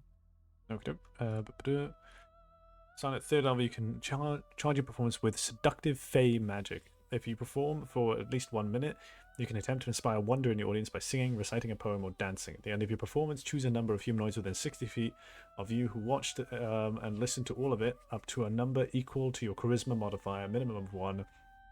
Each target must succeed on a wisdom saving throw against your spell save DC or be charmed by you. While charmed in this way, the target idolizes you. It speaks glowingly of you to anyone who speaks to it, and it hinders anyone who opposes you, avoiding violence unless it was already inclined to fight on your behalf. This effect ends on a target after 1 hour. If it takes any damage, if you attack it, or if it witnesses you attacking or damaging any of its allies. If a target succeeds on its saving throw, the target has no hint that you tried to charm it. Once you use this feature, you can't use it again until you finish a short or long rest. Okay. So yeah, you approach the gate, and you begin playing your music, I presume. Yeah, well, I'm playing it as we're approaching. Okay. So you approach the gate and begin playing your music. Give me a performance check real quick.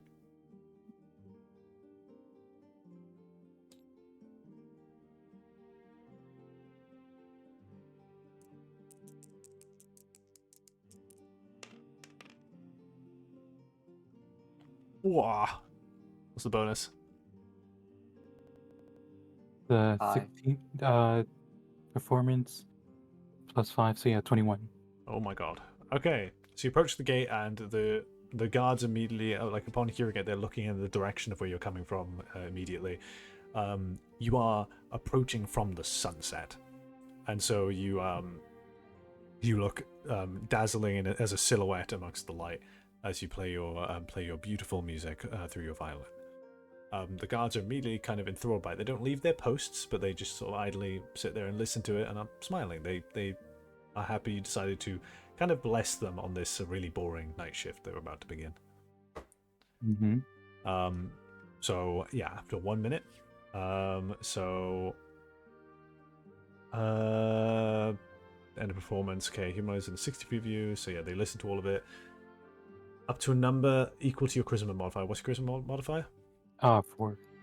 Fuck, you got all of them. Okay. Exactly all of them. Like meets it beats level.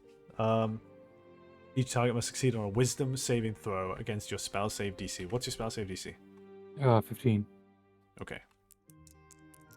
1. 16. 2. 3. 4. 2 of the guards are charmed by you, 2 of them are not. Hey, you know that completely works. Yeah? Yeah, because it says that they'll hinder anybody who tries to get in my way. Okay. That's perfect. 1 for each. But essentially, as we approach the gate, I really hope my silver tongue can pull this off. But I am going to take a bow when I finish up my performance. And I will say to them, "Evening, you fine gentlemen. I hope you enjoyed my enthralling performance. I, for one, would love to be accompanied by music, but, as a musician myself, I can't really find the same comfort in other music than I can my own. But essentially, the reason why I'm here now is because I am looking to return back to the Upper City. I am finished with my adventure here, so I was just making my way back now." The two that were charmed by you completely are going along with you and nodding and understanding. The other two are sort of squinting a little bit and go, "Well, it is curfew, you know." And then immediately, one of them says, "No, it's fine. We can let this one through. They're lovely." So it's there's a little bit of squabbling back and forth, but just check something. I will say to them, "I understand that's past curfews, gentlemen, and I am not attempting to try to subvert your own practices here. Rather, what I'm trying to do is I'm trying to return back to the Upper City. You see, I have a performance that I need to do in the morning, and so I was looking to head back and to prepare for the morning to come." One of the guards goes, "Well, that makes sense to me. We should let him through." The other two guards are a little bit apprehensive, but they sort of look left, look right, and they go, "Just make it quick. Come on." Right? And we make our way to the Upper City. All right. Just like, I just imagine him just like close and following him. Yeah, just like supposed to be here. yep. Okay, so you are now in the Upper City. Welcome to past the Heap Gate. Welcome to well, there's like The wide. Well, no, you're at this section of houses that are all like gathered up. Once again, quite dense, but these ones are a lot more rich than the ones you saw elsewhere. However, you do notice that some of them are in states of disrepair and are still have scaffolding as if they were to be repaired themselves. However, like there's very little labeling on them at all. But beyond these buildings, you do see this massive opening called, like, that if you know your Baldur's Gate history, would be called the Wide, which normally is where traveling markets would show up. But right now, there is nothing present in the Wide.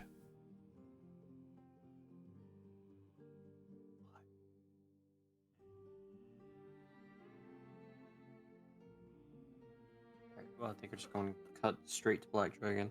Straight to the one. All right.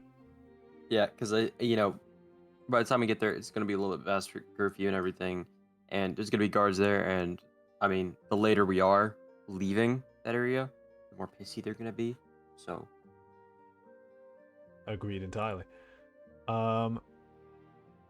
So yeah, so you go through the Upper City itself. The best way to describe the feeling of this place is it's sickeningly wealthy. It's very clearly a much bigger class divide. In fact, the Upper City itself is quite literally upper. As you came in, it was almost a slope going upwards. It rises up over the fog, and this area is beautiful. You can almost picture it as what Baldur's Gate probably should look like to everybody. This is the Baldur's Gate that the stories tell of.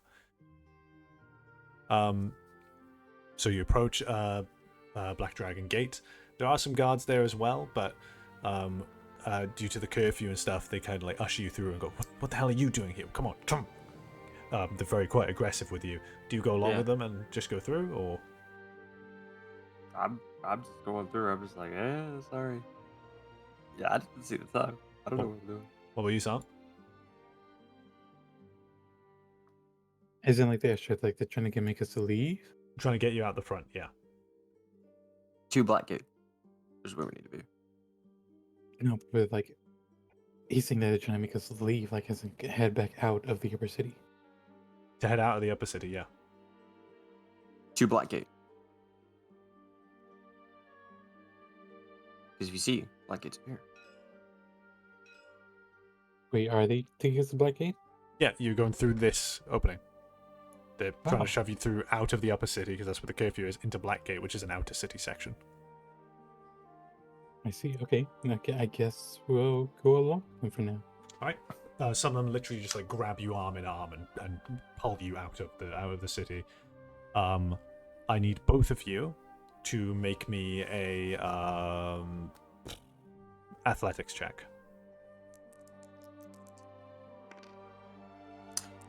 I fucking crushed that. That is a 22. Alrighty. Sam, what's your bonus? 2, so that'd be a 10. Okay. Echo, they basically try to toss you out of the gate, but you completely manage to you fall on, do a forward roll, and then jump back up on the other side of it perfectly fine. Out of pure I'm used to getting instinct. thrown out of places. Yeah. Can I roll acrobatics instead to try to stick the landing? Well, I mean, no, you did a barely a pass. No. Yeah. So you get thrown and you stagger and stumble like the kind of endless fall you'd see on comedy shows and shit like that. Yeah. Just like stagger around, stagger. Will he fall? Will he? And you don't. You manage to steady yourself at the very last minute. You are now outside of Baldur's Gate yet again, and the sun has completely set behind the hills as night falls on the area outside. I'm like streaming my jacket and everything after that ordeal. I'm just walking. Just walking. You so fucking fuck. You leave me My ass is fucking- on a mission. Right, where are you going? I'm finding Smiths, baby. Okay, you can see plenty of those immediately. The moment you enter Blackgate, there are blacksmith shops here, there, and everywhere. But most of these forges are currently extinguished, and the doors are locked up tight because, of course, it's nighttime now. There is, however, one forge that is still giving an ominous orange glow to the area that it's situated in, and you see a small dwarven blacksmith hammering away at an anvil. At some glowing piece of metal. Yeah. I want to walk up and patiently wait for him to finish so I can talk to him. Okay. Yeah, you approach and he's still hammering away at it, and he glances up at you and then looks back down and keeps hammering. Looks up at you again, keeps hammering. He looks the third time, he stops and he puts it in some oil, and it all hisses away and goes, "Oh, what do you want?" I was wondering, are you still open? I suppose so, until I'm done with my job. Alright, I like to put it in order for something that's okay. What do you want? He brings out a little notepad. I need 3, moderate length size pieces of pipe with kind of more thickened metals, corner pieces as well, 2, and a valve with a gauge. He scribbles it all down, and he stops when you say valve with a gauge, and he goes, "I don't make many of those things that have moving parts to them, but I can make you the pieces for it. You can make them move." Absolutely. All right. And he notes that down too. He glances over. So just to clarify, yeah. So gauge that thing, and he lists them all off to you, waiting for your approval. I'm just fucking nodding, just Okay. super excitedly. The man seems extremely bored with his job, but kind of nods, accepts, and just puts the piece of paper in his back pocket. Goes, "Okay, if you want something like that done, give me 2 gold, and it'll be done by morning." Have my money. Go.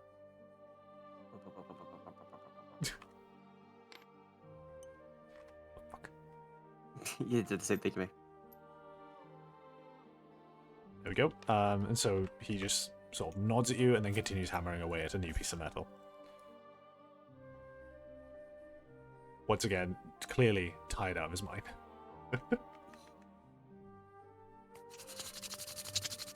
We're cooking. Are we cooking? This whole time is actually looking at it upside down. Okay, what upside down? His blueprint. All right. Unfortunately, that blueprint is about to disappear. Nope. No, I already took a screenshot of it, so. Alrighty. Nope. No, the rock! The rock. My fucking tower A clue. fucking pancake. Where's our minis at? Over here. So. Ah, fuck. Still me. Thank you. Think you can. Gotta clean up for the night, guys.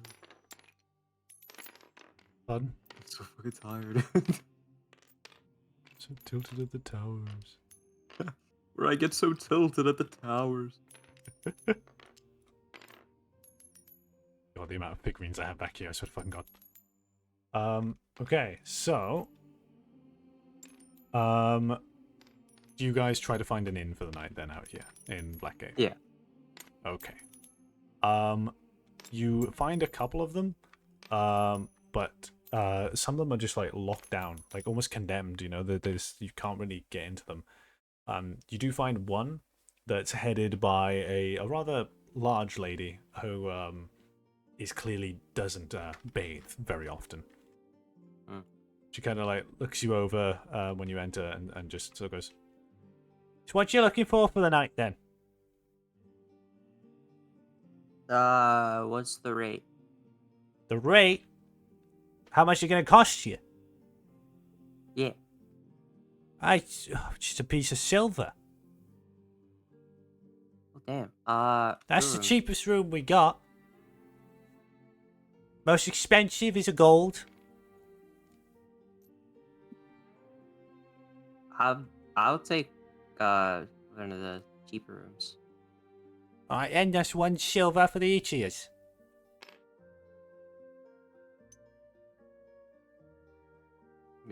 Of course, Salem's thrown at a gold.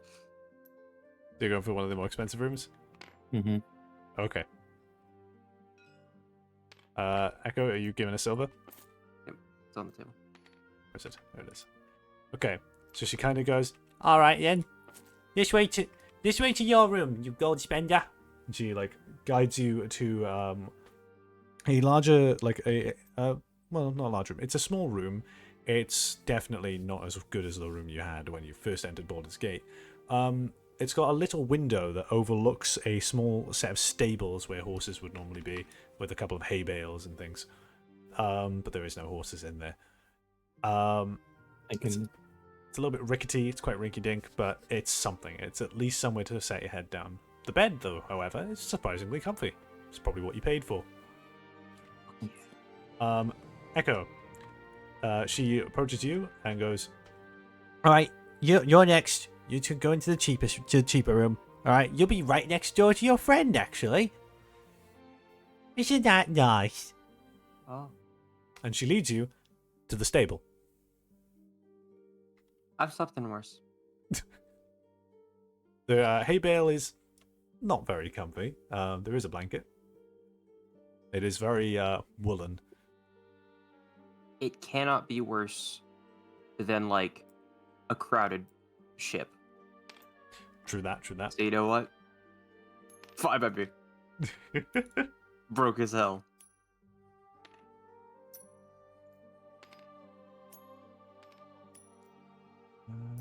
Just checking a thing.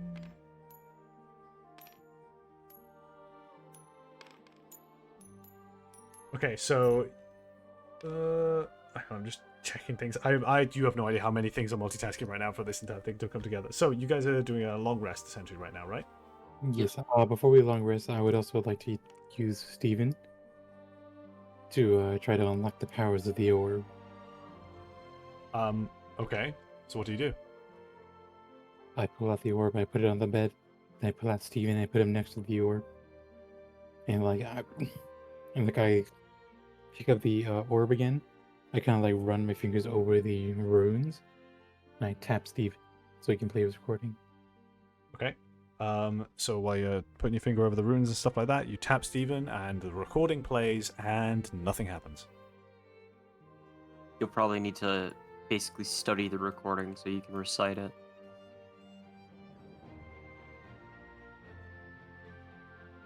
I would like to roll performance to see if I can do that. Go ahead. If I can try to mimic the voice. Give it a roll. Where's my d20? You always put it somewhere. Oh, here it is. Roll it on the rock. The wrong course. Fuck, I dropped it. Nope. Off the table. Bodes well.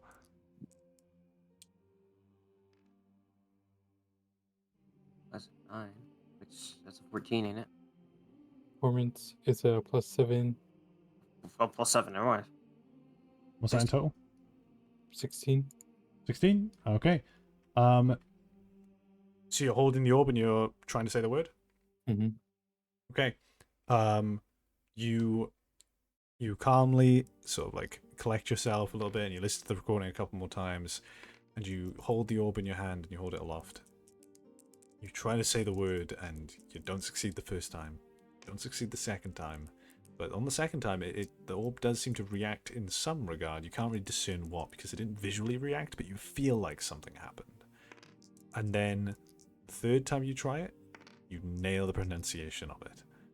The orb vibrates in your hand a little bit before you feel its weight slowly reducing until it lifts off of your hand.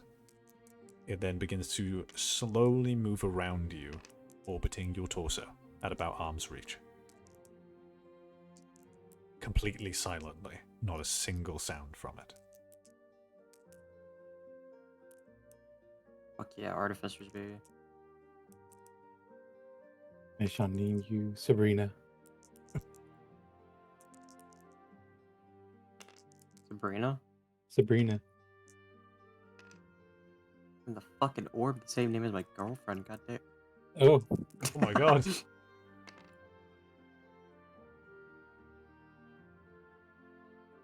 Funny. Sabrina the orb. Subrub. I'm sorry. That's what I'm calling it from now on. Nope, that's the name. Good grief. It's such solid.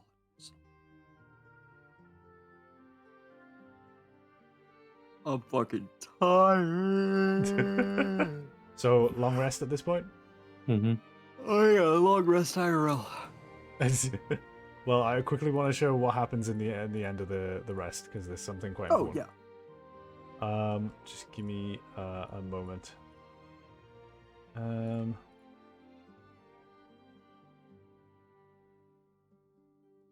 It's gonna take me a moment. So we're gonna. All right, out of curiosity then. Okay. What happens as your characters try to go to sleep? Is there anything in particular? Do you sleep well? Any dreams? I think I stay up thinking about making my thing. I have my head on the pillow, just with my glasses on that bed next to me as Peter, I imagine, just like curls up next to me on top of the sheets in the orb, just floats lazily above me. Yeah. And I guess my mind wanders through a lot of things that happened recently. But moreover, I'm really focused on getting onto the road and following this lead that I have.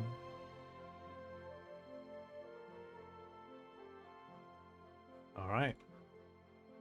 Well, fuck's sake, I am rushing. 'Cause You're all I'm- good. Take I'm your time. trying to pad for time so that I can get it done. Do you want us to keep talking? Do you want us to keep rambling? Keep going, keep going, keep going, real quick. All right. So, as we lay down on our bed sheets and everything, we as our mind wanders, as I said before, and it thinks of our partner, but it also thinks of Echo's character, Ithram, and how during the short time that we've known each other, that they've really become very well. They've proven their worth several times now, and are a very valuable partner to have along this journey here. And Salem is just unsure of how to progress with.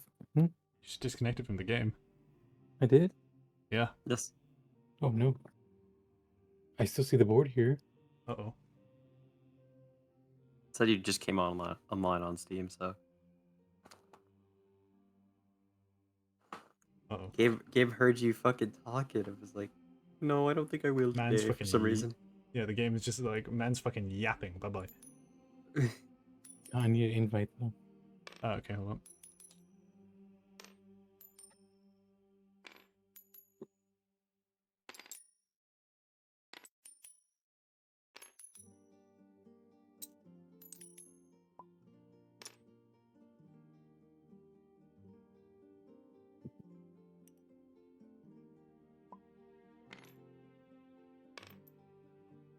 We're fine then, I'll shut up. Goddamn. No, keep going. No, keep talking. I don't care what the game says. Please, love keep listening to going. you speak. Please. You talk know- it. You tell me. No. Yes. Do it. You Tell know me what? you do it. Why can't I put this? That's the regular platinum. Oh.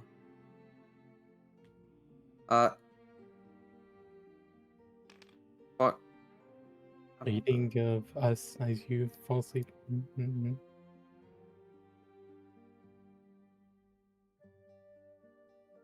I don't know. I mean, oh. You got DC'd again. What the fuck is happening? Oh, Echo got disconnected. Okay, saving game. Please.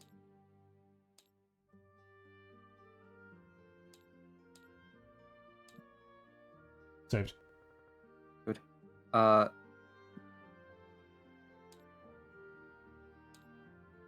Re-inviting.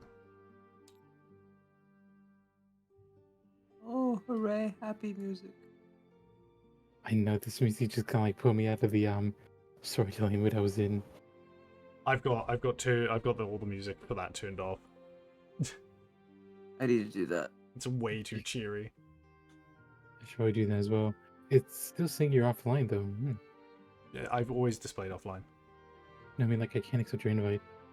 What the fuck? Urge. Has Steam gone down? Perhaps. No, I think it's just some connection issues, maybe. Okay, keep trying. Just give me a second.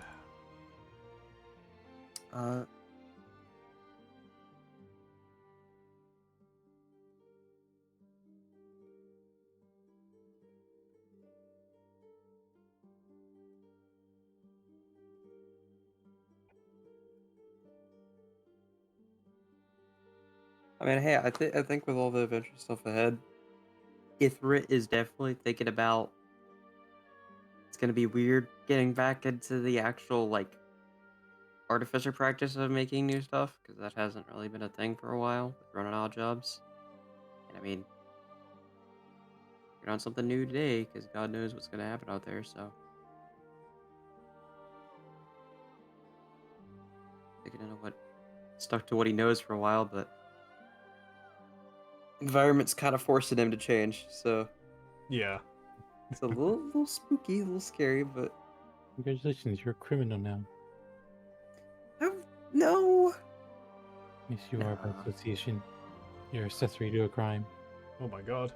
Hey, what crime? You'll do well. No, I was a genuine. Oh, You've adapted well. Well done. You growing quickly. that's the spirit. But that was a genuine question. They'll just laugh with you, just like, yeah, I know, right? No. What's the crime? Yeah, it seemed funny the second time. No, like I need really? a lawyer. Help me out here, guys. Help me out here.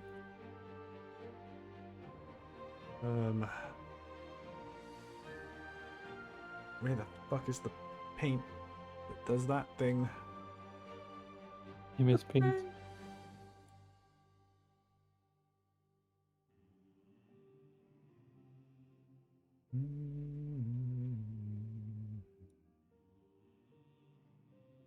Okay.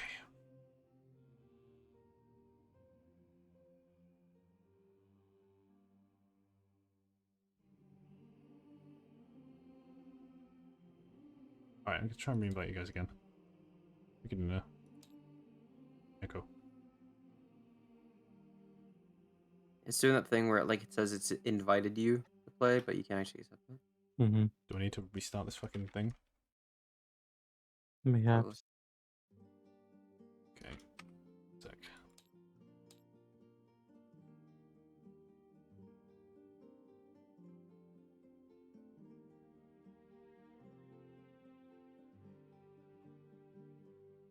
I gotta say, the ability to just draw on things is so amazing. Yeah. Because I mean, I would set that up for my players and everything. Like even in real life, where I have like this giant sheet of paper I put over my table. Oh, really? Yeah, Nice. it also lets them take notes and shit. Yeah, And I mean, yes, there are multiple penises, but yeah. Multiple peni constantly on the table. that is the price we pay. Oh, Because yeah. there are actually good drawings there too. Hey, there's the invite. I'm not hosting it yet. What the fuck? Just start up the game. Well, now says you're in if we can accept the invite. Okay, well, you can accept it now.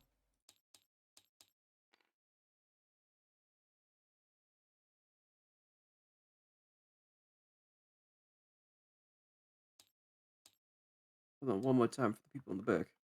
Shall I progress it again? Yeah. Okay.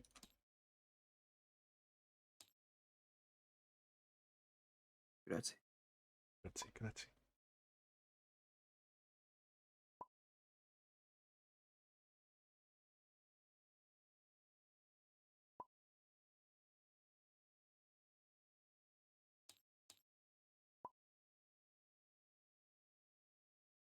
Might take a couple moments more. Fuck's No sake. problem.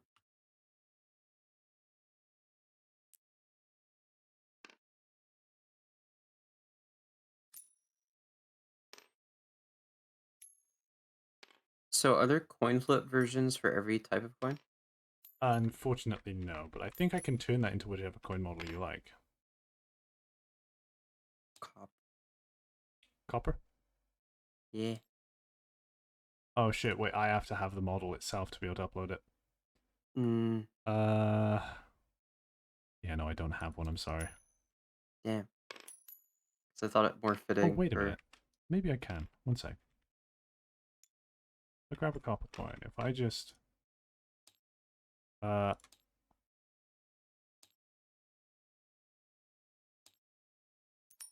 you go. Did you do that? I turned it into a flip coin. Oh, yeah. Do you want me to get rid of your platinum one? Yeah, Right, you got a copper flip coin now. because I feel like it fits better. So are you good with your platinum one, or do you want like a gold one, or what? I want a gold one. Okay. Go ahead and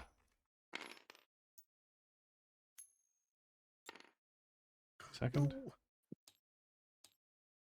You know, Just make mine a little bit bigger as well. make it a bit bigger. Oh yeah, actually, Echo, hold your coin still a little bit. Yeah, about that much. Is that good? Yeah, that'd be fine. Yeah, we're gonna make yours a little bit larger so it's distinct from the other cup coins. There you go. And now you just have to look at it and see which one would be heads or tails to you. Yeah. I mean, I think the dragon would be heads. What's your one have, Salt, on it? So you got like a wolf head and a castle. You happy with your new fucking toys? Yo! Aye, Yeah. aye. Absolutely.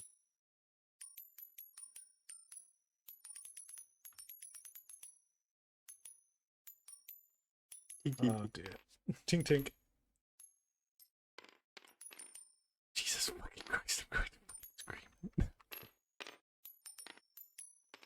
Here's a really funny thing. It's because I can do that. I can literally do it to like anything. Yeah. So I could literally just do this.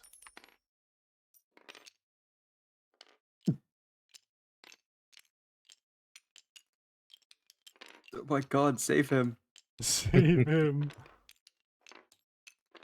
Spin.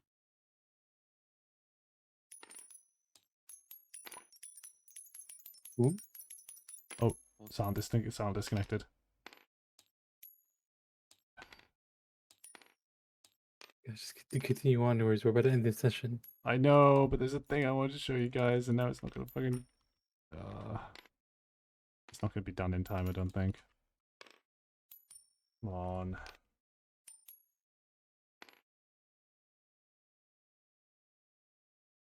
It should be no secret that what I'm doing is I have Hero Forge figures on the way of your new party members. Ah. And so I'm just like, come on. It's like stuck on processing.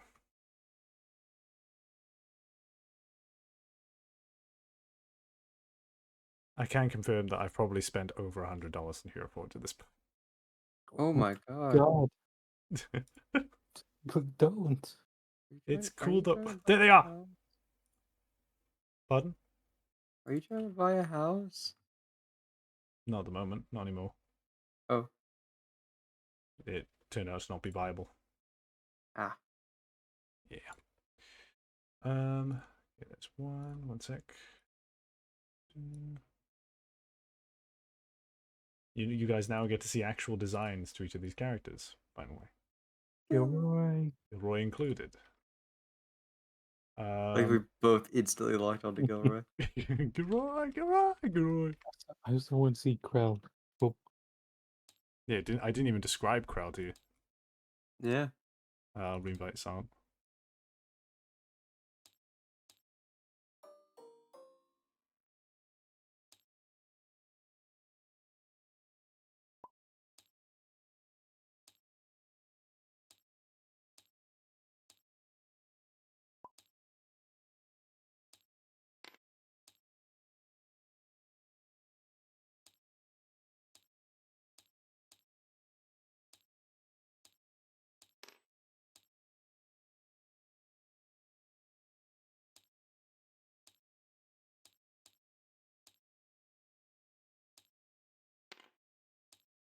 Give me a second.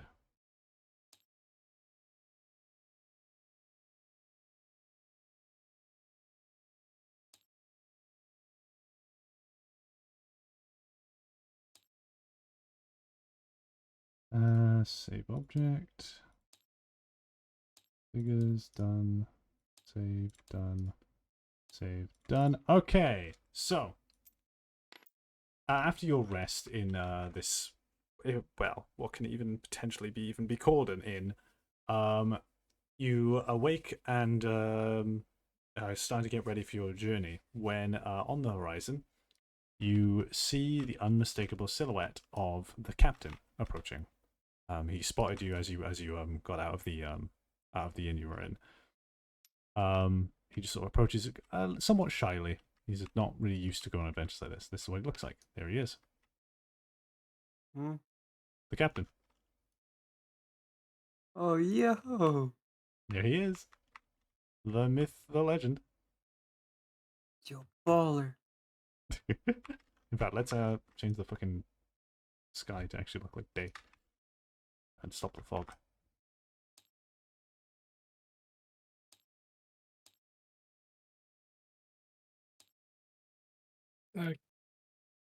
Light. There he is. There be the captain. So he approaches you, and a little bit behind him, you see a little kobold head skulking in the corner, and he approaches too. He's a bit more kitted up than you remember seeing him when he was in Gilroy's shop, and he's even like strapped a single pauldron to his shoulder, probably because he didn't have a second one. But he approaches as well. Here's Krell, Guy. little guy. little guy. And following along with Krell, waddling along behind him, is a little brown bird that doesn't seem to appear to want to leave him alone. I like that. just fucking happened upon him, and now it just bothers him. Yep. And of course, with all of the subtlety of a train crashing through a fucking building, Gilroy steps out from behind a building and yells his name at the top of his lungs. Here is the man. Fucking Gilroy. Gilroy! That's him. There he is. What do you think of the pose? Good So, lord. what are they like? What classes? Okay, so that's going to be decided between now and the next session because these characters are going to be in control of you two. I'll obviously be doing the role play as them, like if you want to talk to them and stuff like that. But for the sake of leveling and like combat and things, they would be controlled by you. So the trick here, like similar to how Baldur's Gate 3 did it, you know, where you've got the characters you can speak to, but they are controlled by you technically. Yeah. So between now and next session, I'll be discussing it with you of exactly what kind of classes you think would suit these guys and what you want them to be for your party. At the moment, the way they're kind of designed, Wilfred is designed to kind of be a fighter. Krell is designed to be a rogue. And Gilroy, I don't fucking know. Gilroy was halfway between being a bard or being a monk. I'll be honest. Oh, I was thinking he's gonna be the barbarian. Barbarian would work. I was leaning on monk, honestly. Barbarian would work very well if his barbarian rage is him yelling Gilroy. Multi-class. Oh yeah.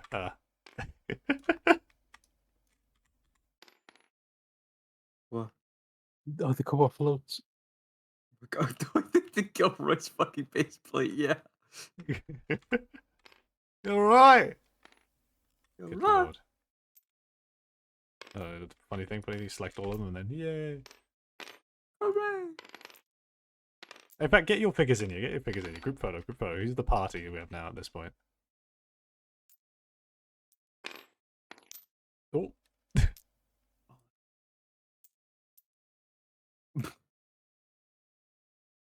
Don't do that. It's disrespectful of the captain. Oh yeah, you also have freaking Theodore. Theater now. Jesus Christ, this fucking team, man.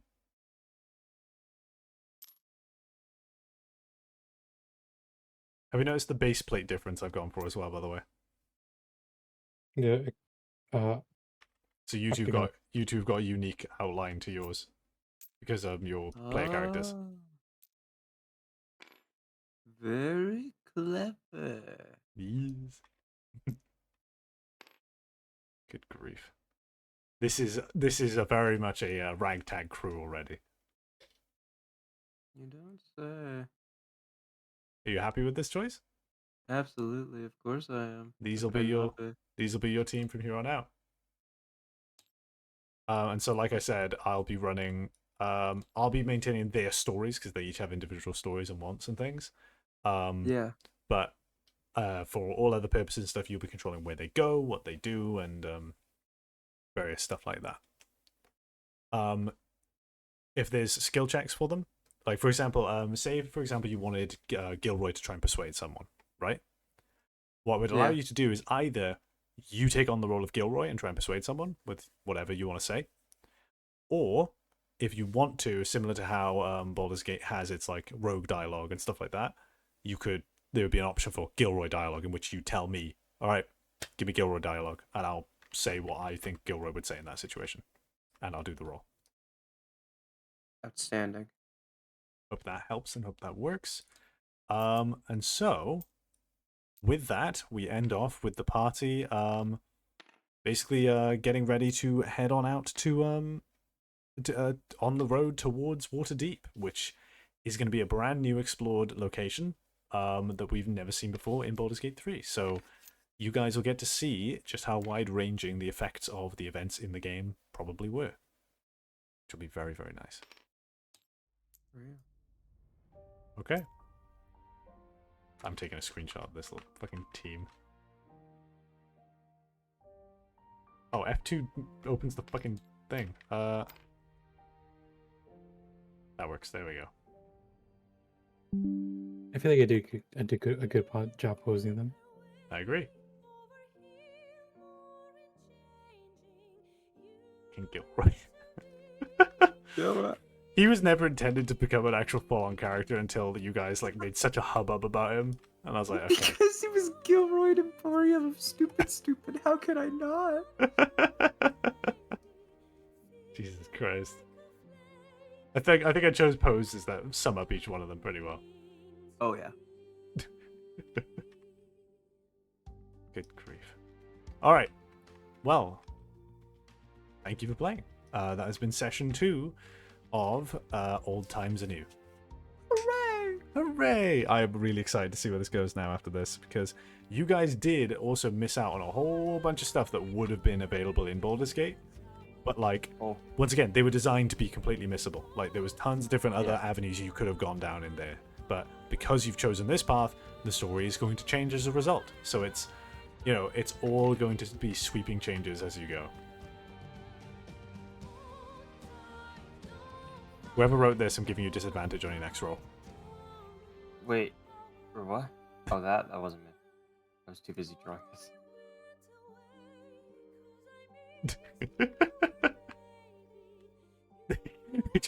quick, rub it, quick. The erasure of shame.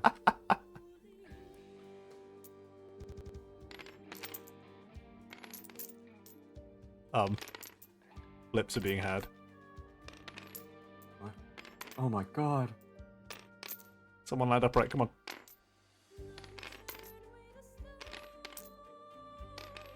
Get that stay sturdy.